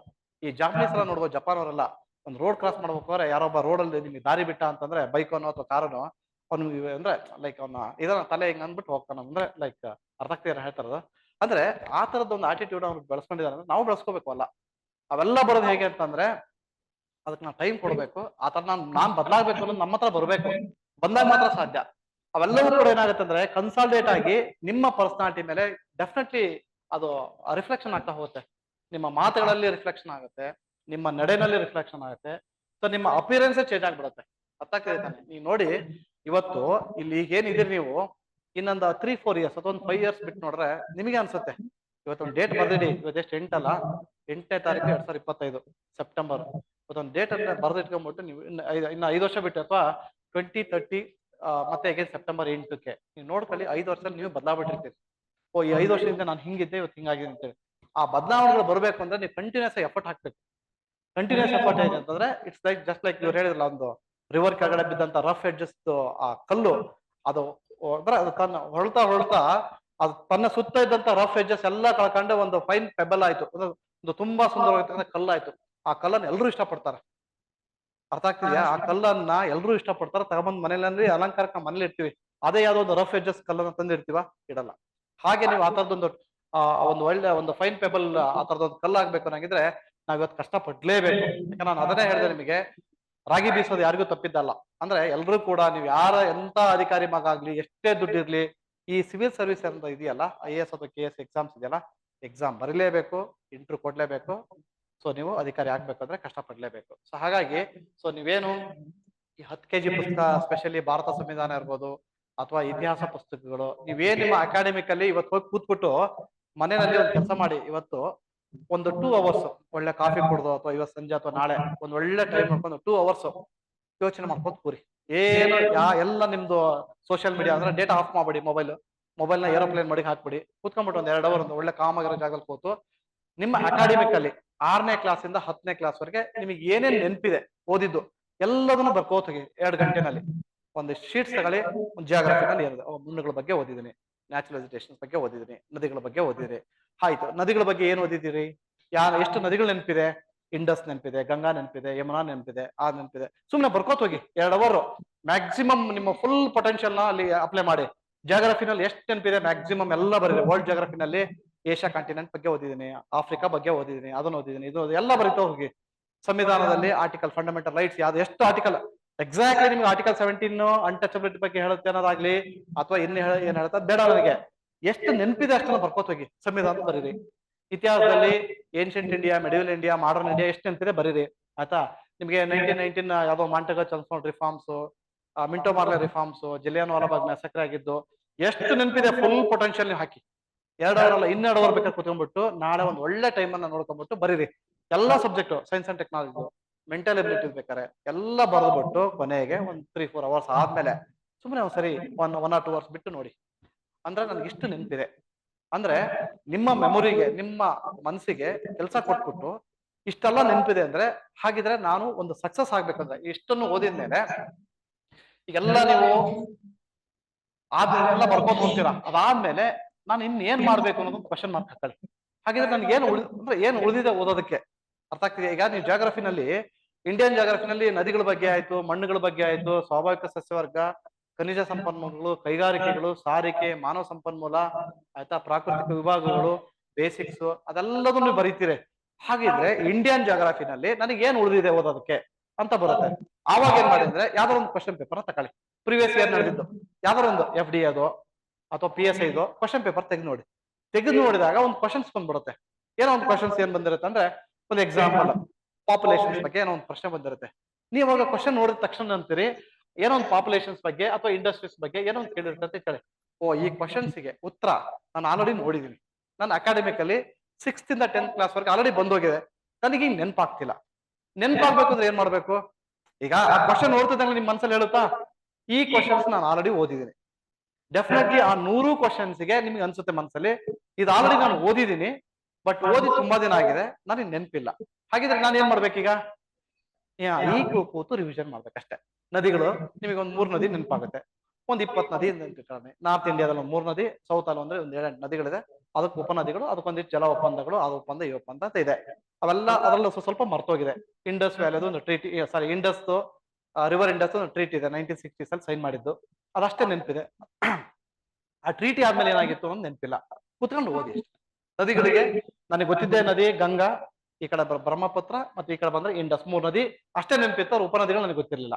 ಈಗ ಕುತ್ಕೊಂಡು ಓದಿ, ಈಗ ಆ ಕೆಲಸ ಮಾಡಿ. ಅಂದ್ರೆ ಆ ಗ್ಯಾಪ್ ಏನಿತ್ತಲ್ಲ, ಈಗ 4 ಅವರಲ್ಲಿ ಓದಿ ನೀವೆಲ್ಲ ಮೆಮೊರೈಸ್ ಮಾಡ್ಕೋತ ಬಂದಿಲ್ಲ, ರಿಕಾಲ್ ಮಾಡ್ಕೋತ ಬಂದಿರಲ್ಲ, ಅದ್ರಲ್ಲಿ ಉಳಿದಿದ್ದನ್ನ ಈಗ ಫಿಲ್ಅಪ್ ಮಾಡ್ಕೋತ ಹೋಗಿ. ಯಾವಾಗ ನೀವು ಎಷ್ಟು ಫಾಸ್ಟ್ ಆಗಿ ಫಿಲ್ಅಪ್ ಮಾಡ್ಕೋತ ಹೋಗ್ತೀರಿ, ಆ ಗ್ಯಾಪ್ ಗಳನ್ನ ಮತ್ತೆ ಆಡ್ ಮಾಡ್ಕೋತ ಹೋಗ್ತೀರಿ, ಅಷ್ಟು ಬೇಗ ನಿಮಗೆ ಕೆಲಸ ಸಿಗುತ್ತೆ. ಅಂದ್ರೆ 365 ದಿನಗಳಲ್ಲಿ 52 ಸಂಡೆ ಅಂತ ನೀವೇ ಹೇಳಿದ್ರಿ. ಆ 52 ಸಂಡೆಗಳಲ್ಲೂ ಕೂಡ ಎಕ್ಸಾಮ್ ಮಾಡಿದ್ರೆ ಒಂದು ಕೆಲಸ ಅಂತ ಗ್ಯಾರಂಟಿ ಸಿಗುತ್ತೆ. ಯಾಕಂದ್ರೆ ನಮಗೆ ಬೇಕಾಗಿರೋದು ಕೆಲವು ಎಷ್ಟೋ ಸಲ ನಾವು ಹಾಗೆ ಬಂದ್ಬಿಡ್ತೀವಿ. ಒಂದು ಸರ್ಕಾರಿ ಹುದ್ದೆ ಸಿಕ್ಕರೆ ಸಾಕು, ಒಂದು ಹುದ್ದೆ ಸಿಕ್ಕರೆ ನನ್ನ ಲೈಫ್ ಸೆಟ್ಲ್ ಆಗುತ್ತೆ, ಆಯ್ತಾ, ಹುಡುಗರಿಗೆ ಮದುವೆ ಆಗುತ್ತೆ, ಹೆಣ್ಮಕ್ಳಿಗೂ ಮದುವೆ ಆಗತ್ತೆ. ಒಂದ್ ಕೆಲಸ ಈಗ ಹಂಗೆ ಆಗಿದೆ, ಈಗ ನೀವು ನೋಡಿರ್ಬೋದು, ಒಂದ್ ಸರ್ಕಾರಿ ಹುದ್ದೆ ಸಿಕ್ತಂದ್ರೆ ಸಾಕು, ಯಾರೋ ಮೋಸ್ಟ್ ಎಲಿಜಿಬಲ್ ಬ್ಯಾಚುಲರ್ ನೀವು ಮದುವೆಗೆ, ಎಲ್ರು ಕೂಡ ಬೋತ್. ಅಂದ್ರೆ ಕಾಮಿಡಿ ಅನ್ಕೋಬಹುದು, ಇದು ರಿಯಾಲಿಟಿ ಲೈಫ್ ಅಲ್ಲಿ. ಆಮೇಲೆ ಅದು ನಿಮಗೆ ತುಂಬಾ ಕಾನ್ಫಿಡೆನ್ಸ್ ಕೊಡುತ್ತೆ. ಒಂದು ಹುದ್ದೆ ಅನ್ನೋದು ಇದೆಯಲ್ಲ, ಒಳ್ಳೆ ಸಂಬಳನೂ ಇದೆ ರೀ ಇವಾಗ, ಚೆನ್ನಾಗ್ ಸಂಬಳ ಇದೆ, ಒಳ್ಳೆ ಸರ್ವಿಸ್ ಮಾಡ್ಬೋದು, ಬೇಕಾದಷ್ಟು ನೀವು ರಾತ್ರಿ ಎಲ್ಲ ಕೂತ್ಕೊಂಡು ಕೆಲಸ ಮಾಡ್ತೀರಿ ಅಂದ್ರೂ ಕೂಡ ಅಷ್ಟು ಕೆಲಸ ಇದೆ. ಪಬ್ಲಿಕ್ ಸರ್ವಿಸ್ ಮಾಡ್ಲಿಕ್ಕೆ ಬೇಕಾದಷ್ಟು ಇದೆ ಇವತ್ತು ಸರ್ಕಾರಿ ಹುದ್ದೆಗಳು, ತುಂಬಾ ಚೆನ್ನಾಗೂ ಇದೆ. ಸೊ ಹಾಗಿದ್ದಾಗ ಅಂತ ಒಂದು ಹುದ್ದೆಗೆ ನಾನು ಬರ್ಬೇಕು ಅನ್ನಾಗಿದ್ರೆ ನಾನು ಏನು ಓದ್ಬೇಕು ಅನ್ನೋದನ್ನ ಇದು ಮಾಡಿ. ಸೊ ಅದೇ ರೀತಿ ನೀವು ನಾಳೆ ಒಂದು ಕೆಲಸ ಮಾಡಿ, 2-3 hours ಕೂತ್ಬಿಟ್ಟು, ಯಾವ್ದಾದ್ರು ಒಂದು ಒಳ್ಳೆ ಟೈಮ್, ನಾಳೆ ಕ್ಲಾಸ್ ಇಲ್ಲ ಅಂದ್ರೆ ಅಥವಾ ನೆಕ್ಸ್ಟ್ ಯಾವ್ದಾದ್ರು ಒಂದಿನ ಕ್ಲಾಸ್ ಇರೋದಿಲ್ವಲ್ಲ, ಅಂತ ಟೈಮಲ್ಲಿ ಅದ್ರ ಹಿಂದಿನ ದಿನ ಒಳ್ಳೆ ಚೆನ್ನಾಗಿ ನಿದ್ದೆ ಮಾಡಿ, ನಿದ್ದೆ ಬರ್ಬೇಕು ಅಂದ್ರೆ ಒಳ್ಳೆ ಪಾರ್ಕಲ್ಲಿ ಒಂದ್ 2-3 ಗಂಟೆ ಚೆನ್ನಾಗಿ ವಾಕ್ ಮಾಡಿ, ಒಳ್ಳೆ ರೆಸ್ಟ್ ಮಾಡಿ, ಬೆಳಗ್ಗೆ ಎದ್ದ ತಕ್ಷಣ ಒಂದು 3-4 ಅವರ್ ಕೂತ್ಬಿಟ್ಟು 6ನೇ ಕ್ಲಾಸಿಂದ 10ನೇ ಕ್ಲಾಸ್ ವರೆಗೆ ಅಥವಾ ನಿಮ್ಮ ಅಕಾಡೆಮಿಕ್ ಅಲ್ಲಿ ಡಿಗ್ರಿನಲ್ಲೂ ಕೂಡ ಓವರ್ ಆಲ್ ನನ್ನ ಇಷ್ಟು ಇವತ್ತಿನ ದಿನವರೆಗೆ, ಅಂದ್ರೆ ನೀವು ಇವತ್ತು ಓದ್ತಾ ಇದ್ದೇನೆ ಅಂದ್ರೆ ಇವತ್ತಿನವರೆಗೆ 2025 ಸೆಪ್ಟೆಂಬರ್ 8 ಸಂಜೆ 5 ಗಂಟೆ ಅಂತ ಅನ್ಕೊಳ್ಳೋಣ, ಇಲ್ಲಿವರೆಗೆ ನಾನು ಏನ್ ಓದಿದ್ರೆ ಇಷ್ಟನ್ನು ಕೂಡ ಈ 4 ಗಂಟೆಯಲ್ಲಿ ನಾನು ರಿಕಾಲ್ ಮಾಡ್ಕೋತೀನಿ. ಒಂದ್ 4 ಅವರಲ್ಲಿ ಎಲ್ಲದನ್ನು ಕೂಡ ನಾನು ನೆನ್ಪು ಮಾಡ್ಕೋತೀನಿ ಅಂತ ಹೇಳ್ಬಿಟ್ಟು ನೆನ್ಪು ಮಾಡ್ಕೊಳ್ಳಿ. ಆ ನೆನ್ಪು ಮಾಡ್ಕೊಂಡು ಯಾವ್ದಾವ್ದು ನಿಮ್ಮ ಎಕ್ಸಾಮಿಗೆ ಬೇಕು ಅನ್ನೋದು ಇದೆಯಲ್ಲ ಅದನ್ನ ಫಿಲ್ ಮಾಡ್ಕೊತ ಹೋಗಿ. ಅಷ್ಟ್ ಮಾಡಿದ್ರೆ ಸಾಕು. ಈ ಜಗತ್ತಲ್ಲಿ, ಈ ಜಗತ್ತು ಅನ್ನೋದು ಬೇಡ ಅನ್ಸುತ್ತೆ, ನಮ್ಮ ಇಂಡಿಯಾದಲ್ಲಿ ಏನೇನು ಎಕ್ಸಾಮ್ ಕಂಡಕ್ಟ್ ಮಾಡ್ತಾರಲ್ಲ ಎಲ್ಲಾ ಎಕ್ಸಾಮು ನೀವು ಪಾಸ್ ಆಗ್ತೀವಿ, ಡೆಫಿನೆಟ್ಲಿ ಪಾಸ್ ಆಗ್ತೀವಿ. ಅಂದ್ರೆ ಆ ಯಾರು ಕೂಡ ಪಾಸ್ ಆಗ್ದೇನೆ ಅಂದ್ರೆ ಲೈಕ್ ವಿತೌಟ್ ಜಾಬ್ ಇರಕ್ ಸಾಧ್ಯನೇ ಇಲ್ಲ. ಏನಾದ್ರು ಒಂದು ಕೆಲಸ ಫಸ್ಟ್ ರ್ಯಾಂಕ್ ಬರ್ದೇ ಇರ್ಬೋದು, ಅಟ್ಲೀಸ್ಟ್ ಕೊನೆ ರ್ಯಾಂಕ್ ಅವ್ರು ಸಿಗುತ್ತೆ. ಹಾಗಾಗಿ ಈ ಪುಸ್ತಕಗಳನ್ನ, ಒಂದಿಷ್ಟು ಪುಸ್ತಕಗಳನ್ನ, ಒಳ್ಳೆ ಪುಸ್ತಕಗಳನ್ನ ಬೈ ಮಾಡಿ, ಅದು ಇದು ಸಣ್ಣ ಪುಟ್ಟ ಎಲ್ಲ ಕನ್ಸೈಸ್ ಮಾಡಿ ಬರೆದಿರ್ತಾರೆ ಅಂತ ಪುಸ್ತಕ ತಳಕ್ ಹೋಗ್ಬೇಡಿ. ಸ್ಟ್ಯಾಂಡರ್ಡ್ ಪುಸ್ತಕ ತಗೊಳ್ಳಿ. ಡೈಲಿ ಒಂದು ರುಟೀನ್ ನೀವು ಡೆವಲಪ್ ಮಾಡ್ಕೊಳ್ಳಿ. ಬೆಳಗ್ಗೆ ನೀವು ನೋಡಿ, ಇದೆಲ್ಲ ಸೈಕಲಾಜಿಕಲ್ ಇದು. ನೀವು ನೋಡಿ ಬೇಕಾದ್ರೆ ಬೆಳಗ್ಗೆ 5:15 ಏಳ್ಬೇಕು ಅಂತಂದ್ರೆ ಇವತ್ತು ಮನ್ಸಲ್ಲಿ ಅನ್ಕೊಂಡ್ ಮಲ್ಗಿ, ಡೆಫಿನೆಟ್ಲಿ ನೀವು ಯಾವ ಅಲಾರಾಮು ಬೇಕಾಗಿಲ್ಲ, 5:15 ಕರೆಕ್ಟ್ಗೆ ಎಚ್ಚರ ಬಿಡುತ್ತೆ. ಆ ರೀತಿ ನೀವು ಹಿಂದಿನ ದಿನನೇ ನಾಳೆ ಏನ್ ಓದ್ಬೇಕು ಅನ್ನೋದನ್ನ ಹಿಂದಿನ ದಿನನೇ ಫಿಕ್ಸ್ ಮಾಡ್ಕೊಂಡು ಮಲ್ಕೊಳ್ಳಿ. ಈಗ ನಾಳೆ ನಿಮಗೆ ರಜೆ ಇದೆ ಅಥವಾ ನಾಳೆ ಏನೋ ಓದ್ಬೇಕು ಅಂತಂದ್ರೆ ಏನೇನು ಓದ್ಬೇಕು ನಾಳೆ ಅನ್ನೋದನ್ನ ಇವ್ರು ಇದು ಮಾಡ್ಕೊಳ್ಳಿ. ನಾಳೆ ಬೆಳಗ್ಗೆ ಎದ್ದ ತಕ್ಷಣ ಸಂವಿಧಾನ ಓದ್ಬೇಕು, ಅದಾದ್ಮೇಲೆ ಇತಿಹಾಸ ಓದ್ಬೇಕು, ಅದಾದ್ಮೇಲೆ ಅರ್ಥಶಾಸ್ತ್ರ ಓದ್ಬೇಕು ಅಂತ ಇಟ್ಕೊಳ್ಳಿ. ಕರೆಕ್ಟ್ ಆಗಿ ಅದೇ ರೀತಿ ಎಕ್ಸಿಕ್ಯೂಟ್ ಆಗ್ತಾ ಹೋಗುತ್ತೆ. ಆಯ್ತಾ? ಇಷ್ಟನ್ನ ಮಾಡಿ ಡೆಫಿನೆಟ್ಲಿ ಸಕ್ಸಸ್ ಬರುತ್ತೆ. ಜೊತೆಗೆ ಪುಸ್ತಕಗಳು, ನಿಮ್ಮ ಟೀಚರ್ಸ್ ಏನೇನ್ ಪುಸ್ತಕ ಹೇಳ್ತಾರೆ ಆ ಪುಸ್ತಕಗಳನ್ನ ಓದಿ, ಅದಷ್ಟೇ ಸಾಕು. ಅದನ್ನ ಬಿಟ್ಟು ಮತ್ತೆ ಬೇರೆ ಏನೂ ಓದಕ್ ಹೋಗ್ಬೇಡಿ. ಒಂದು ಒಳ್ಳೆ ರುಟೀನ್ ಲೈಫ್ ಅನ್ನ ಇದು ಮಾಡ್ಕೊಳ್ಳಿ. ಹೆಲ್ತ್ ಚೆನ್ನಾಗಿ ಇಟ್ಕೊಳ್ಳಿ, ಯಾಕಂದ್ರೆ ತುಂಬಾ ಇಂಪಾರ್ಟೆಂಟ್ ಹೆಲ್ತ್. ಈಗ ಎಕ್ಸಾಮ್ ಟೈಮಲ್ಲಿ ಅಸಿಡಿಟಿ ಆಯ್ತು, ಅದಾಯ್ತು, ಇದಾಯ್ತು ಅನ್ಕೊಂಡು ಎಷ್ಟೋ ಜನ ಎಕ್ಸಾಮ್ ಬರೆಯೋದೇ ಬಿಟ್ಟಿದ್ದಾರೆ. ನನ್ನ ಫ್ರೆಂಡ್ ಬೆಳಗ್ಗೆ ನಾವು ಓದ್ಬೇಕಾದ್ರೆ ಹೈದರಾಬಾದ್ ಅಲ್ಲಿ ಚೆನ್ನಾಗಿ ಓದೋನು, ಬೆಳಗ್ಗೆ ಆಟೋದಲ್ಲಿ ಹೋಗ್ಬೇಕಾದ್ರೆ ಏನ್ ಮಾಡ್ದ, ಆಟೋದ ಜಗಳ ಆಡ್ಬಿಟ್ಟ. ನಾವು ಒಟ್ಟಿಗೆ ಹೋಗ್ತಾ ಇದ್ವಿ, ಬೆಳಗ್ಗೆ ಫಿಲಿಮ್ಸ್ ಇದೆ ಎಕ್ಸಾಮ್ 9:15 ನಾವು ಎಕ್ಸಾಮ್ ಹಾಲಲ್ಲಿ ಇರ್ಬೇಕು. 10 ಗಂಟೆಯಿಂದ ಎಕ್ಸಾಮ್ ಸ್ಟಾರ್ಟ್. 9:15 ಆಟೋದನ್ ಜೊತೆ ಜಗಳ ಸ್ಟಾರ್ಟ್ ಮಾಡುವ. ಯಾಕೆ 20 ರೂಪಾಯಿ ಎಕ್ಸ್ಟ್ರಾ ಕೇಳ್ತೀಯ ಅಂತ ಅವ್ನಿಗೆ ಆಟೋದನಿಗೆ. ಓ ಬೇಡ ಬಾ ಗುರು, 20 ರೂಪಾಯಿ ಅಲ್ಲ, ಅವ್ನಿಗೆ 50 ರೂಪಾಯಿ ಕೊಟ್ಟು ಹೋಗೋಣ ಬಾ, ಸುಮ್ಮನೆ ಯಾಕೆ ಮೆಂಟಲಿ ಟೆನ್ಷನ್ ಮಾಡ್ಕೊತಿದ್ರೆ, ನಾ DCP ಫೋನ್ ಮಾಡ್ತೀನಿ, ACP ಫೋನ್ ಮಾಡ್ತೀನಿ ಅಂತೇಳಿ ಆ ಟೆನ್ಷನ್ ಅಲ್ಲಿ ಹೋದ. ಒಂದ್ 20 ನಿಮಿಷ ಫುಲ್ ಮೆಂಟಲಿ ಆಫ್ ಅವನು. ಅಂದ್ರೆ ಅದು ಏನಾಗುತ್ತೆ ಡಿಸ್ಟರ್ಬೆನ್ಸ್. ಈ ರೀತಿ ಅನ್ನೆಸರಿ ನಮಗೆ ನಾವೇ ಮಾಡ್ಕೊಂಡ್ಬಿಡ್ತೀವಿ. ಇನ್ನೊಬ್ಬ ಇದ್ದ ರಾತ್ರಿ ಎಲ್ಲ ಓದಿ ಬೆಳಗ್ಗೆ ಎದ್ದು ಹೋಗೋನು, ರಾತ್ರಿ ಎಲ್ಲ ಟೀ ಕುಡಿಯೋನು, ಬೆಳಗ್ಗೆ ಎದ್ದು ಅಸಿಡಿಟಿ ಅಂತ ಎಕ್ಸಾಮೇ ಬರಲಿಲ್ಲ. ಅವೆಲ್ಲ ಮಾಡಕ್ ಹೋಗ್ಬೇಡಿ. ಹೆಲ್ತ್ ಅನ್ನು ಚೆನ್ನಾಗಿ ಇಟ್ಕೊಳ್ಳಿ.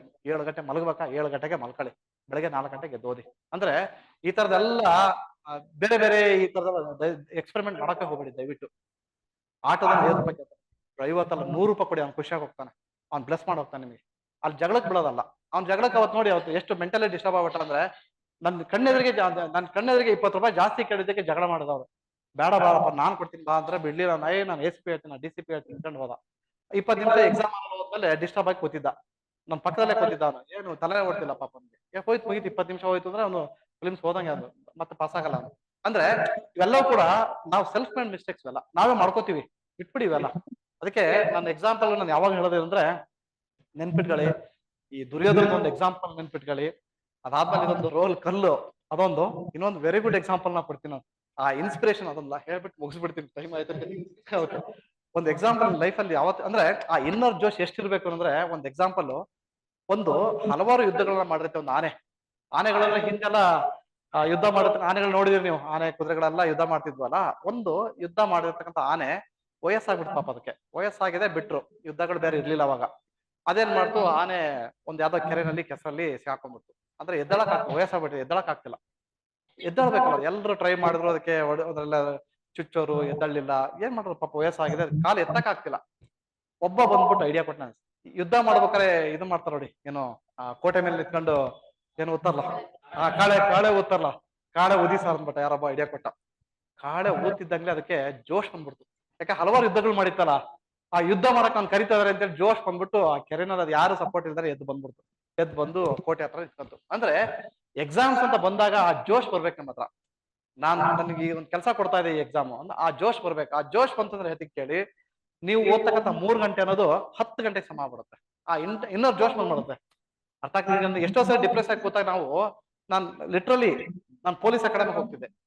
ಅಲ್ಲಿ ಹೈದರಾಬಾದ್ ಅಲ್ಲಿ ನ್ಯಾಷನಲ್ ಪೊಲೀಸ್ ಅಕಾಡೆಮಿ ಅಂತ ಇದೆ, IPS training centre. National police academy ನಾನು ಹೋಗ್ತಿದ್ದೆ. ನಾನು IPS ಆಗ್ಬೇಕಂತ ಹೇಳಿ ಹೈದರಾಬಾದ್ ಅಲ್ಲಿ ಇದ್ದಾಗ 3 ತಿಂಗಳಿಗೆ ಒಂದ್ಸರಿ ಹೋಗಿ ನ್ಯಾಷನಲ್ ಪೊಲೀಸ್ ಅಕಾಡೆಮಿ ಹೋಗಿ ಯಾರನ್ನೋ ಪರಿಚಯ ಮಾಡ್ಕೊಂಡು ಒಳಗೆಲ್ಲ ಕ್ಯಾಂಪಸ್ ಸುತ್ತಕೊಂಡ್ ಬರ್ತಿದ್ದೆ. ನಾನು ಮಾಡಿದ್ದೀನಿ ಆ ಕೆಲಸ. ಆತರ ನೋಡಿದಾಗ ಏನ್ ಅನ್ಸುತ್ತೆ ಅಂದ್ರೆ ನಾನು ಈ ಅಕಾಡೆಮಿ ಬರ್ಬೇಕು, IPS ಆಗಿ ಬರ್ಬೇಕು ಅಂತ ಅನಿಸ್ತಿತ್ತು ನನಗೆ. ಆತರ ಜೋಶ್ ಬಂದಾಗ ಏನಾಗುತ್ತೆ ಅಂದ್ರೆ ಇನ್ನ 6 ತಿಂಗಳು ಎಕ್ಸ್ಟ್ರಾ ಓದ್ತೀರಿ. ನಿಮಗೆ ಯಾವುದೇ ಕೂಡ ಏನೇ ಬಂದ್ರು ಕೂಡ ಮೆಂಟಲಿ ಅಥವಾ ಯಾವುದೇ ಒಂಥರ ಡಿಪ್ರೆಷನ್ಸ್ ಗಳು ಬಂದ್ರು ಕೂಡ ಡೆಫಿನೆಟ್ಲಿ ಅದಕ್ಕೆ ನೀವು ಒಳಗಾಗೋದೇ ಇಲ್ಲ.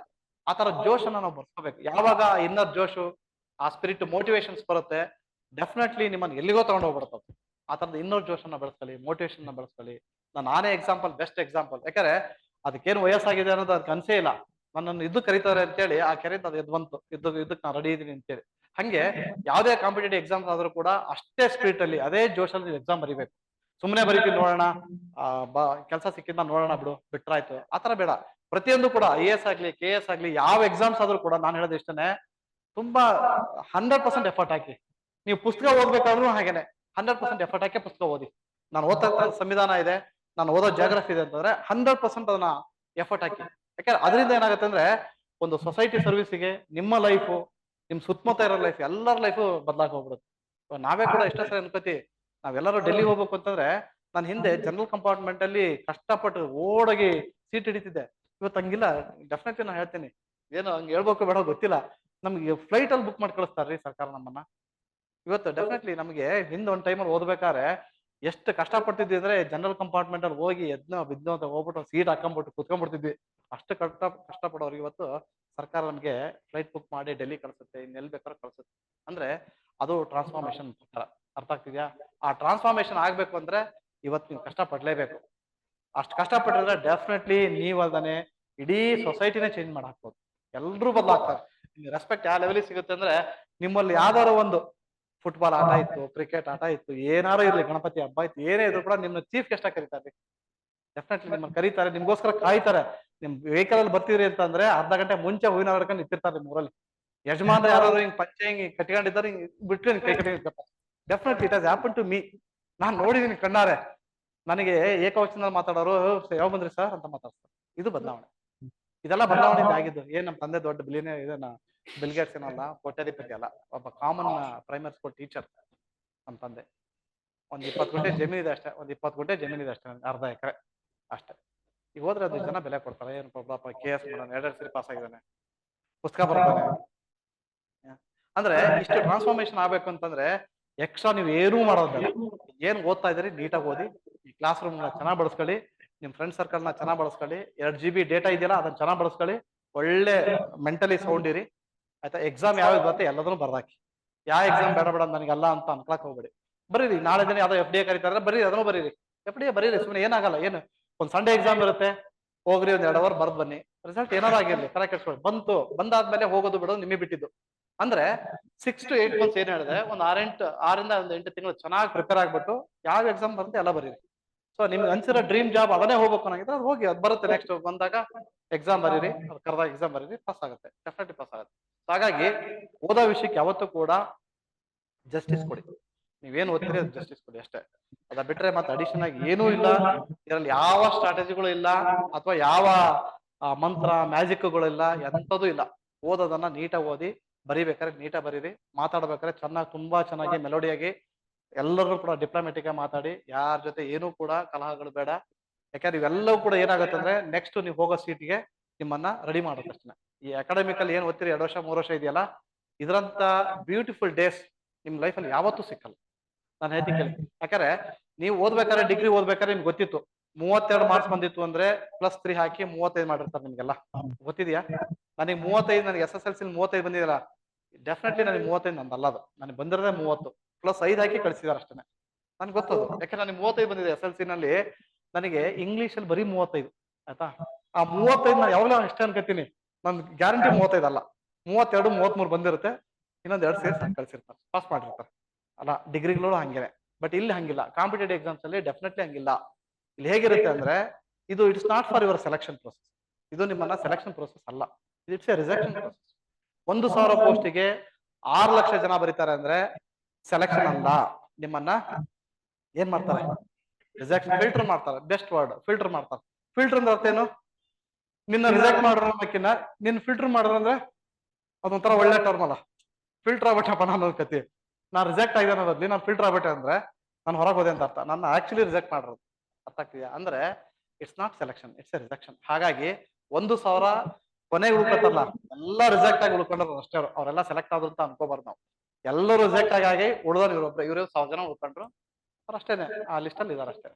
ಸೊ ಹಾಗಾಗಿ ಎಕ್ಸಾಕ್ಟ್ಲಿ ವಾಟ್ ಇಟ್ ಡಿಮ್ಯಾಂಡ್ಸ್, ಈ ಎಕ್ಸಾಮ್ಗಳು ಏನ್ ಡಿಮ್ಯಾಂಡ್ ಮಾಡುತ್ತೆ, ಏನ್ ಕೇಳುತ್ತೆ ಅನ್ನೋದನ್ನ ಅರ್ಥ ಮಾಡ್ಕೊಂಡು ನೀವು ಓದಿದ್ರೆ ಡೆಫಿನೆಟ್ಲಿ ನಿಮ್ ಇಷ್ಟು ಜನಕ್ಕೂ, ನೀವೇನ್ 100-120 ಜನ ಇದ್ದೀರಿ, ಇಷ್ಟು ಜನಕ್ಕೂ ಒಂದು ಒಳ್ಳೆ ಕೆಲಸ ಸಿಗುತ್ತೆ. ನಿಮ್ ಭವಿಷ್ಯ ಚೆನ್ನಾಗಿರುತ್ತೆ. ಮುಂದೆ ನೀವು ಏನ್ ಹೇಳಿದ್ರು ಕೂಡ, ನಾವೇನೋ ತೆಲುಗುನಲ್ಲಿ ಇರುತ್ತಲ್ಲ, ನಾನು ಏನ್ ಮಾತಾಡ್ತೀನಿ ಅದೇ ಏನೋ ಶಾಸನ ಏನಂತಾರೆ ಏನ್ರಿ, ನಾ ಮಾಟೆ ಶಾಸನ ಅಂತಾರಲ್ಲ, ಕರೆಕ್ಟ್ ಅದು ತೆಲುಗಲ್ಲಿ. ನಾ ಮಾಟೆ ಶಾಸನ ಅಂದ್ರೆ ನಾನ್ ಮಾತಾಡಿದ್ದೆ ಶಾಸನ ಅಂತೀವಲ್ಲ, ಅದು ಶಾಸನ ಆಗ್ಬಿಡುತ್ತೆ. ನೀವ್ ಹೇಳಿದ್ರೆ ಊರಲ್ಲಿ ಹೋದ್ರೆ ಬಿಡಪ್ಪ ಅವ್ರು ಹೇಳಿದ್ರು ಶಾಸನ ಅದಿದ್ದಂಗೆ ಅಂತ. ಅಂದ್ರೆ ಅವ್ನು ಹೇಳ್ದ ಅಂದ್ರೆ ರೈಟ್. ಈಗ ನಾನು ಏನಾದ್ರು ಹೇಳಿದೆ ಅಂದ್ರೆ, ನಮ್ಮ ಹುಡುಗ ನಿನ್ನೆ ಒಂದು ಗ್ರೂಪ್ ಅಲ್ಲಿ ಏನೋ ಹಾಕಿದ್ದ, ಭೂಮಿ 5,000 ವರ್ಷ ಆಯ್ತು ಭೂಮಿಗೆ ಅಂದ. ಓ ಭೂಮಿಗೆ 5,000 ಅಲ್ಲ, 4.6 ಬಿಲಿಯನ್ ಇಯರ್ಸ್ ಇಂಟು 1 ಬಿಲಿಯನ್ ಅಂದ್ರೆ 1 ಬಿಲಿಯನ್ ಅಂದ್ರೆ ಎಷ್ಟು 100 ಕೋಟಿ ಲೆಕ್ಕ ಹಾಕ ಅಂತ ಹೇಳಿದೆ. ಓ ಸರಿ ಬಿಡಪ್ಪ ನೀ ಹೇಳಿದ್ದೆ ಶಾಸನ ಅಂದವನು. ಅಂದ್ರೆ ಅವನು ಗ್ರೂಪ್ ಅಲ್ಲಿ ಮೆಸೇಜ್ ಹಾಕೋರೆ ಏನೋ ಗೊತ್ತಿಲ್ಲ, ನಮ್ಮ ಭೂಮಿಗೆ 5,000 ವರ್ಷದ ಇತಿಹಾಸ ಇದೆ ಅಂತ ಹಾಕಿದ. ಯಾವಕ ಹಾಕಿದ್ನೋ ಗೊತ್ತಿಲ್ಲ. ಓ ಭೂಮಿಗೆ 5,000 ಅಲ್ಲ, 4.6 ಬಿಲಿಯನ್ ಇಯರ್ಸ್. ನಮ್ಮ ಭೂಮಿ ಹುಟ್ಟಿ 4.6 ಬಿಲಿಯನ್ ವರ್ಷ ಆಗಿದೆ. 1 ಬಿಲಿಯನ್ ಅಂದ್ರೆ 100 ಕೋಟಿ. 4.6 ಇಂಟು 100 ಕೋಟಿ ಲೆಕ್ಕ ಹಾಕೋದು ಅಷ್ಟು ಭೂಮಿ ಏಜ್ ಆಗಿದೆ ಅಂದ ತಕ್ಷಣ ನೀನು ಹೇಳಿದ್ದೆ ಶಾಸನ ಬಿಡು ಅಂತ ಅಂದ. ಅಂದ್ರೆ ನಾ ಮಾಟೆ ಶಾಸನ, ನನ್ ಮಾತೆ ಶಾಸನ. ಅಂದ್ರೆ ನಾವ್ ನಾಳೆ ದಿನ ಹಿಂಗ ಆಗಿ ಓದಿ ಒಂದು ಒಳ್ಳೆ ಹುದ್ದೆ ಬಂದಿಂದ್ರೆ ನಿಮ್ಮ ಜೊತೆಗಿರ್ತಾರಲ್ಲ ನಿಮ್ಮ ಸ್ನೇಹಿತರು, ಬಂಧು ಬಾಂಧವರು, ಅವ್ನು ಹೇಳಿದ ಶಾಸನ ಬಿಡಪ್ಪ ಅನ್ಕೋತಾರೆ. ಅಂದ್ರೆ ಆತರ ಶಾಸನ ಆಗ್ಬೇಕು ಅನ್ನೋಗಿದ್ರೆ ಇವತ್ತು ನೀವೆಲ್ಲರೂ ಕೂಡ ಆ ಲೆವೆಲ್ಗೆ ನೀವು ಓದ್ಬೇಕು. ಸೊ ನಿಮಗೆ ಎಷ್ಟು ಕಷ್ಟ ಬಿದ್ದಿದ್ದೀನಿ ಅಥವಾ ನಾನು ಏನ್ ಅನುಭವಿಸಿದೀನಿ ಅವ್ಯಾವು ಕೂಡ ಸೆಲೆಕ್ಷನ್ ಲಿಸ್ಟ್ ಅಲ್ಲಿ ಕಾಣಿಸಲ್ಲ. ಲಿಸ್ಟ್ ಅಲ್ಲಿ ಫಸ್ಟ್, ಸೆಕೆಂಡ್, ಥರ್ಡ್ ಏನ್ ಪೊಸಿಷನ್ ಆಗಿದ್ದೀರಿ ಅದಷ್ಟೇ ಕಾಣಿಸುತ್ತೆ. ಬಿಟ್ರೆ ಅದ್ ಹಿಂದ್ಗಡೆ ಇದ್ದಂತ ನಿಮ್ಮ ಪೇನ್ ಇರ್ಬೋದು, ನಿಮ್ಮ ನೋವುಗಳು ಏನಿದೆ, ನೀವು ಅನುಭವಿಸಿರೋದು, ಎಷ್ಟೊತ್ತಿಗೆ ಎದ್ದು ಓದಿರಿ. ಹುಸೇನ್ ಬೋಲ್ಟ್ ಓಡ್ತಾನೆ ಅಂತಂದ್ರೆ ಅವನೇನ್ ಆರಾಮ ಬೆಳಗ್ಗೆ ಎದ್ಬಿಟ್ಟು ಕಾಫಿ ಕುಡಿದು 7 ಗಂಟೆಗೆ ಆರಾಮಾಗಿ ಎದ್ದೇನು ಓಡಿಲ್ಲ. ಅವ್ರು ಎಷ್ಟೊತ್ತಿಗೆ ಎದ್ದಿರ್ತಾರೆ ಹುಸೇನ್ ಬೋಲ್ಟ್? ಎಷ್ಟೊತ್ತಿಗೆ ಎದ್ದಿರ್ತಾರೆ ಹುಸೇನ್ ಬೋಲ್ಟ್ ಆಗಿರ್ಬೋದು, ವಿರಾಟ್ ಕೊಹ್ಲಿ ಆಗಿರ್ಬೋದು? ಬೆಳಗಿಂದ 3:30-4 ಗಂಟೆಗೆ ಪ್ರಾಕ್ಟೀಸ್ ಮಾಡಿದವರಲ್ಲ. ಅರ್ಥ ಆಗ್ತಿದ್ಯಾ? ಹುಸೇನ್ ಬೋಲ್ಟ್ 3:30ಗೆ ಹೇಳ್ತಿದ್ರ ಅದು ಎದ್ಬಿಟ್ಟು ಓಡೋರದು. ಯಾರು ಬೆಳಗ್ಗೆ ಎದ್ದು ಆರಾಮಾಗಿ ಎದ್ದು 7 ಗಂಟೆ ನಾವೆಲ್ಲ ಕುವೆಂಪು ಪಾರ್ಕಲ್ಲೆಲ್ಲ ಪಾರ್ಕಲ್ಲಿ ವಾಕ್ ಮಾಡ್ತೀವಲ್ಲ, ಇಟ್ಸ್ ನಾಟ್ ಲೈಕ್ ದಟ್. ಬೆಳಗಿನ ಜಾವ 3 ಗಂಟೆಗೆ ಯಾರು ಎದ್ದಿಲ್ಲ ಅಂತ ಟೈಮಲ್ಲಿ ಎದ್ದು ಓಡಿರ್ತಾರೆ, ಪ್ರಾಕ್ಟೀಸ್ ಮಾಡಿರ್ತಾನೆ. ಹಂಗಾಗಿ ಹುಸೇನ್ ಬೋಲ್ಟ್ ಇರ್ಬೋದು, ವಿರಾಟ್ ಕೊಹ್ಲಿ ಇರ್ಬೋದು, ಎಲ್ಲರೂ ಕೂಡ ದೇ ಬಿಕಮ್ ಲೆಜೆಂಡ್ಸ್ ನಾವು. ಹಂಗಾಗಿ ನೀವು ಕೂಡ ನಿಮ್ಗೇನು ಅವ್ರ ತರ ಓಡೋದ್ ಬೇಕಾಗಿಲ್ಲ, ವಿರಾಟ್ ಕೊಹ್ಲಿ ತರ ಕ್ರಿಕೆಟ್ ಆಡೋದ್ ಬೇಕಾಗಿಲ್ಲ. ನಿಮ್ ಮುಂದಿರೋದೇನು ಒಂದು ಒಳ್ಳೆ ಹುದ್ದೆ ಬೇಕಷ್ಟೇ. ನೀವು ಅನ್ಕೊಂಡ್ರೆ KS IAS ಆಗ್ಬೇಕು. ಹಂಗಿದ್ದಾಗ ನಿಮಗೆ ಏನಿದೆ ಅದನ್ನ ಕರೆಕ್ಟ್ ಆಗಿ ಪ್ಲಾನ್ ಮಾಡಿ ಕರೆಕ್ಟ್ ಎಕ್ಸಿಕ್ಯೂಟ್ ಮಾಡ್ಕೋತ ಹೋಗಿ. ಅಥವಾ ಪ್ರತಿಯೊಂದನ್ನು ಕೂಡ ಪ್ಲಾನ್ ಮಾಡ್ರಿ. ಯಾಕಂದ್ರೆ ಮಹಾಭಾರತನೇ ಕೂಡ ಪ್ಲಾನ್ ಇದೆ. ನಿಮ್ಗೆ ಗೊತ್ತಿದೆ ಮಹಾಭಾರತ ಎಷ್ಟು ದಿನ ಆಯ್ತು? ಎಷ್ಟು ದಿನ ಟೋಟಲ್? 18 ದಿನ. 18 ದಿನದಲ್ಲಿ ನೋಡಿ ನಿಮ್ಗೆ ಗೊತ್ತು ultimate end result is what? ಯಾರು ಎಂಡ್ ರಿಸಲ್ಟ್ ಏನಾಗಬೇಕಿತ್ತು ಮಹಾಭಾರತದಲ್ಲಿ? ದುರ್ಯೋಧನ ಸಾಯ್ಬೇಕಿತ್ತು. ಫಸ್ಟ್ ಡೇನೆ ಸಾಯಿಸ್ಬೋದಿತ್ತಲ್ಲ. ಉಳಿದವ್ರು ಎಲ್ಲರೂ ಬದುಕಿರೋರಲ್ರಿ, ದ್ರೋಣಾಚಾರ್ಯ, ಭೀಷ್ಮ ಎಲ್ಲ ಬದುಕೋರಲ್ಲ. ಈಗ 18ನೇ ದಿನಕ್ಕೆ ದುರ್ಯೋಧನ ಸಾಯ್ಬೇಕು, ಹೌದಾ? ನನಗೆ ಗೊತ್ತಿಲ್ಲ, ಸ್ವಲ್ಪ ಮಹಾಭಾರತ ಗೊತ್ತಿದೆ. ಲಾಸ್ಟ್ ಡೇ ದುರ್ಯೋಧನ ಅವನ ಡೆತ್ ಆಯ್ತು ಅಂದ್ರೆ ಮಹಾಭಾರತ ಕ್ಲೋಸ್. ಫಸ್ಟ್ ಡೇನೆ ಹೊಡೆದ್ಬಿಟ್ಟು ಸಾಯಿಸತ್ಲಾಗೆ ಇನ್ನು 17 ದಿನ ಇವರೆಲ್ಲ ಇರ್ಬೋದಿತ್ತಲ್ಲ. ಅದನ್ನು ಕೂಡ ಪ್ಲಾನ್ ಮಾಡ್ರಿ. ಮಹಾಭಾರತ ಕೂಡ ಫಸ್ಟ್ ಡೇ ಇವ್ರು ಬರಬೇಕು, ಸೆಕೆಂಡ್ ಇವ್ರು ಯುದ್ಧ ಮಾಡ್ಬೇಕು, ಥರ್ಡ್, ಫೋರ್ತ್, ಫಿಫ್ತ್, ಸಿಕ್ಸ್, ಕೊನೆಗೆ 18th ಡೇ ರಾಜ ಅವನೇನಿದೆ ಅಂದ್ರೆ ಅರ್ಥ ಏನಂತಾರೆ ಅಲ್ಟಿಮೇಟ್ ಇದು. ಅದು ಕೂಡ ಪ್ಲಾನ್ ಆಗಿತ್ತು ಅಂದ್ಮೇಲೆ ನಮ್ಮ ಪ್ರಿಪರೇಷನ್ ಕೂಡ ಪ್ಲಾನ್ ಆಗಿರ್ಬೇಕು ತಾನೆ. ನೀವು ಹೆಪಾಸೈಡ್ ಆಗಿ ಓದಕ್ ಸಾಧ್ಯನೇ ಇಲ್ಲ. ಪ್ರತಿಯೊಂದನ್ನು ಕೂಡ ಪ್ಲಾನ್ ಮಾಡ್ಬೇಕು. ನಾಳೆ ನೀವು ಮೈಸೂರಿಗೆ ಹೋಗ್ತೀನಿ ಅಂತಂದ್ರೆ ಸುಮ್ಮನೆ ಬೆಳಗ್ಗೆ ಎದ್ಬಿಟ್ಟಂಗೆ ಹೋದೆ ಬಂದೆ ಅಂದ್ರೆ ಆಗಲ್ಲ. ಬೆಳಗ್ಗೆ 6 ಗಂಟೆಗೆ ಸ್ಯಾಟಲೈಟ್ ಇಂದ ಬಸ್ ಸಿಗುತ್ತೆ, ಆ ಬಸ್ ಹತ್ಕೊಂಡು ಹೋಗ್ಬೇಕು. ಬೈ 9:30 ಅಲ್ಲಿ ಇರ್ತೀನಿ ಅಂತ ಪ್ಲಾನ್ ಮಾಡ್ಬೇಕು. ಎಲ್ಲ ಪ್ಲಾನ್ ಮಾಡ್ತೀರಿ ಅಂದ್ಮೇಲೆ ಸ್ಟಡೀಸ್ ಅನ್ನು ಕೂಡ ಹಂಗೆ ಪ್ಲಾನ್ ಮಾಡಿ. ಅರ್ಥ ಆಗ್ತಿದ್ಯಾ? ಯಾವ್ದು ಓದ್ಬೇಕು, ಯಾವ್ದು ಓದ್ಬಾರ್ದು, ಯಾರ ಜೊತೆ ಮಾತಾಡ್ಬೇಕು, ಏನ್ ಮಾತಾಡ್ಬೇಕು, ಎಷ್ಟು ಮಾತಾಡ್ಬೇಕು, ಪ್ರತಿಯೊಂದನ್ನು ಕೂಡ ಕರೆಕ್ಟ್ ಪ್ಲಾನ್ ಮಾಡ್ಕೊಂಡು ಎಕ್ಸಿಕ್ಯೂಟ್ ಮಾಡ್ಕೊತ ಹೋಗಿ. ಸೊ ಅದೇ ಟ್ರಾನ್ಸ್ಫಾರ್ಮೇಶನ್ ಪ್ರಕಾರ. ಸೊ ಹಾಗಾಗಿ ಪುಸ್ತಕಗಳು, ನಿಮ್ಮ ಮೇಷ್ಟ್ರು ಹೇಳೋದು, ಈ ಕ್ಲಾಸ್ ರೂಮು, ಈ ಇನ್ಸ್ಟಿಟ್ಯೂಷನ್, ನಿಮ್ಮ ಫ್ರೆಂಡ್ ಸರ್ಕಲ್ ಇವೆಲ್ಲವನ್ನೂ ಕೂಡ ಕರೆಕ್ಟ್ ಆಗಿ ಬಳಸ್ಕೊಳ್ಳಿ. ಎಷ್ಟು ನಾನು ಯಾವ ರೀತಿ, ಯಾಕಂದ್ರೆ ನೀವೆಲ್ಲರೂ ಕೂಡ ಮೆಚೂರ್ಡ್ ಒನ್ಸ್, ಎಲ್ರಿಗೂ ಕೂಡ ಒಂದು ಜ್ಞಾನ ಇದೆ. ತಪ್ಪು ಯಾವ್ದು ಸರಿ ಅಂತ ನಿಮ್ಗೆಲ್ರಿಗೂ ಗೊತ್ತಿದೆ. ಯಾವ ಪುಸ್ತಕ ಚೆನ್ನಾಗಿದೆ, ಯಾವ ಚೆನ್ನಾಗಿಲ್ಲ, ಯಾವ ಗುರು ಚೆನ್ನಾಗಿದ್ದಾರೆ, ಯಾರು ಅಂದ್ರೆ ಮೇಷ್ಟ್ರು ಯಾರು ಚೆನ್ನಾಗಿದ್ದಾರೆ, ಏನ್ ಚೆನ್ನಾಗ್ ಮಾಡ್ತಾರೆ, ಎಷ್ಟು ಮಾಡ್ತಾರೆ, ಎಲ್ಲದೂ ಗೊತ್ತಾಗತ್ತೆ ನಿಮ್ಗೆ. ಪ್ರತಿಯೊಂದನ್ನು ಕೂಡ ಒಂದು ನಿಮ್ಮ ಗಮನಕ್ಕೆ ಬರುತ್ತೆ. ಅದೆಲ್ಲದೂ ಕೂಡ ಕರೆಕ್ಟಾಗಿ ಬಳಸ್ಕೊಳ್ಳಿ, ಚೆನ್ನಾಗಿ ಓದಿ. ಸೊ ಎಲ್ರಿಗೂ ಆ ಕೆಲಸ ಅಂತೂ ಡೆಫಿನೆಟ್ಲಿ ನಿಮ್ಗೆ ಎಷ್ಟು ಜನಕ್ಕೂ ನಾನು ಹೇಳ್ತೀನಿ ಕೇಳಿ. ಸೊ ನನ್ನ ವಿಶಸ್ ಮತ್ತೆ ಮುಂದೆ ಯಾವ್ದಾರ ಕ್ಲಾಸ್ ಇದ್ರೆ ಬೇಕಾದ್ರೆ ಹಿಂಗೆ ಏನಾದ್ರು ವಿತ್ ಪ್ರಿಪರೇಷನ್ ಬಂದು ಏನಾರು ಹೇಳು ಅಂದ್ರೆ ನಾನು ಡೆಫಿನೆಟ್ಲಿ ಬಂದು ಹೇಳ್ತೀನಿ. ಆಯ್ತಾ? ಎಲ್ಲರಿಗೂ ಕೆಲಸ ಸಿಗ್ಲಿ. ಆಯ್ತಾ? ಒಳ್ಳೇದಾಗ್ಲಿ. ಏನಾದ್ರು ಕ್ವಶನ್ ಕೇಳಂಗಿದ್ರೆ ಕೇಳ್ಬಿಡಿ. ಆಯ್ತಾ? ಏನಾದ್ರು ಇದೆಯಾ ಕ್ವಶನ್ಸ್? ಯಾಕಂದ್ರೆ ಈ ಟೈಮ್ ಈಗ ನಿಮ್ಗೂ ಟೈಮ್ ಆಗಿದೆ, 7:30 ಆಯ್ತು. ಒಂದ್ ತಿಂಗಳು. ಓಕೆ. ಸೊ ಅಲ್ಲ ಹುಡುಗರು ಪುಸ್ತಕಗಳು, ಒಳ್ಳೊಳ್ಳೆ ಪುಸ್ತಕಗಳು ಸಿಗುತ್ತೆ. ಅಥವಾ ಒಂದು ಮತ್ತೆ ಸೇಮ್ ಥಿಂಗ್ ಹೇಳ್ತಾ ಇದೀನಿ ಅನ್ಕೋಬೇಡಿ. ಸೊ ಅಲ್ಟಿಮೇಟ್ಲಿ ಏನಂತಂದ್ರೆ ಆ ಇನ್ನರ್ ಜೋಶ್ ಅದನ್ನ ಯಾವತ್ತೂ ಬಳಸ್ಕೋಬೇಕು. ಯಾರ್ದೋ ಒತ್ತಡಕ್ಕೆ ಬಂದಿದ್ರೆ ಅಥವಾ ಯಾರ ಅಂದ್ರೆ ನಾರ್ಮಲಿ ಎಷ್ಟೋ ಜನ ನಾವು ನೋಡ್ತೀವಿ ಸ್ಟೂಡೆಂಟ್ಸ್ ತಂದೆ ತಾಯಿಗಳು ಫೋರ್ಸ್ಫುಲಿ ಕಳ್ಸಿಬಿಟ್ಟಿರ್ತಾರೆ, ಹೋಗಿ ನೀನು ಅಟೆಂಡ್ ಮಾಡು ಅಂತ. ಆ ತರ ಇತ್ತು ಅಂತಂದ್ರೆ ಅದು ತುಂಬಾ ಕಷ್ಟ. ಅದು ಅಂದ್ರೆ ನಿಮ್ಮನ್ನ ಸಕ್ಸಸ್ ಕಡೆ ಕರ್ಕೊಂಡು ಹೋಗೋದು ತುಂಬಾ ಕಷ್ಟ. ನಿಮಗೆ ಇನ್ನರ್ ಜೋಶ್ ಅನ್ನು ಇಟ್ಕೊಂಡು ಬಂದಿದ್ರಿಂದ ಡೆಫಿನೆಟ್ಲಿ ತುಂಬಾ ಬೇಗ ಬೇಗ ನಿಮಗೆ ಕೆಲಸ ಸಿಕ್ಬಿಡುತ್ತೆ. ಕೆಲವೊಂದ್ಸರಿ ನಾನು 3 ಪಂಚವಾರ್ಷಿಕ ಯೋಜನೆ ಅಂತ ನಾನು ಹೇಳಿದೆ. ನಾನು ಆ 3 ಪಂಚವಾರ್ಷಿಕ ಯೋಜನೆಗೆ ನಾನೇ ಕಾರಣ. ಯಾಕಂದ್ರೆ ನಾನು ಹಲವಾರು ಮಿಸ್ಟೇಕ್ಸ್ ನಾನು ಮಾಡ್ಕೊಂಡೆ. ಈಗ ನನಗೆ ಫಸ್ಟ್ ಪಂಚವಾರ್ಷಿಕ ಯೋಜನೆಯಲ್ಲೇ ನನಗೆ ಕೆಲಸ ಸಿಗ್ಬೇಕಿತ್ತು, ಜಸ್ಟ್ ಮಿಸ್ ಆಯ್ತು. 2ನೇ ಪಂಚವಾರ್ಷಿಕ ಯೋಜನೆಯಲ್ಲಿ 100% ಡಿವೈಸ್ ಪಿ ಆಗ್ಬೇಕಿತ್ತು, ಅದು ಮಿಸ್ ಆಗೋಯ್ತು. 3ನೇ ಪಂಚವಾರ್ಷಿಕದಲ್ಲಿ ಎಲ್ಲ ಎಫರ್ಟ್ ಹಾಕಿದ್ರೆ ಕೆಲಸ ಅಂತೂ ಸಿಕ್ತು. ಅಂದ್ರೆ ಈ ಪ್ರತಿ ಪಂಚವಾರ್ಷಿಕ ಯೋಜನೆ ನನ್ನ ಪ್ರಿಪರೇಷನ್ ನಾನು ಹೇಳ್ತಾ ಇರೋದು. ಪ್ರತಿ ಪಂಚವಾರ್ಷಿಕ ಯೋಜನೆಯಲ್ಲಿ ಮೋಸ್ಟ್ ಆಫ್ ದೆಮ್ ನಾನು ಕಳ್ಕೊಂಡಿರೋದು ನನ್ನ ಸೆಲ್ಫ್ ಮೇಡ್ ಮಿಸ್ಟೇಕ್ ಇಂದ. ಒಂದ್ಸರಿ ಅಪ್ಲಿಕೇಶನ್ ಹಾಕಬೇಕಾದ್ರೆ ಕೆಟಗರಿ ಹೆಂಗೆಂಗೋ ಹಾಕಿದ್ದೆ, ರಿಜೆಕ್ಟ್ ಮಾಡಿ ಹಾಕಿದ್ರು. ರಿಕ್ವೆಸ್ಟ್ ಮಾಡ್ಕೊಂಡೆ ಕೊಡ್ಲಿಲ್ಲ, ಅಲ್ಲಿ ಫಿಲಿಮ್ಸ್ ಕ್ಲಿಯರ್ ಆಗಿ ಮೇನ್ಸ್ ಬರಕ್ಕೆ ಅವಕಾಶ ಸಿಗ್ಲಿಲ್ಲ. ಕೆಲವೊಂದ್ಸರಿ ಅಂದ್ರೆ ನಾನೇ ಮಾಡ್ಕೊಂಡಂತ ಮಿಸ್ಟೇಕ್ ಇಂದ ಜಸ್ಟ್ ಮಿಸ್ ಆಯ್ತು ಸರ್ವಿಸ್. ಹಿಂಗ್ ಎಲ್ಲವನ್ನೂ ಕೂಡ ನಾನೇ ಮಾಡ್ಕೊಂಡಿದ್ದು. ಕೊನೆಗೆ with ultimate efforts last attempt ಅಲ್ಲಿ ನಾನು ಹಂಗೆ ಅನ್ಕೊಂಡೆ. ಸೊ ನನ್ನ ಹಣೆ ಬರದಲ್ಲಿ ಬರ್ದಿದ್ರೆ ಸಿಗುತ್ತೆ, ಇಲ್ಲ ಅನ್ಕೊಂಡೆ. ಪೂರ್ತಿ ಕಂಪ್ಲೀಟ್ 100% ಡೆಡಿಕೇಟ್ ಮಾಡಿ ಹಾನೆಸ್ಟಿಗೆ ಬರ್ದೆ. ಕೆಲಸ ಅಂತ 100% ಅಂದ್ರೆ ಏನು ಎಲ್ಲಿ ಮಿಸ್ಟೇಕ್ ಆದ್ರೆ ಕೆಲಸ ತಗೊಂಡೆ. ಈಗಲೂ ಕೂಡ ಕೆಲಸ ಮಾಡ್ಬೇಕು ನಾನು ಎಷ್ಟೋ ಸರಿ ನೆನ್ಸ್ಕೋತೀನಿ ನಾನು. ಅಂದ್ರೆ ನಾನು ಹಿಂದೆ ಮಾಡಿದಂತ ಆ ಕಷ್ಟಗಳಿದೆಯಲ್ಲ, ಅದ್ಯಾವುದು ಕೂಡ ಇವತ್ತು ನೆನಪಿ ಬರ್ತಾ ಇಲ್ಲ ನನ್ಗೆ. ಇವತ್ತು ಮುಂದೆ ನನ್ನ ಮುಂದೆ ಒಂದು ಒಳ್ಳೆ ಕೆಲಸ ಇದೆ, ಸರ್ವಿಸ್ ಮಾಡಕ್ ಒಂದು ಅವಕಾಶ ಇದೆ. ಹಾಗಾಗಿ ನಿಮ್ಮ ಸ್ಟಡೀಸ್ ಗಳಲ್ಲಿ ನಾನು ಹೇಳೋಷ್ಟೇ, ಯಾವತ್ತಿದ್ರು ಅಷ್ಟೇ ಈ ನಮ್ಮ ಪ್ರಿಪರೇಷನ್ಗಳು ಅಂದ್ರೆ it's a two face of a coin ಇದ್ದಂಗೆ. ಒಂದು ನಾಣ್ಯದ 2 ಮುಖ ಇದ್ದ ಹಾಗೆ. ಒಂದು ಮುಖ ಒಂದು ಸೊಸೈಟಿ ಸರ್ವಿಸ್ ಅಂತ ಇರುತ್ತೆ, ಜನಗಳಿಗೆ ಹೆಲ್ಪ್ ಮಾಡ್ಬೇಕು, ಏನಾದ್ರು ಒಂದು ಸಹಾಯ ಮಾಡ್ಬೇಕು, ನಾನು ಕೂಡ ಈ ಸೊಸೈಟಿಲಿ ಒಂದು ಭಾಗ ಆಗ್ಬೇಕು, ಒಳ್ಳೇದನ್ನ ಮಾಡ್ಬೇಕು. ಹಿಂಗ್ ಒಂದು ಒಂದು ಮುಖ ಇದ್ರೆ, ಇನ್ನೊಂದು ಮುಖ ಇರುತ್ತೆ ನಿಮ್ಮ ಪರ್ಸನಲ್ ಲೈಫ್ ಇರುತ್ತೆ, ನಿಮ್ಮ ಹೆಲ್ತ್ ಇರುತ್ತೆ, ನಿಮ್ಮ ಸುತ್ತಮುತ್ತಲು ಇರ್ತಾರೆ, ಅಣ್ಣ ತಮ್ಮಂದಿರು ಇರ್ತಾರೆ, ಅದು ಒಂದು ಫೇಸ್ ಆಫ್ ಎ ಕಾಯಿನ್ ಇರುತ್ತೆ. ಅವನು ಕೂಡ ನಾವು ನೋಡ್ಕೋಬೇಕು. ಅಲ್ಟಿಮೇಟ್ಲಿ ನಾವೆಲ್ಲರೂ ಕೂಡ ತುಂಬಾ ಕಾಂಪಿಟೆಂಟ್ ಆಗಿ ಕೆಲಸ ಮಾಡ್ಬೇಕು. ಅಂದ್ರೆ ಕಾಂಪಿಟೆಂಟ್ ಅಂತಂದ್ರೆ ಸಮರ್ಥರು ಇರ್ಬೇಕು ನಾವು. ಅಂದ್ರೆ ಯಾವ ಟೈಮ್ ಅಲ್ಲಿ ಕರೆದ್ರು ಕೂಡ ನಾನು ರೆಡಿ ಇದೀನಿ, ನಾನು ಬರ್ತೀನಿ ಅಂತ. ಅಂದ್ರೆ it's a type of contribution towards society. ಅಂದ್ರೆ ನನಗೆ ಇವತ್ತು ultimate goal of human being ಏನು? ಈಗ ನನ್ನ ಈಗ ಏನು ಗುರಿ ಏನು? ನನ್ನ ಇದೇನು? ನಾನು ಹುಟ್ಟಿದ್ದು ನನ್ನ ಗುರಿ ಅರ್ಥ ಆಗ್ತಿದ್ಯಾ? ಏನು? ಒಂದ್ ಕೆಲಸ ಸುಮ್ಮನೆ ಕೆಲಸ ಮಾಡಿದ್ರೆ ಆಯ್ತಾ? ಏನು ಅಂದ್ರೆ ಈ ಡೆಮೋಕ್ರಸಿಗೆ ನಾವೆಲ್ಲ ಈ ಅಡ್ಮಿನಿಸ್ಟ್ರೇಟರ್ಸ್ ನಾವೆಲ್ಲ ಇದೀವಲ್ಲ, ನಾವೆಲ್ಲ ವೀಲ್ಸ್ ಇದ್ದಂಗೆ. ಒಂದು ಡೆಮೋಕ್ರಸಿ ನಾವು ವೀಲ್ ಹೋಗ್ಬೇಕು, ಚೆನ್ನಾಗಿ ಹೋಗ್ಬೇಕು ಅಂದ್ರೆ ನಾವು ಅದಕ್ಕೆ ಗಾಲಿಗಳಾಗ್ಬೇಕು, ವೀಲ್ಗಳಾಗ್ಬೇಕು. ಅರ್ಥ ಆಗ್ತಿದ್ಯಾ? ಅಂದ್ರೆ ಒಂದು ರಥ ಇದೆ, ಅದು ಸ್ಮೂತ್ ಆಗಿ ರನ್ ಆಗ್ಬೇಕು, ಹೋಗ್ಬೇಕು ಅಂತಂದ್ರೆ ಅದಕ್ಕೆ ಗಾಲಿಗಳು ತುಂಬಾ ಇಂಪಾರ್ಟೆಂಟ್ ತಾನೆ, ವೀಲ್ಗಳು. ಆ ತರ ವೀಲ್ ನಾನು ಆಗ್ಬೇಕು ಅಂದ್ರೆ ಅದನ್ನ ಸ್ಮೂತ್ ಆಗಿ ಒಂದು ಡೆಮೋಕ್ರಸಿನ ಅದನ್ನ ರನ್ ಮಾಡ್ಬೇಕು ಅಂದ್ರೆ ಅದ್ ನಾನ್ ಗಾಲಿ ತರ ಆಗ್ಬೇಕು ಅಂದ್ರೆ ಅವಾಗ ನಾನು ಕಾಂಪಿಟೆಂಟ್ ಇರ್ಬೇಕು, ಅಂದ್ರೆ ನಾನು ಸಮರ್ಥನಾಗಿರ್ಬೇಕು. ಅವಾಗ ನಾನು ಅದನ್ನ ಡೆಮೋಕ್ರಸಿನ ಕರ್ಕೊಂಡು ಹೋಗ್ಬೋದು. ಸೊ ಇವತ್ತು ಇಂಡಿಯನ್ ಡೆಮೋಕ್ರಸಿ ಇವತ್ತು ಸ್ಟೇಬಲ್ ಇದೆ ಅಂದ್ರೆ ಬಿಕಾಸ್ ಆಫ್ ಎಲ್ಲ ನಿಮ್ಮ ಅಧಿಕಾರಿಗಳು ಆಗೋರು. ಅದಕ್ಕೆ ನೋಡಿ, ಈಗ ನೋಡಿ ನಮ್ಮ ಇತಿಹಾಸದಲ್ಲಿ ನಾವು ಸಾಮಾನ್ಯ ನಾನು ಯಾವಾಗ್ಲೂ ಹೇಳ್ತಿರ್ತೀನಿ, ನಮ್ಮ ಇಂಡಿಯನ್ ಡೆಮೋಕ್ರಸಿ ನೋಡಿ, ಪಾಕಿಸ್ತಾನದ ನೋಡಿ, ಬಾಂಗ್ಲಾದೇಶದ ನೋಡಿ, ಯಾವ್ದು ಸ್ಟೇಬಲ್ ಡೆಮೋಕ್ರಸಿ ಇದೆ? ನಮ್ ದೇಶದಲ್ಲಿ 150 ಕೋಟಿ ನಾವು ಇದೀವಿ ಇವತ್ತು. ಆಸ್ ಆನ್ ಟುಡೇ ನಾವು ಅನ್ಕೊಂಡ್ರೆ 150 ಕೋಟಿ ಜನ ಇರ್ಬೋದು. ಹಲವಾರು ಧರ್ಮಗಳಿದೆ, ಜಾತಿಗಳಿದೆ, ಹಲವಾರು ಭಾಷೆಗಳಿದೆ, ರೀಜನ್ನೇ ಚೇಂಜ್, ಎಲ್ಲ ಬೇರೆ ಬೇರೆ ಇದಿದೆ. ಹಂಗಿದ್ರು ಕೂಡ ಇಡೀ ಎಂಟೈರ್ ಇಂಡಿಯಾದಲ್ಲಿ ಒಂದು ಎಲೆಕ್ಷನ್ ಆಗುತ್ತೆ, ಲೋಕಸಭಾ ಎಲೆಕ್ಷನ್ ಆಗುತ್ತೆ ಅಂದ್ರೆ ಎಲ್ಲಿ ಕೂಡ ಬೂತ್ ಕ್ಯಾಪ್ಚರಿಂಗ್ ಆಗ್ಲಿ, ಎಲ್ಲಿ ಏನೂ ಸಮಸ್ಯೆ ಆಗಿಲ್ಲ.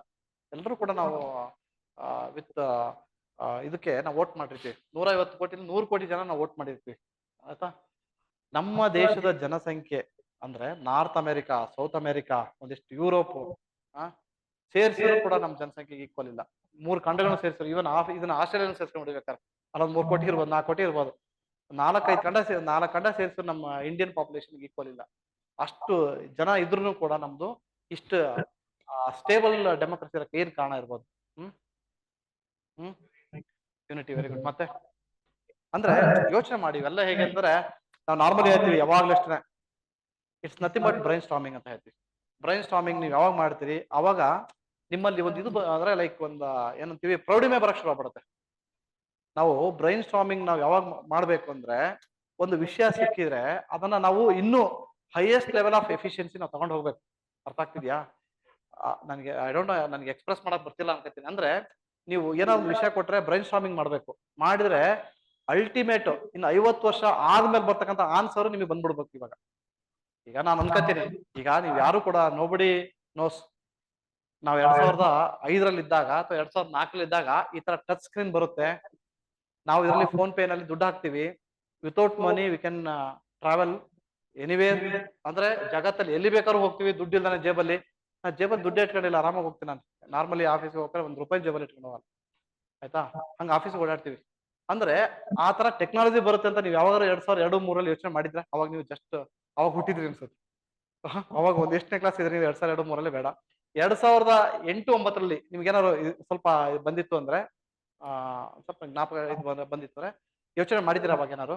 ಈ ತರ ದುಡ್ಡು ಇಲ್ದೇನೆ ನಾನು ಇಡೀ ಜಗತ್ತನ್ನು ಸುತ್ತುತ್ತೀನಿ ಆತಾ, ಈ ತರ ಮೊಬೈಲ್ ಬರುತ್ತೆ, ಟಚ್ ಸ್ಕ್ರೀನ್ ಬರುತ್ತೆ ಅಂತ ಏನಾದ್ರು ಯೋಚನೆ ಮಾಡಿದ್ರ? ಖಂಡಿತ ನಾನಂತೂ ಯೋಚನೆ ಮಾಡಿಲ್ಲ. ಈಗ್ಲೂ ಕೂಡ ಹೇಳ್ತೀನಿ ಕೇಳಿ, 2040ರಷ್ಟೊತ್ತಿಗೆ ನಾವ್ ಇಟ್ಟರೆ ಮೊಬೈಲ್ ಏನಿದೆಯಲ್ಲ, ಏನ್ ಬದಲಾವಣೆ ಆಗ್ಬೋದು? ಒಂದ್ಸರಿ ಕೂತ್ಕೊಂಡು ಬ್ರೈನ್ ಸ್ಟಾರ್ಮಿಂಗ್ ಮಾಡಿ. ಈಗ ನಮ್ಮ ಹತ್ರ ಟಚ್ ಸ್ಕ್ರೀನ್ ಮೊಬೈಲ್ ಇದೆ, ಅರ್ಥ ಆಗ್ತಿದ್ಯಾ? 2050ಕ್ಕೆ 2040ಕ್ಕೆ ಇದು ಏನೂ ಅಲ್ಲ, ಇದು ಡಬ್ಬಾ ಮೊಬೈಲ್ ಅನ್ಕೋತೀವಿ. ಅವಾಗ ಏನೋ ಒಂದು ಮೊಬೈಲ್ ಬಂದಿರುತ್ತೆ, ಅದ್ ಹೆಂಗಿರುತ್ತೆ ನೋಬಡಿ ಗೊತ್ತೇ ಇಲ್ಲ. ಅರ್ಥ ಆಗ್ತಿದ್ಯಾ? 2050ನೇ ಇಸ್ವಿಗೆ ಆಯ್ತಾ, ನೀವು ಈಗ ಬಳಸ್ತಕ್ಕಂಥ ಮೊಬೈಲು ಅದು ಯಾವ್ದೋ ಓಬಿರಾಯನ್ ಕಾಲದ ಮೊಬೈಲ್ ಅಂದ್ಬಿಡ್ತಾರೆ. ಅವಾಗ ಇನ್ನೇನೋ ಮೊಬೈಲ್ ಬಂದಿರುತ್ತೆ, ಸುಮ್ಮನೆ ಹಿಂಗೇನೋ ಬಟನ್ ಅಲ್ಲಿ ನೀವು ಗಾಳಿನಲ್ಲಿ ಮಾತಾಡ್ಬೋದು. 9036932387 ಅಂತಂದ್ರೆ ನನಗೆ ಕನೆಕ್ಟ್ ಆಗುತ್ತೆ, ಜಮ್ನೆ ಗಾಳಿಲಿ ಮಾತಾಡ್ಕೊಂಡು ಹೋದ್ರೆ ಹಂಗೂ ಬರ್ಬೋದು. ಇಲ್ಲಾಂದ್ರೆ ಸುಮ್ಮನೆ ಮನಸ್ಸಲ್ಲಿ ಯೋಚನೆ ಮಾಡಿದ್ರೆ ಕನೆಕ್ಟ್ ಆಗ್ಬಿಡುತ್ತೆ, ಹಂಗೂ ಬರ್ಬೋದು. ಯಾರಿಗ್ ಗೊತ್ತು? ಅರ್ಥ ಆಗ್ತಿದ್ಯಾ? ಅಂದ್ರೆ ಇನ್ನ 20-25 ವರ್ಷ ಬಿಟ್ಟು ಮೊಬೈಲ್ ಏನ್ ರೆವಲ್ಯೂಷನ್ ಆಗತ್ತೋ ಗೊತ್ತಿಲ್ಲ. ಅದನ್ನ ಯೋಚನೆ ಮಾಡಿ ಬರುತ್ತೆ ಅನ್ನೋದು ಹೇಳೋ ಅಂತ ಇದೆಯಲ್ಲ, ದಟ್ಸ್ ವಾಟ್ ಬ್ರೈನ್ ಸ್ಟಾರ್ಮಿಂಗ್. ಈಗ 2050 ಇಸ್ವಿ ನಾನೇ ಹೇಳಿದೆ, ಏನಿಲ್ಲ ಸುಮ್ಮನೆ ಗಾಳಿನಲ್ಲಿ 9036932387 ಅಂದ್ರೆ ಮಹೇಂದ್ರ ಕನೆಕ್ಟ್ ಆಗ್ಬಿಡುತ್ತೆ. ನಾನು ಮಹೇಂದ್ರ ಕನೆಕ್ಟ್, ಸುಮ್ಮನೆ ಮಾತಾಡ್ಕೊಂಡು ಹೋದ್ರೆ ಕನೆಕ್ಟ್ ಆಗ ಬರೀ ಅಂದ್ರೆ ಬರೀ ನಾನು ವಾಯ್ಸ್ ಇದ್ರಲ್ಲಿ ಆ ಪಿಚ್ ಹೇಳ್ತೀವಲ್ಲ ಅದ್ರಲ್ಲೇ 9 ಅಂದ್ರೆ ಸಾಕು, 9 ನನಗೆ ಕನೆಕ್ಟ್ ಆಗುತ್ತೆ. 9036 ಅಂತ ಅಂದ್ರೆ ನಾ ಹೇಳ್ತಾ ಇರೋದು ಅಂತದ್ ಬರ್ಬೋದು. ಅದು ನನ್ನ ಬ್ರೈನ್ ಸ್ಟಾರ್ಮಿಂಗ್ ನಾನ್ ಮಾಡ್ತಿರೋದು. ಹಂಗ ನೀವು ಮಾಡಿ, ಕೂತ್ಕೊಂಡು ಯೋಚನೆ ಮಾಡಿ ಹೆಂಗಿರ್ಬೋದು ಮೊಬೈಲ್ ನಂದು ಅಂತ. ಈ ಮೊಬೈಲ್ ನಾವೇನ್ ಬಳಸ್ತಿದ್ಯಲ್ಲ, ಇದೇನ್ ಬಳಸ್ತಿಲ್ಲ, ಖಂಡಿತ ಈ ಮೊಬೈಲ್ ಇರಲ್ಲ. ನಾನು ಬರ್ಕೊಡ್ತೀನಿ, 2050ಕ್ಕೆ ಈ ಬಳಸೋ ಮೊಬೈಲ್ ಇದೆಯಲ್ಲ, ಯಾವ ಮೊಬೈಲ್ ಇರಲ್ಲ. ಈ ಹಿಂದೆ ಕಾರ್ ಇತ್ತಲ್ಲ, ಪ್ರೀಮಿಯರ್ ಪದ್ಮಿನಿ, ಯಾವ ಕಾರ್ಗಳ ಅಂಬಾಸಡರ್ ಕಾರ್, ಆ ತರ ಆಗ್ಬಿಟ್ಟಿದೆ ಮೊಬೈಲ್. ಅವಾಗ ಏನೋ ಬರುತ್ತೆ, ಅದೇನು ಬರುತ್ತೆ ಅನ್ನೋದನ್ನ ಕುತ್ಕೊಂಡು ನೀವು ಬ್ರೈನ್ ಸ್ಟಾರ್ಮಿಂಗ್ ಮಾಡ್ತಿರಲ್ಲ, ಅದು ಆ ಲೆವೆಲಿಗೆ ಯೋಚನೆ ಮಾಡ್ತೀರಿ ಅಂತ ಅರ್ಥ. ಯಾವಾಗ ನೀವು ಆ ಲೆವೆಲಿಗೆ ಯೋಚನೆ ಮಾಡ್ತೀರಿ, ಆವಾಗ ಆ ಲೆವೆಲಿಗೆ ನೀವು ಆನ್ಸರ್ಸ್ ಬರೀತೀರಿ. ಅಷ್ಟೇ ಇರೋದಿಲ್ಲ. ಕಾಂಪಿಟೇಷನ್ ಅಂದ್ರೆ ಇಷ್ಟೇ, ಯಾರು ಒಂದ್ ಹೆಜ್ಜೆ ಮುಂದೆ ಹೋಗ್ತಾರೆ ಅವ್ನ್ ಗೆಲ್ತಾನ ಅಷ್ಟೇ. ಅರ್ಥ ಆಗ್ತಿದೆ? ಸೊ ಹಾಗಾಗಿ ಆ ತರ ನೀವು ಯೋಚನೆ ಮಾಡಿ, definitely success is always yours. ನೀವ್ ಏನ್ ಬೇಕಾದ್ರೂ ಬದಲಾವಣೆ ಮಾಡಬಹುದು. ನೀವು ಹೇಳಿದ್ದೆಲ್ಲದೂ ಕರೆಕ್ಟ್ ರೈಟ್ ಆಗತ್ತೆ. ಮುಂದೆ ಆಗದನ್ನ ಯೋಚನೆ ಮಾಡ್ತೀರಿ. ಎಲ್ಲ ಕೂಡ ಅದೇನೇ ಇರೋದು. ಈಗ ಬೆಂಗಳೂರಲ್ಲಿ ತುಂಬಾ ಮಳೆ ಬರುತ್ತೆ ಅಂತ ಪ್ರೆಡಿಕ್ಟ್ ಮಾಡಿದ ತಕ್ಷಣ ಮಳೆ ಬರುತ್ತೆ ಅಂತ ಯಾರು ನೋಡ್ಕೊಂತ ಕೂರಲ್ಲ.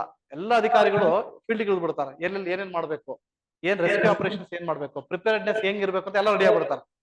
ಈಗ ಎಲ್ಲೊಂದ್ ಕಡೆ ನಮ್ಗೆ ತಕ್ಷಣ ನಮಗೆ ಈ ಕ್ಲೈಮೇಟ್ ಇದು ಬರುತ್ತೆ, ವೆದರ್ ಫೋರ್ಕಾಸ್ಟಿಂಗ್ ಮಾಡ್ತಾರಲ್ಲ, ಮಾಡಿದ ತಕ್ಷಣನೇ ಎಲ್ರು ರೆಡಿ ಆಗ್ಬಿಡ್ತಾರೆ. ಏನ್ರ ಆದ್ರೆ ನಾವು ರೆಡಿ ಇರ್ಬೇಕು ಅಂತ ಹೇಳಿ. ಅದಕ್ಕೆ ನಾವು ಪ್ರಿಪೇರ್ಡ್ನೆಸ್ ಅಂತ ಹೇಳ್ತೀವಿ. ಅದನ್ನ ನೀವು ಮಾಡ್ಕೋಬೇಕು. ಈಗ ರೆಡಿ ಮಾಡ್ಕೋಬೇಕು. ಎಕ್ಸಾಮ್ ಯಾವ ತರ ಬರುತ್ತೆ, ನಾನು ಹೆಂಗ್ ಪ್ರಿಪೇರ್ ಆಗ್ಬೇಕು, ಏನ್ ಕ್ವಶನ್ಸ್ ಬರ್ತದೆ, ಹೆಂಗ್ ಪ್ರಿಪೇರ್ ಆಗ್ಬೇಕು. ಈ 10-12 ವರ್ಷ ಹಿಂದೆ ಕೇಳ್ತದಲ್ಲ ಕ್ವಶನ್ಸ್, ಆ ತರ ಇವತ್ತು ಕ್ವಶನ್ಸ್ ಕೇಳ್ತಾ ಇಲ್ಲ. ಈಗೆಲ್ಲ AI ಬಂದಿದೆ, ನಿಮ್ಗೆ ಗೊತ್ತು. AI ಬಳಸ್ತಾ ಇದ್ದೀರಾ? ಸುಮ್ನೆ ನೀವು AI ನಲ್ಲಿ ಸುಮ್ನೆ ಟೈಪ್ ಮಾಡಿ ಚಾಟ್ GPT ಹೊಡೆದ್ರೆ ಸಾಕು, ಎಲ್ಲ ಬಂದ್ಬಿಡುತ್ತೆ. ಏನ್ ಬೇಕಾದ್ರೂ ಮಾಹಿತಿ ಸಿಗುತ್ತೆ. ಅಂತ ಯುಗದಲ್ಲಿ ನೀವು ಇದ್ದೀರಿ. ಅದನ್ನ ಬಳಸ್ಕೊಂಡ್ಬಿಟ್ಟು AI ನ ಬಳಸ್ಕೊಂಡು, ನಿಮಗೆ ಕೊಟ್ಟಿರ್ತಕ್ಕಂಥ 2GB ಡೇಟಾ ಬಳಸ್ಕೊಂಡು, ಇವೆಲ್ಲ ಟೆಕ್ನಾಲಜಿ ಬಳಸ್ಕೊಂಡು ನೀವು ಒಂದು ಒಳ್ಳೆ ಕೆಲಸ ತಕೊಂಡ್ರೆ, ಈ ಜನರೇಷನ್ ನಲ್ಲಿ ನೀವೇನಿದ್ದೀರಿ ನೀವು ಕರೆಕ್ಟ್ ಸೂಟಬಲ್ ಅಂತ ಅರ್ಥ. ಅದನ್ನ ಬಳಸ್ಕೊಂಡು ಕೂಡ ಅದನ್ನ ಬಳಕೆ ಮಾಡ್ದನೆ ಅದನ್ನ ಸುಮ್ನೆ ಮಿಸ್ಯೂಸ್ ಅಂದ್ರೆ ಅನ್ಯೂಸ್ಡ್ ಆಗಿಬಿಟ್ರೆ, ಅದರಿಂದ ನಿಮ್ಗೇನು ಉಪಯೋಗ ಆಗ್ತಾ ಇಲ್ಲ ಅಂತಂದ್ರೆ ನೀವು ಈ ಜನರೇಷನ್ ಬದುಕಿಲ್ಲ ಅಂತ. ಅಂದ್ರೆ ಇವತ್ತಿನ ಟೆಕ್ನಾಲಜಿ ಜನರೇಷನ್ ನ ಬಳಸ್ಕೊಂಡ್ಬಿಟ್ಟು ಒಂದು ಒಳ್ಳೆ ಹುದ್ದೆನ ತಗೊಳ್ಳಿ. ಸೊ ನಿಮ್ ಮುಂದೆ ಹಲವಾರು ಹುದ್ದೆಗಳಿವೆ. ಯಾಕಂದ್ರೆ ಹಿಂದಿದ್ದಂಗೆ ಏನು ಅಪ್ಲಿಕೇಶನ್ ಫಿಲ್ ಮಾಡಿ ಹಾಕಂತ ಅವಶ್ಯಕತೆ ಇಲ್ಲ. ಎಲ್ಲ ಆನ್ಲೈನ್ ಅಲ್ಲಿ ಒಂದು 5 ನಿಮಿಷ ಕೂತು ಆನ್ಲೈನ್ ಅಲ್ಲಿ ಅಪ್ಲೈ ಮಾಡಿ ಏನಿದೆ ಫೀಸ್ ಕಟ್ಟಿದ್ರೆ ಹಾಲ್ ಟಿಕೆಟ್ ಅಲ್ಲೇ ಬಂದ್ಬಿಡುತ್ತೆ. ಎಕ್ಸಾಮ್ ಡೇಟ್ ಅಲರ್ಟ್ ಮೆಸೇಜ್ ಕೂಡ ಬರುತ್ತೆ, ಇಂಥ ದಿನ ಎಕ್ಸಾಮ್ ಇದೆ ಅಂತ ನಿಮಗೆ ಮೆಸೇಜ್ ಕೂಡ ಬರುತ್ತೆ.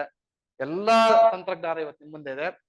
ಇವೆಲ್ಲವನ್ನು ಕೂಡ ಬಳಸ್ಕೊಂಡ್ಬಿಟ್ಟು ಸೊ ಯಶಸ್ಸಿಗೆ ಏನ್ ಬೇಕು ಅದನ್ನ ಇದ್ ಮಾಡ್ತಾ ಹೋಗಿ. ನಿಮ್ ಮುಂದೆ ಎಲ್ರು ಕೂಡ ಗುರುಗಳಿದ್ದಾರೆ, ನಿಮ್ ಮುಂದೆ ಗುರಿ ಇದೆ, ಇನ್ಸ್ಟಿಟ್ಯೂಷನ್ಸ್ ಇದೆ, ಯಾವಾಗ್ಲೂ 24/7 ಹೆಲ್ಪ್ ಮಾಡಕ್ಕೆ ಎಲ್ಲ ಇನ್ಸ್ಟಿಟ್ಯೂಷನ್ಸ್ ಇದ್ದಾರೆ. ನೀವು ಏನಾದ್ರು ರಿಕ್ವೆಸ್ಟ್ ಮಾಡ್ಕೊಂಡ್ರೆ ನಿಮಗೆ ಯಾರಾದ್ರು ಟೀಚರ್ಸ್ ಹೆಲ್ಪ್ ಮಾಡ್ತಾರೆ. ಹೆಲ್ಪ್ ಇನ್ ದ ಸೆನ್ಸ್ ನಿಮ್ಗೆ ಏನ್ ಓದ್ಬೇಕು ಏನ್ ಓದ್ಬಾರ್ದನ್ನು ಕೂಡ ಹೇಳೋಂತ ಟೀಚರ್ಸ್ ಇದ್ದಾರೆ. ಬೇಕಾದಷ್ಟು ಟೈಮ್ ನಮಗೂ ಕೂಡ ಇದೆ, ನನಗೆ ಕೇಳಿದ್ರೆ ನಾನು ಕೂಡ ಹೇಳ್ತೀನಿ, ನನಗೆ ಏನಿದೆ ಗೊತ್ತಿದೆ ಅದನ್ನ ನಾನು ಹೇಳ್ಕೊಡ್ತೀನಿ. ಯಾಕಂದ್ರೆ ಒಂದ್ ಹೆಜ್ಜೆ ನಿಮ್ಗಿಂತ ನಾನು ಮುಂದಂತೂ ಡೆಫಿನೆಟ್ಲಿ ಇದೀನಿ ಆಯ್ತಾ. ಒಂದೆರಡು ಕೆಲಸ ತಗೊಂಡೇನಿದ್ರೆ ನಿಮ್ಗಂತ ಒಂದ್ ಹೆಜ್ಜೆ ಮುಂದಿದ್ದೀನಿ. ನನಗೆ ಸ್ವಲ್ಪ ನಿಮ್ಗೆ ಅಂದ್ರೆ ಆ, ತುಂಬಾ ನೀವು ನಾಲೆಜ್ ಇರ್ಬೋದು, ಬಟ್ ಆದ್ರೆ ಒಂದು ಸಕ್ಸಸ್ ಅನ್ನ ನಾನು ನೋಡಿ ಬಂದ್ರಿಂದ ನಾನು ಬೇಕಾದ್ರೆ I can help I think ಅಂದ್ರೆ ಇದಕ್ಕೆ ನಿಮ್ಮ ಪ್ರಿಪರೇಷನ್ ಸಂಬಂಧಪಟ್ಟ ನಾನು ಹೆಲ್ಪ್ ಮಾಡ್ಬೋದು. ಸಂಗೀತ ಇವೆಲ್ಲ ಬಳಸ್ಕೊಳ್ಳಿ, ಯಾಕಂದ್ರೆ ಎಲ್ಲರೂ ಕೂಡ ನಿಮ್ಗೆ ಹೆಲ್ಪ್ ಮಾಡ್ತಾರೆ. ಯಾವತ್ತು ನೀವು ಹಂಬಲ್ ಇರ್ತೀರಿ, ರಿಕ್ವೆಸ್ಟ್ ಮಾಡ್ಕೊತೀರಿ, ಪ್ರತಿಯೊಬ್ರು ಕೂಡ ಹೆಲ್ಪ್ ಮಾಡ್ತಾರೆ. ನೀವು ಯಾರು ಒಬ್ಬ ಒಳ್ಳೆ IAS ಅಧಿಕಾರಿನ ಅಥವಾ IPS ಅವ್ರನ್ನ ಭೇಟಿ ಆಗ್ಬೇಕು ಅಂತಂದ್ರೆ ಒಂದು ರಿಕ್ವೆಸ್ಟ್ ಮಾಡಿ, ನಿಮ್ಗೆ ಹೆಲ್ಪ್ ಮಾಡ್ತಾರೆ. ಯಾವ ಪುಸ್ತಕ ಓದ್ಬೇಕು ಅಂತ ಕೇಳಿದ್ರೆ ಅವ್ರು ಹೆಲ್ಪ್ ಹೇಳ್ತಾರೆ, ಇಂಥ ಪುಸ್ತಕ ಓದು, ನಾನು ಇದನ್ನೇ ಓದಿದೆ, ಇದನ್ನ ಓದೇ ನಾನು ಪಾಸ್ ಆಗಿದ್ದೀನಿ, ಇಂಟರ್ವ್ಯೂಗಳು ಹೀಗಿರುತ್ತೆ, ಈ ತರ ಪ್ರಿಪೇರ್ ಆಗು. ಎಷ್ಟೋ ಸರಿ ನಾವು ಅನ್ಕೋತೀವಿ ಇಂಟರ್ವ್ಯೂ ಅಂತಂದಾಗ ಅವ್ರ ಮುಂದೆ ನಾವು ಚೆನ್ನಾಗಿ ಕಾಣ್ಬೇಕು. ಇಂಟರ್ವ್ಯೂಗಳಲ್ಲಿ ಇಂಟರ್ವ್ಯೂ ಅನ್ನೋದು ಏನ್ ಗೊತ್ತಾ, ಇಟ್ಸ್ ನಥಿಂಗ್ ಬಟ್ ಡಿಸಿಪ್ಲಿನ್. ಈಗ ನಾವು ಈ ತರ ನೀಟಾಗಿ ಹೋಗ್ತೀವಿ ಅಂತಂದ್ರೆ ಇದೇ ಒಂದು ಡಿಸಿಪ್ಲಿನ್ ನಾವು ಮೇಂಟೈನ್ ಮಾಡ್ಬೇಕು ಆಯ್ತಾ. ಅಂದ್ರೆ ನೀಟಾಗಿ ಹೋಗೋದು, ಪಂಕ್ಚುಯಾಲಿಟಿ, ಕರೆಕ್ಟ್ ಟೈಮಿಗೆ ಹೋಗೋದು, ಇವೆಲ್ಲವನ್ನೂ ಕೂಡ ನಾವು ಕಲಿಬೇಕು. ಲೈಫಲ್ಲಿ ಯಾವಾಗ ಕಲಿತೀವಿ ಆವಾಗ ನಾವು ಪ್ರತಿ ಇಟ್ಟ ಹೆಜ್ಜೆಗಳೆಲ್ಲ ಸಕ್ಸಸ್ ಆಯ್ತಾ. ಅವೆಲ್ಲವನ್ನೂ ಕೂಡ ಮಾಡ್ಬೇಕು ಅಂತಂದ್ರೆ ನಿಮಗೆ ನೀವೇ ಸ್ಟಾರ್ಟ್ ಮಾಡ್ತಾರೆ. ಯಾರು ಕೂಡ ನಿಮ್ಗೆ ಗೈಡ್ ಮಾಡಲ್ಲ, ಯಾರು ಕೂಡ ನಿಮಗೆ ಇದನ್ನೇ ಮಾಡು ಇದಂಗೆ ಮಾಡು ಅಂತ ಹೇಳಲ್ಲ. ಕೂತ್ಬಿಟ್ಟಾಗಿ ಯೋಚನೆ ಮಾಡಿ. 24 ಗಂಟೆಲಿ ನಿಮ್ದು ಅಂತ 8 ಅವರ್ ನಿಮಗಿದೆ, ಫಿಕ್ಸ್ ಇದೆ. 8 ಇಂಟು 3 8 ಗಂಟೆ 8 ಗಂಟೆ 8 ಗಂಟೆ ಆ 8 ಗಂಟೆ ನಿಮ್ಮದನ್ನ ಮಾಡಿ ನಿಮ್ಮನ್ನ ಪರ್ಸನಾಲಿಟಿಯನ್ಸನ್ನ ಡೆವಲಪ್ ಮಾಡ್ಕೊಳ್ಳೋಕೆ ಅದನ್ನ ಬಳಸ್ಕೊಳ್ಳಿ. ಆ 8 ಅವರ್ಸ್ ಅನ್ನ ಪುಸ್ತಕಗಳು, ಒಳ್ಳೊಳ್ಳೆ ಪುಸ್ತಕಗಳನ್ನ ಬೈ ಮಾಡಿ. ಅರ್ಥ ಆಗ್ತಿದ್ಯಾ ನಿಮಗೆ? ಅಮೆಝಾನ್ ಅಲ್ಲಿ ಸಿಗುತ್ತೆ, ಫ್ಲಿಪ್ಕಾರ್ಟ್ ಅಲ್ಲಿ ಸಿಗುತ್ತೆ, ಬುಕ್ ಹೌಸ್ಗಳಲ್ಲಿ ಸಿಗುತ್ತೆ, ಎಲ್ಲಿ ಬೇಕಾದ್ರೂ ಸಿಗುತ್ತೆ ಆಯ್ತಾ. ಆ ಪುಸ್ತಕಗಳನ್ನ ಬಳಸಿ ಓದಿ. ಪ್ರತಿಯೊಂದು ಇದನ್ನ ಪೇಜಸ್ ಅನ್ನ ಪೇಜ್ ಬೈ ಲೈನ್ ಓದಿ, ಮೆಮೊರೈಸ್ ಮಾಡಿ.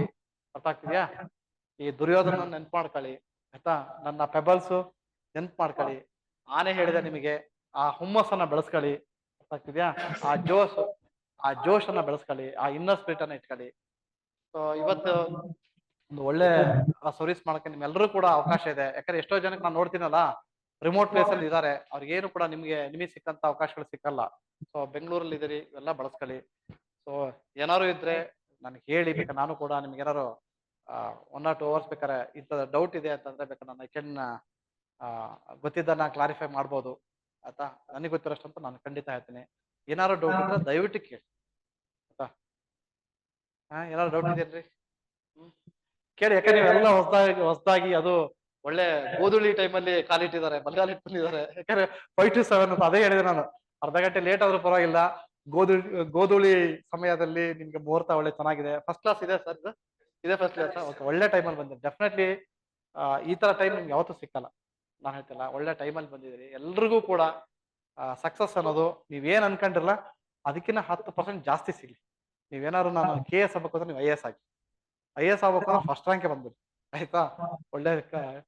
ಒಳ್ಳೆ ಸ್ಟೇಟ್ ನಿಮ್ಗೆ ಸಿಗ್ಲಿ ಆಯ್ತಾ. ಅಷ್ಟು as A teacher, as your senior, that much I can wish. ಅಂದ್ರೆ ನಿಮ್ಗೆ ಅಷ್ಟು ವಿಶ್ ಮಾಡ್ಬೋದು. ಏನಾರು ಇದೇನ್ರಿ ಪ್ರಶ್ನೆಗಳು ಏನಾರು ಇದ್ರೆ ಕೇಳ್ರಿ. ಏನಾರು ಕೇಳ್ರಿ. ಎಲ್ಲ ಸೈಲೆಂಟ್ ಆಗಿದ್ರೆ ನಾನು ಒಬ್ಬನೇ ಮಾತಾಡ್ದೆ. ಹೇಳಿ. ಹಾ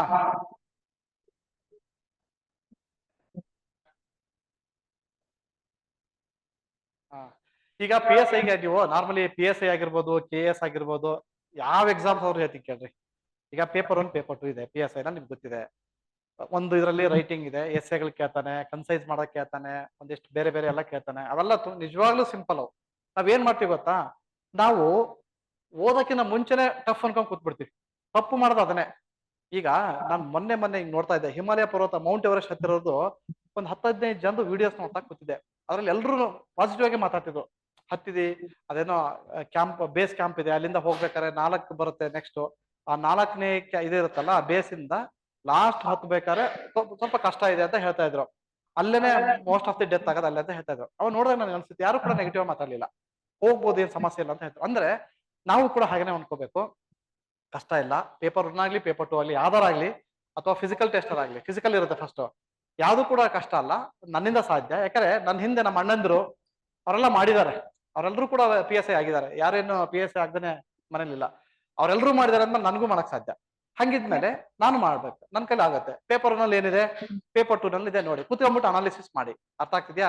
ಈಗ ಪೇಪರ್ 2 ನಲ್ಲಿ ಏನೋ ರೈಟಿಂಗ್ ಇದೆ ಅನ್ಕೊಂತೀನಿ, ಒಂದಿಷ್ಟು ಎಸ್ಸೆ ಬರೀಬೇಕು, ಕನ್ಸೈಸ್ ಮಾಡೋದಿರುತ್ತೆ. ಅಂದ್ರೆ ದೊಡ್ಡದಾಗ ಒಂದು ಶಬ್ದಗಳು ಕೊಟ್ಟಿರ್ತಾರೆ, ಒಂದು ದೊಡ್ಡ ಪ್ಯಾರಾ ಕೊಟ್ಟಿರ್ತಾರೆ, ನಾನು ಕನ್ಸೈಸ್ ಮಾಡಿ 1/3 ತರಬೇಕು. ಅವೆಲ್ಲ ಇರುತ್ತೆ, ಅವೆಲ್ಲ ಸುಲಭ. ಅವೆಲ್ಲ ನಾವು 8, 9, 10ನೇ ಕ್ಲಾಸಲ್ಲೇ ಮಾಡ್ಬಿಟ್ಟಿರ್ತೀವಿ. ಅದನ್ನ ನೀಟಾಗಿ ಮಾಡಿ ಅಷ್ಟೇ, ಕಷ್ಟ ಏನಲ್ಲ ರೀ. PSI ಅನ್ನೋದೇನು ಕಷ್ಟ ಅಲ್ಲ, ಓದಿ ಅಷ್ಟೇ. ಸೊ ಬೇರೆ ಯಾವ ಎಕ್ಸಾಮ್ ಆದ್ರೂ ಅಷ್ಟೇ, ಯಾವ್ದು ಕೂಡ ಖಂಡಿತವಾಗ್ಲೂ ನಾನು SSLC ನಲ್ಲಿ 35 ಮಾರ್ಕ್ಸ್ ತಕೊಂಡನೆ 2-3 ಸರಿ ಎಕ್ಸಾಮ್ ಪಾಸ್ ಮಾಡಿದ್ದೇನೆ ಅಂದ್ರೆ ಡೆಫಿನೆಟ್ಲಿ ನೀವು ಯಾರು ಕೂಡ ಇಂಗ್ಲಿಷ್ 35 ತಕೊಂಡಿಲ್ಲ. ಎಲ್ಲರೂ ಕೂಡ ಮಿನಿಮಮ್ 50-60 ತಕೊಂಡಿರಿ, ಅಥವಾ ಇನ್ನೂ ಜಾಸ್ತಿ ತಕೊಂಡಿರಿ. ನನಗಿಂತ ಕಡಿಮೆ ತಗೊಳಕ್ ಯಾರು ಸಾಧ್ಯ ಇಲ್ಲ. ತಗೊಂಡಿದ್ದೀರಾ ಯಾರು? 34 ಯಾರು ತಗೊಂಡಿದ್ದೀರಾ? ತಗೊಂಡ್ರೆ ನೀವು ಫೇಲ್ ಆಗಿರ್ತೀರಿ ಅಷ್ಟೇ, ಹೌದ್ ತಾನೆ? ಆಬ್ವಿಯಸ್ಲಿ ಫೇಲ್ ಆಗಿರ್ತೀರಿ ತಗೊಂಡ್ರೆ. 35 ತಕೊಂಡ್ರೆ ತಾನೆ ಪಾಸ್ ಆಗಕ್ ಸಾಧ್ಯ. ಅದಕ್ಕಿಂತ ಕಡಿಮೆ ತಗೊಳಕಂತೂ ಸಾಧ್ಯ. ನಾನು 35 ತಕೊಂಡನೆ ಕೂಡ UPSC ಇಂಟರ್ವ್ಯೂ ಇಂಗ್ಲಿಷ್ ಅಲ್ಲಿ ಕೊಟ್ಟಿದ್ದೀನಿ, ಎಕ್ಸಾಮ್ಸ್ ಇಂಗ್ಲಿಷ್ ಅಲ್ಲಿ ಬರ್ದಿದ್ದೀನಿ, ಸಣ್ಣ ಪುಟ್ಟ ಇಂಗ್ಲಿಷ್ ಅಲ್ಲಿ ಮಾತಾಡ್ತೀನಿ ಆಫೀಸಲ್ಲಿ ಅಂತಂದ್ರೆ ನೀವೆಲ್ಲರೂ ಕೂಡ ಮಾಡ್ಬೋದು, ಎಕ್ಸಾಮ್ ಆರಾಮಾಗಿ ಕ್ಲಿಯರ್ ಮಾಡ್ಬೋದು. ಅಷ್ಟು ಭರವಸೆ ಇಟ್ಕೊಂಡು ನನ್ನ ಮೇಲೆ ಇಟ್ಕೊಂಡು ನೀವು ಎಕ್ಸಾಮ್ ನ ಬರೀರಿ, ನೀಟಾಗಿ ಪ್ರಿಪೇರ್ ಆಗಿ, ಅಷ್ಟೇ ಹೇಳ್ಬೋದು. ಮತ್ತೇನಾದ್ರು ಇದ್ರೆ ಕ್ವಶನ್ ಕೇಳಿ, ಇಲ್ಲ ಅಂತಂದ್ರೆ ನಿಮ್ಗೆ ಒಂದು ಬೆಸ್ಟ್ ವಿಶಸ್ನ ಹೇಳ್ಬಿಟ್ಟು ನಾನು ಕ್ಲಾಸ್ ಮುಗಿಸ್ತೀನಿ. ಸಾಕು ಗುರು ಸರ್, ಎಲ್ಲ ಇದಕ್ಕೆ ಕೇಳಿ. ಎಕ್ಸಾಮ್ ಮತ್ತೆ ಅದೇ ಪದೇ ಪದೇ ಸರ್ ಆ ಪೇಪರ್ ಹಿಂಗೆ, ಈ ಪೇಪರ್ ಹಿಂಗೆ, ಅದು ಕಷ್ಟ ಆಗತ್ತೆ ಅನ್ನೋದು, ಆ ನೆಗೆಟಿವ್ ಥಾಟ್ ಅನ್ನ ಇವತ್ತೇ ಬಿಟ್ಬಿಡಿ. ನೀವು ನಿಮ್ಮ ಕ್ವಶನ್ಸ್ ನನ್ಗೆ ಡೆಫಿನೆಟ್ಲಿ ಗೊತ್ತು. ನೀವು ಇಷ್ಟು ಜನದ ನಾನು I can read your mind. ಆ ಪೇಪರ್ ಕಷ್ಟ ಸರ್, ನನಗೆ ಸಂವಿಧಾನ ಕಷ್ಟ ಸರ್, ನನಗೆ ಸೈನ್ಸ್ ಕಷ್ಟ ಸರ್, ನನಗೆ ಮೆಂಟಲ್ ಎಬಿಲಿಟಿ ತುಂಬಾ ಕಷ್ಟ ಸರ್ ಅನ್ನೋರು ಇದೀರಿ ಆಯ್ತಾ. ಅದನ್ನ ನಾನು ಫೇಸ್ ಮಾಡಿ ಬಂದಿನಿ. ಅದನ್ನ ಬಿಟ್ಟು ಬೇರೆ ಏನಾದ್ರು ಕೇಳಿ, ಅವೆಲ್ಲವೂ ಕೂಡ ಅವನ್ನೆಲ್ಲರೂ ಕೂಡ ನೀವು ಬೈಪಾಸ್ ಮಾಡ್ಬೋದು, ಓವರ್ಕಮ್ ಮಾಡ್ಬೋದು. ಮೆಂಟಲ್ ಎಬಿಲಿಟಿ ಕೂಡ ನನಗೂ ಕಷ್ಟ. ಎಕ್ಸಾಮ್ 30 ಕ್ವಶನ್ಸ್ ಅಲ್ಲಿ ನಾನು 10-12 ಕ್ವಶನ್ಸ್ ಮಾಡ್ತಿದ್ದೆ, ಪಾಸ್ ಆಗಿದ್ದೀನಿ ಅಷ್ಟೇ, ಆಯ್ತಾ. ಸೊ ಹಿಂಗೆ ಆ ತರದ ನೆಗೆಟಿವ್ ಥಾಟ್ ಅನ್ನ ಬಿಟ್ಬಿಟ್ಟು, ಸೊ ಓದಕ್ ಹೇಗೆ ನಾನು ನನ್ನ ಸ್ಕಿಲ್ಸ್ ಅನ್ನ ಡೆವಲಪ್ ಮಾಡ್ಕೋಬೇಕು ಅನ್ನೋದನ್ನ ಯೋಚನೆ ಮಾಡಿ. ಈಗ ಸ್ಕಿಲ್ಸ್ ಅನ್ನ ಡೆವಲಪ್ ಮಾಡೋದು ತುಂಬಾ ಇದಿದೆ. ಈಗ ನಾವ್ ಎಷ್ಟೋ ಸರಿ ನಾವು ನೋಡ್ತೀವಲ್ಲ, ಈಗ ಒಂದು ಎಕ್ಸಾಂಪಲ್, ಒಂದು ಮರ ಕಡಿಬೇಕಾರೆ ಇಬ್ರಿಗೆ ಒಂದು ಮರ, 2 ಮರ ಮರಗಳು ಕಡಿಬೇಕಲ್ಲ, ಟ್ರೀಸ್ ಕಟ್ ಮಾಡ್ಬೇಕಾರೆ ಒಬ್ಬೊಂದ ಕೊಡಲಿ ಅಂತೀವಲ್ಲ, ಅದು ಇದಿಲ್ಲ, ಶಾರ್ಪನ್ ಮಾಡ್ಕೊಂಡಿರ್ಲಿಲ್ಲ. ಇನ್ನೊಬ್ಬನು ಏನ್ ಮಾಡ್ದ ಅಂದ್ರೆ ಅವ್ನು ಕಡಿತಾ ಇದ್ದ, ಇವ್ನು ಇಬ್ರಿಗೆ ಸೇಮ್ ಶಾರ್ಪ್ ಇರ್ಲಿಲ್ಲ. ಒಬ್ಬ ಏನ್ ಮಾಡ್ದ ಅಂತಂದ್ರೆ ಅವ್ನ್ ಶಾರ್ಪ್ ಮಾಡ್ಕೋತ ಕೂತ ಮರನ, ಅಂದ್ರೆ ಇದನ್ನ ಕೊಡ್ಲಿನ ಶಾರ್ಪ್ ಮಾಡ್ಕೋತ ಕೂತ. ಇನ್ನೊಬ್ಬ ಅವ್ನ್ ಶಾರ್ಪ್ ಮಾಡ್ತಾ ಇದ್ನಲ್ಲ, ಟೈಮ್ ವೇಸ್ಟ್ ಮಾಡುತ್ತೆ ಅಂತೇಳಿ ಅದು ಶಾರ್ಪ್ ಇರ್ಲಿಲ್ಲ, ಅದ್ರಲ್ಲೇ ಕಡಿಯಕ್ ಶುರು ಮಾಡ್ದ. ಕಡಿತಾ ಇದ್ದ. ಇವನು 1 ಅವರ್ ಟೈಮ್ ತಗೊಂಡ ನೀಟಾಗಿ ಶಾರ್ಪ್ ಮಾಡ್ಕೊಳಕ್ಕೆ. ಅವ್ನು ಇನ್ನ ಕಡಿತಾನೆ ಇದ್ದಾನೆ, ಒಂದ್ ಜಸ್ಟ್ 10% ಕಡಿದಿದ್ದ. ಇವ್ನು ನೀಟಾಗಿ 1 ಅವರ್ ಟೈಮ್ ತಗೊಂಡ್ಬಿಟ್ಟು ಶಾರ್ಪ್ ಮಾಡ್ಕೊಂಡ್ಬಿಟ್ಟು ಅವನಿನ್ನು ಅರ್ಧ ಕಡ್ದಿದ್ದ ಅಷ್ಟೇ, ಅಷ್ಟೊಳಗೆ ಅವ್ನು ಪೂರ್ತಿ ಕಡ್ದಾಕ್ ಹೋದ. ಅಂದ್ರೆ ಇದೇನ್ ಹೇಳುತ್ತೆ ಅಂದ್ರೆ, ನಿಮ್ ಸ್ಕಿಲ್ಸ್ ಅನ್ನ ಶಾರ್ಪ್ ಮಾಡ್ಕೊಂಡ್ರೆ ಸಕ್ಸಸ್ ಬೇಗ ಆಗುತ್ತೆ. ಆ ತರ ಸ್ಕಿಲ್ಸ್ ಅನ್ನ ಶಾರ್ಪ್ ಮಾಡ್ಕೊಳ್ಳಿ. ನಾನು ಹೇಳಿದ ಅರ್ಥ ಆಯ್ತಾ ಇದು? ಅಂದ್ರೆ ಇಬ್ರು ಸೇಮ್ ಟೈಮ್ ಯಾರೋ ಸ್ಟಾರ್ಟ್ ಮಾಡ್ರು, ಇಬ್ರಿಗೂ ಕೂಡ ಶಾರ್ಪ್ ಇರ್ಲಿಲ್ಲ ಕೊಡಲಿ. ಒಬ್ಬ ಏನ್ ಮಾಡ್ದ ಅಂದ್ರೆ ಶಾರ್ಪ್ ಮಾಡ್ಕೊಂಡ್ ಟೈಮ್ ತಗೊಂಡ, ಇನ್ನೊಬ್ಬ ಶಾರ್ಪ್ ಮಾಡ್ಕೊಂಡ್ ಕೂತ್ರೆ ಟೈಮ್ ವೇಸ್ಟ್ ಆಗತ್ತೆ ಅಂತ ಕಡ್ಕೊಂಡ್ ಕೂತ.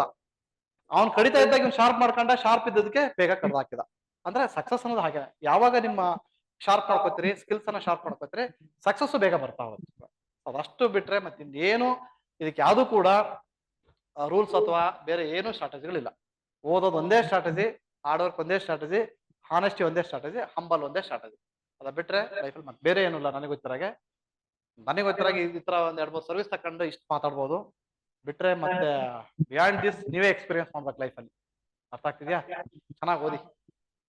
ಮತ್ತೆ ಅದ್ರ ಕ್ಲಾಸ್ ನೆಕ್ಸ್ಟ್ ಇದ್ದಾಗ ಸಿಗ್ತೀನಿ. ಹಾ, ಸಿಕ್ಕಾಪಟ್ಟೆ ಫ್ರಸ್ಟ್ರೇಷನ್ ಬಂದಿದೆ. ಫ್ರಸ್ಟ್ರೇಷನ್ ಬಂದು ಹೆಂಗಾಗ್ಬಿಟ್ಟಿದೆ ಅಂದ್ರೆ, ಒಂದೊಂದ್ಸರಿ ಎಷ್ಟೋ ಸರಿ ಬೈಕ್ ತಗೊಂಡು ಎಲ್ಲೆಲ್ಲ ಹೋಗ್ಬಿಟ್ಟಿದ್ದೀನಿ. ನಿಜವಾಗ್ಲೂ ಫ್ರಾಂಕ್ಲಿ ಸ್ಪೀಕಿಂಗ್, ರಾತ್ರಿ ಎದ್ದು ಎಲ್ಲೆಲ್ಲ ಹೋಗ್ಬಿಡ್ತಿದ್ದೆ ಫ್ರಸ್ಟ್ರೇಷನ್ ಬಂದ್ಬಿಟ್ಟು. ಬೆಳಗ್ಗೆ ಇದ್ರೆ ಅದೇ ಡಿಪ್ರೆಷನ್ ಖಿನ್ನತೆ, ಏನಪ್ಪಾ ನಮ್ ಲೈಫ್ ಇಷ್ಟ ಹಿಂಗ್ ಆಗೋಯ್ತು, ಏಜ್ ಬೇರೆ ಆಗೋಯ್ತು, ಏನ್ ಮತ್ತೆ ಮುಂದೆ ಲೈಫ್. ಈ ತರ ಫ್ರಸ್ಟ್ರೇಷನ್ ಸಿಕ್ಕಾಪಟ್ಟೆ. ಒಳ್ಳೆ ಕ್ವಶನ್ ಕೇಳಿದೆವು. ಈ ತರ ಫ್ರಸ್ಟ್ರೇಷನ್ ನಾನು ಹೇಗ್ ಕಳ್ಕೊಂಡಿದ್ದೀನಿ ಅಂತಂದ್ರೆ, ಎಲ್ಲಾರು ಸುಮ್ಮನೆ ಬೈಕ್ ತಗೊಂಡು ಹೋಗ್ತಿದ್ದೆ, ಎಲ್ಲ ಟೀ ಕುಡ್ಕೊಂಡ್ ಬಂದ್ ಮತ್ತೆ ರಿಫ್ರೆಶ್ ಆಗಿ ಕುತ್ಕೋತಿದ್ದೆ. ಇಲ್ಲಾಂದ್ರೆ ಯಾರಿಗಾರ ಸರ್ವಿಸ್ ಬಂದ್ರೆ ಫೋನ್ ಹಾಕ್ತಿದ್ದೆ ನಾನು. ಓ ಹೆಂಗೆ ಗುರು, ಹೆಂಗ್ AC ಆಗೋದು ಹೆಂಗಪ್ಪ, ಡಿವೈಸ್ ಬ್ಯಾಗ್ ಹೆಂಗೆ ಅಂತ ನಿಜವಾಗ್ಲೂ ಕೇಳಿದ್ದೀನಿ ನಾನು. ಎಷ್ಟು ಜನ ಖಂಡಿತ ಕೇಳಿದ್ದೀನಿ ನಾನು.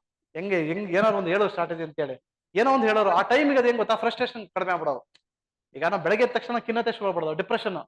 ಏನ್ ನಾಳೆ ಭವಿಷ್ಯ, ಏನು ಈ ನೋಟಿಫಿಕೇಶನ್ ಇಲ್ಲ, ಅದಿಲ್ಲ, ಆಗುತ್ತಿಲ್ಲ, ಗ್ಯಾರಂಟಿ ಇಲ್ಲ ಅಂತೇಳಿ ಏನೋ ಒಂದು ದೇವ್ರ ಮೇಲೆ ಭಾರ ಹಾಕೊಂಡ್ಬಿಟ್ಟು ಓದ್ತಾ ಇದ್ವಿ. ಡೆಫಿನೆಟ್ಲಿ ನನ್ನ ಎಫರ್ಟ್ ತಕ್ಕಾಗ ಒಂದು ರಿಸಲ್ಟ್ಸ್ ಬಂತು ಅಷ್ಟೇ. ಫ್ರಸ್ಟ್ರೇಷನ್ ಇಷ್ಟು ಜನಕ್ಕೂ ಬರುತ್ತೆ ಡೆಫಿನೆಟ್ಲಿ. ನಾನು ಹೇಳ್ಬೇಕಾದ್ರೆ ನೀವು ಖುಷಿಯಾಗಿ ಕೇಳ್ತಾ ಇದೀರಿ. ಇನ್ನೊಂದು ವಾರ, 15 ದಿನ, ತಿಂಗಳು, 2 ತಿಂಗಳು, 6 ತಿಂಗಳು ಬಿಟ್ಟ ತಕ್ಷಣ ಮತ್ತೆ ಫ್ರಸ್ಟ್ರೇಷನ್. ಕೆಲಸ ಇಲ್ಲ, ತಂದೆ ತಾಯಿ ಏನು ಹೋಗಿ ಅಲ್ಲ 2 ವರ್ಷ ಆಯ್ತು ಬೆಂಗಳೂರಿಗೆ ಹೋಗಿ, ಏನ್ ಮಾಡಿದೀಯ ನೀನು, ಒಂದು ಕೆಲಸ ತಗೊಳಕ್ಕಾಗಿಲ್ಲ ಅಂತಾರೆ. ಫ್ರಸ್ಟ್ರೇಷನ್. ಅವಾಗ ಆ ಫ್ರಸ್ಟ್ರೇಷನ್ಗಳನ್ನ ಕಂಟ್ರೋಲ್ ಮಾಡ್ಬೇಕು ಅಂತಾರೆ ನೀವು ಬೇರೆ ಬೇರೆ ದಾರಿಗಳನ್ನ ಹುಡ್ಕೊಳ್ಳಿ ಅಷ್ಟೇ. ಅದ್ ನಾನು ಹೇಳಕ್ಕಾಗಲ್ಲ. ನಾನೇನ್ ಮಾಡ್ತಿದ್ದೆ, ಬೈಕ್ ಹತ್ತಿರ ಸುಮ್ಮನೆ ಹೋಗ್ತಿದ್ದೆ ಎಲ್ಲೆಲ್ಲ. ಇಂಟರ್ನ್ಯಾಷನಲ್ ಏರ್ಪೋರ್ಟ್ ಕಡೆ ಎಲ್ಲ ಬೈಕ್ ತಗೊಂಡು ಹೋಗಿದ್ದೆ ನಾನು ಸುಮ್ಮನೆ ಒಬ್ಬನೇ. ನಿಜವಾಗ್ಲೂ ಫ್ರಾಂಕ್ಲಿ ಸ್ಪೀಕಿಂಗ್ ಬೈಕ್ ತಗೊಂಡು ಸುಮ್ಮನೆ ಹೋಗ್ತಿದ್ದೆ ಕಡೆ. ಹೋಗೊಂದು ರೌಂಡ್ ಸುತ್ತಾಕೊಂಡು ಮತ್ತೆ ಬರ್ತಿದ್ದೆ. ಅಷ್ಟೊತ್ತಿಗೆ 1 hour ಆಗಿರೋದು, ಮತ್ತೆ ಕುತ್ಕೊಂಡು ಓದ್ತಿದ್ದೆ ಇಲ್ಲ ಮಲ್ಕತ್ತಿದ್ದೆ. ಅಂದ್ರೆ ಆ ಫ್ರಸ್ಟ್ರೇಷನ್ ಟೈಮಲ್ಲಿ ಎಲ್ಲರೂ ಹೋಗ್ಬಿಡಿ ಅಷ್ಟೇ. ಎಲ್ಲರೂ ಹೋಗ್ಬಿಡಿ ಅಂತಂದ್ರೆ ಸುಮ್ಮನೆ ಎಲ್ಲರೂ ಹೋಗ್ಬಿಡ್ಬಿಡಿ ಆಯ್ತಾ. ರೋಡಲ್ಲಿ ಸುಮ್ಮನೆ ಎಲ್ಲೋ ಹೋಗ್ಬಿಡಿ. ಏನೋ ಒಂದು ಗೋಲ್ ಇಟ್ಕೊಂಡು ಹೋಗಿ ಫ್ರಸ್ಟ್ರೇಷನ್ ಇದಾಗೋರ್ಗೆ ಬರ್ರಿ. ಇಲ್ಲ ಅಂತಂದ್ರೆ ಸಿನಿಮಾ ಗಿನಿಮಾ ನೋಡಿ ಫ್ರಸ್ಟ್ರೇಷನ್ ನ ಕಳ್ಕೋಬೇಕಷ್ಟೇ. ಆ ಟೈಮ್ ಅನ್ನೋದು ಇದೆಯಲ್ಲ, ಆ ಫ್ರಸ್ಟ್ರೇಷನ್ ಅನ್ನೋ ಟೈಮ್ ಹೇಗಿರುತ್ತೆ ಗೊತ್ತಾ, it definitely it will have ಒಂದು 10 minutes 15 minutes 20 minutes ಅಷ್ಟೇ ಫ್ರಸ್ಟ್ರೇಷನ್, ಆರಾಮ ಹೊಟ್ಟೋಗ್ಬಿಡುತ್ತೆ. ಅಂತ ಟೈಮಲ್ಲಿ ಯಾರು ನಿಮ್ ಸೀನಿಯರ್ಸ್ ಕೆಲಸ ಸಿಕ್ಕರಿ ಮಾತಾಡಿ. ತೀರಾ ಫ್ರಸ್ಟ್ರೇಷನ್ ನನಗೆ ಫೋನ್ ಹಾಕಿ ನಾನು ಮಾತಾಡ್ತೀನಿ ನಿಮ್ಗೆ ಆಯ್ತಾ. ನನಗೇನು ದೊಡ್ಡ ವಿಷಯ ಅಲ್ಲ. ತೀರಾ ನೀವು ಆ ಲೆವೆಲ್ ಫ್ರಸ್ಟ್ರೇಷನ್ ಬಂತು ನನಗೆ ಫೋನ್ ಹಚ್ಚಿ ನಾನು ಮಾತಾಡ್ತೀನಿ. ನಾನೇ ನಿಮಗೆ ಫ್ರಸ್ಟ್ರೇಷನ್ ಏನ್ ಬೇಕು ನಾನು ನಿಮಗೆ ಮದ್ದು ಕೊಡ್ತೀನಿ. ಅಂದ್ರೆ ಲೈಕ್ ಮದ್ದು ಅಂದ್ರೆ ಏನೇನೋ ಮದ್ದು ಅನ್ಕೋಬೇಡಿ ಆಯ್ತಾ.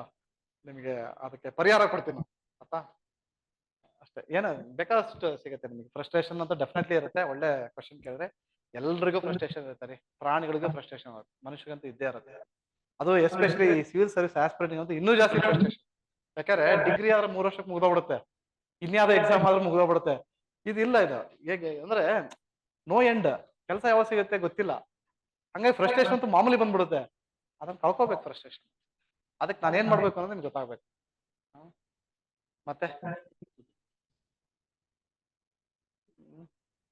ಓದಿ ಒಳ್ಳೆ ರೂಮ್ ಅಂದ್ರೆ ಲೈಕ್ ನಿಮ್ ರೂಮ್ ಅನ್ನೇ ಒಂದು ಒಳ್ಳೆ ಕಾಂಪಿಟೇಟಿವ್ ರೂಮ್ ತರ ಮಾಡ್ಕೊಳ್ಳಿ. ಮನೇಲಿ ಗೋಡೆ ಮೇಲೆ ಇಂಡಿಯಾ ಮ್ಯಾಪ್, ವರ್ಲ್ಡ್ ಮ್ಯಾಪ್ ಹಾಕೊಳ್ಳಿ. ಈಗ ಗೋಡೆಗೆ ಹಿಂಗೆ ಬರ್ತಾವಲ್ಲ ಏನ್ ಸಾರ್ದು ಅಂಟಿಸೋದು ಫ್ಲಾಗ್ ಅಲ್ಲ ಅದಲ್ಲ, ಹಿಂಗ್ ಬರ್ಬಿಟ್ಟು ಹಿಂಗ್ ಅಂಟಿಸ್ತೀವಲ್ಲ ಅದಕ್ಕೆ ಏನಂತಾರೆ, ಸ್ಟಿಕ್ ನೋಟ್ಸ್ಗಳು ಬರ್ತಾವಲ್ಲ, ಬರ್ದ್ಬಿಟ್ಟು ಅಂಟಿಸಿ ಗೋಡೆ ಮೇಲೆ. ನಾನು ಈಗಲೂ ನಮ್ಮ ಮನೇಲಿ ಇದೆ ರೀ. ಫ್ರಾಂಕ್ಲಿ ಸ್ಪೀಕಿಂಗ್ ನಾನು ಬೇಕಾದ್ರೆ ನಿಮ್ಗೆ ಫೋಟೋ ಹೊಡೆದು ಹಾಕ್ತೀನಿ. ನಮ್ಮ ಮನೇಲಿ ಅಂಟಿಸ್ಕೊಂಡಿನಿ ಈಗಲೂ ಕೂಡ. ನಮ್ಮ ಮನೇಲಿ ಏನಾದ್ರು ಬರ್ದು ಅಂಟಿಸ್ಕೊಂಡಿನಿ ನಾವು. ಈಗಲೂ ಅದು ಅಭ್ಯಾಸ ಇಟ್ಕೊಂಡಿದ್ದೀನಿ. ಅದು ಅಭ್ಯಾಸ ಇಟ್ಕೊಳ್ಳಿ. ಏನ್ರಿ ಒಂದ್ 150 ರೂಪಾಯಿ ಕೊಟ್ರೆ ಸ್ಟಿಕ್ಕಿಂಗ್ ಇದು ಸಿಗುತ್ತೆ. ಬರೀರಿ ಆರ್ಟಿಕಲ್ 17, ಆರ್ಟಿಕಲ್ 256, 352 ಬರೀರಿ. ಬರ್ಬಿಟ್ಟು ಹಿಂಗ್ ಅಂಟಿಸಿ. ಬೆಳಗ್ಗೆ ತಕ್ಷಣ ಒಂದ್ಸರಿ ನೋಡಿ, ಓ 256 356 ಹಂಗೆ. ಅಂದ್ರೆ ಒಂದ್ ವಾರ ಬಿಟ್ಟು ಮತ್ತೆ ತೆಗೆದು ಬೇರೆ ಅಂಟಿಸಿ. ಏನಿಲ್ಲ, ಜಸ್ಟ್ ಬೈ ಇನ್ವೆಸ್ಟಿಂಗ್ 100 rupees ಅದು ಹಂಗೆ ನೆನಪಾಗುತ್ತೆ. ವರ್ಲ್ಡ್ ಮ್ಯಾಪ್ ಅಂಟಿಸ್ಕೊಳ್ಳಿ, ಇಂಡಿಯಾ ಮ್ಯಾಪ್ ಅಂಟಿಸ್ಕೊಳ್ಳಿ, ಬೇರೆ ಏನೇನ್ ಬೇಕೋ ಅದೆಲ್ಲ ಅಂಟಿಸ್ಕೊಂಡ್ಬಿಟ್ಟು ಬೆಳಗ್ಗೆ ತಕ್ಷಣ ನೋಡಿ. ಅಂದ್ರೆ ಆ ಎನ್ವೈರನ್ಮೆಂಟ್ ನ ಕ್ರಿಯೇಟ್ ಮಾಡ್ಕೊಳ್ಳಿ ನೀವು. ಆ ಕಾಂಪಿಟೇಟಿವ್ ಎನ್ವೈರನ್ಮೆಂಟ್ ನ ಕ್ರಿಯೇಟ್ ಮಾಡ್ಕೊಳ್ಳಿ ಮನೇಲಿ. ಅಥವಾ ನಿಮ್ಮ ಫ್ರೆಂಡ್ ಸರ್ಕಲ್ ಅಲ್ಲೂ ಆ ಕಾಂಪಿಟೇಟಿವ್ ಎನ್ವೈರನ್ಮೆಂಟ್ ನ ಕ್ರಿಯೇಟ್ ಮಾಡ್ಕೊಳ್ಳಿ. ಸಕ್ಸಸ್ ಅವಾಗ್ಲೇ ಬರಕ್ ಸಾಧ್ಯ.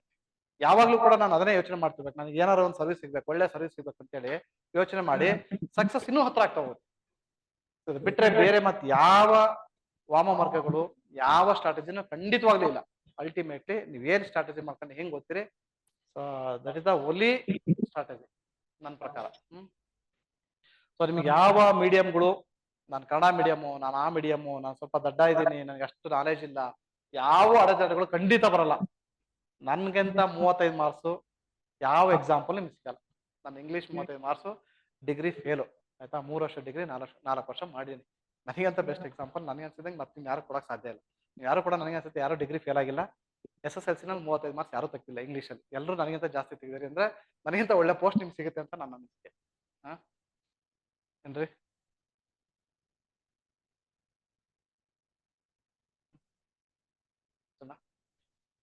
ಆಯ್ತಾ. ಮತ್ತೇನ ಇದ್ರೆ ನೆಕ್ಸ್ಟ್ ಬೇಕಾರೆ ಕ್ವಶನ್ಸ್ ರೆಡಿ ಮಾಡ್ಕೊಂಡ್ ಬನ್ನಿ. ಮತ್ತೆ ಯಾವ್ದಾದ್ರು ಒಂದು ಅಕೇಶನ್ ಸಿಕ್ಕರೆ ಡೆಫಿನೆಟ್ಲಿ ನಿಮ್ ಮುಂದೆ ಬಂದು ಮಾತಾಡ್ತೀನಿ. ಯಾವ್ದಾದ್ರು ಬೇಕಾದ್ರೆ ಸಬ್ಜೆಕ್ಟ್ ಕೊಟ್ರೆ 1-2 ಗಂಟೆ ಬೇಕಾದ್ರೆ ಮಾತಾಡ್ತೀನಿ ಆಯ್ತಾ. So ultimately as your senior, ಮತ್ತೆ ನಿಮ್ಗಿಂತ ದೊಡ್ಡವನು ಆಯ್ತಾ, ನನ್ನ ವಿಷಯ ಇಷ್ಟನೇ. ಪ್ರತಿಯೊಬ್ಬರಿಗೂ ಕೂಡ ಕೆಲಸ ಸಿಗ್ಲಿ, ಪ್ರತಿಯೊಬ್ಬರು ಕೂಡ ಒಂದು ಒಳ್ಳೆ ಏಕಾಗ್ರತೆಯಿಂದ ಚೆನ್ನಾಗಿ ಓದಿ ಒಂದು ಒಳ್ಳೆ ಸಮಾಜಕ್ಕೆ ಒಂದು ಕೊಡುಗೆ ಕೊಡ್ತಕ್ಕಂತ ಒಂದು ಒಳ್ಳೆ ಅಧಿಕಾರಿಗಳಾಗಿ, ಕಾಂಪಿಟೆಂಟ್ ಅಧಿಕಾರಿಗಳಾಗಿ, ಜಸ್ಟ್ ಅಧಿಕಾರಿ ಆಗೋದ್ ಬೇಕಾಗಿಲ್ಲ, ಸಮರ್ಥ ಅಧಿಕಾರಿಗಳಾಗಿ 24/7 ಜನಕ್ಕೆ ಸಿಗಂತ ಅಧಿಕಾರಿಗಳಾಗಿ. ಅದು ನಿಮ್ಮ ನಿಮ್ಮ ಊರಿಗೆ ಹೆಸರು, ಒಂದು ಸಮಾಜಕ್ಕೆ ಹೆಸರು, ನಮ್ಮ ನಾಡಿಗೆ, ಕನ್ನಡ ನಾಡಿಗೆ ಹೆಸರು ಅಂತ ನಿಮಗೆ ಫೀಲ್ ಆಗ್ಬಿಡುತ್ತೆ ಅವಾಗ. ಓ ನಾನಿಷ್ಟು ಕಾಂಪಿಟೆಂಟ್ ಇದೀನಾ ಅಂತ ನಿಮಗೆ ಫೀಲ್ ಆಗುತ್ತೆ. ನಿಜವಲ್ಲ ಏನಾರು ಒಂದು ಒಳ್ಳೆ ಕೆಲಸ ಮಾಡಿದ್ರೆ ನಿಮ್ಗೆ ಅನ್ಸುತ್ತೆ ಇದು ನಾನಾ ಮಾಡಿದ ಕೆಲಸ ಅನ್ಸ್ಬಿಡುತ್ತೆ. ಆ ತರ ಆಗ್ಬೇಕು ಅಂದ್ರೆ ಇಲ್ಲಿಂದ ಸ್ಟಾರ್ಟ್ ಆಗ್ಬೇಕು, ಈ ರೂಮಿಂದ ಸ್ಟಾರ್ಟ್ ಆಗ್ಬೇಕು. ನೀವೇನ್ ಪುಸ್ತಕ ಹಿಡ್ಕೊಂಡ್ರಿ, ಏನ್ ಪೆನ್ ಹಿಡಿದಿದ್ದೀರಿ, ಆ ಪೆನ್ನಿಂದ ಸ್ಟಾರ್ಟ್ ಆಗ್ಬೇಕು. ಬರೀರಿ, ಏನಾರು ಬರೀರಿ, ಏನಾರು ಒಂದು ಪ್ಯಾರ ಬರೀರಿ. ಇವತ್ತು ನಿಮ್ಗೆ ಏನೋ ಅನ್ಸಿದ್ದನ್ನ ಒಂದು ಶಬ್ದ ರೂಪ ಕೊಟ್ಟು ನೋಡಿ. ಆ ಶಬ್ದಗಳು ಹೇಳಂಗಿರ್ಬೇಕು. ನಿಮ್ಮ ನಿಮ್ಮ ಎಫಿಷಿಯನ್ಸಿಯನ್ನ, ನಿಮ್ಮ ನಾಲೆಜ್ ಅನ್ನ ಆ ಶಬ್ದಗಳು ಹೇಳ್ಬೇಕು. ಕುವೆಂಪು ಅವ್ರದೆಲ್ಲ ಸಾಹಿತ್ಯ ಓದಿ ಗೊತ್ತಾಗ್ಬಿಡುತ್ತೆ. ಎಷ್ಟು ಚೆನ್ನಾಗಿ ಬರೀತಾರೆ ಆ ಥರದ್ದು ಯಾರಿಗೂ ಬರೆಯಕ್ಕಾಗಲ್ಲ. ಆ ಥರದ್ದು ಬರ್ಬೇಕು ಅಂತಂದ್ರೆ ಅಷ್ಟು ಮೆಚುರಿಟಿ ಬರ್ಬೇಕು ನಿಮ್ಗೆ.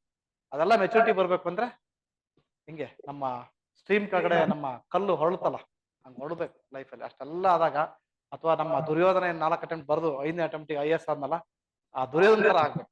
ಅವಾಗ ಮಾತ್ರ ಸಾಧ್ಯ. Okay, thank you.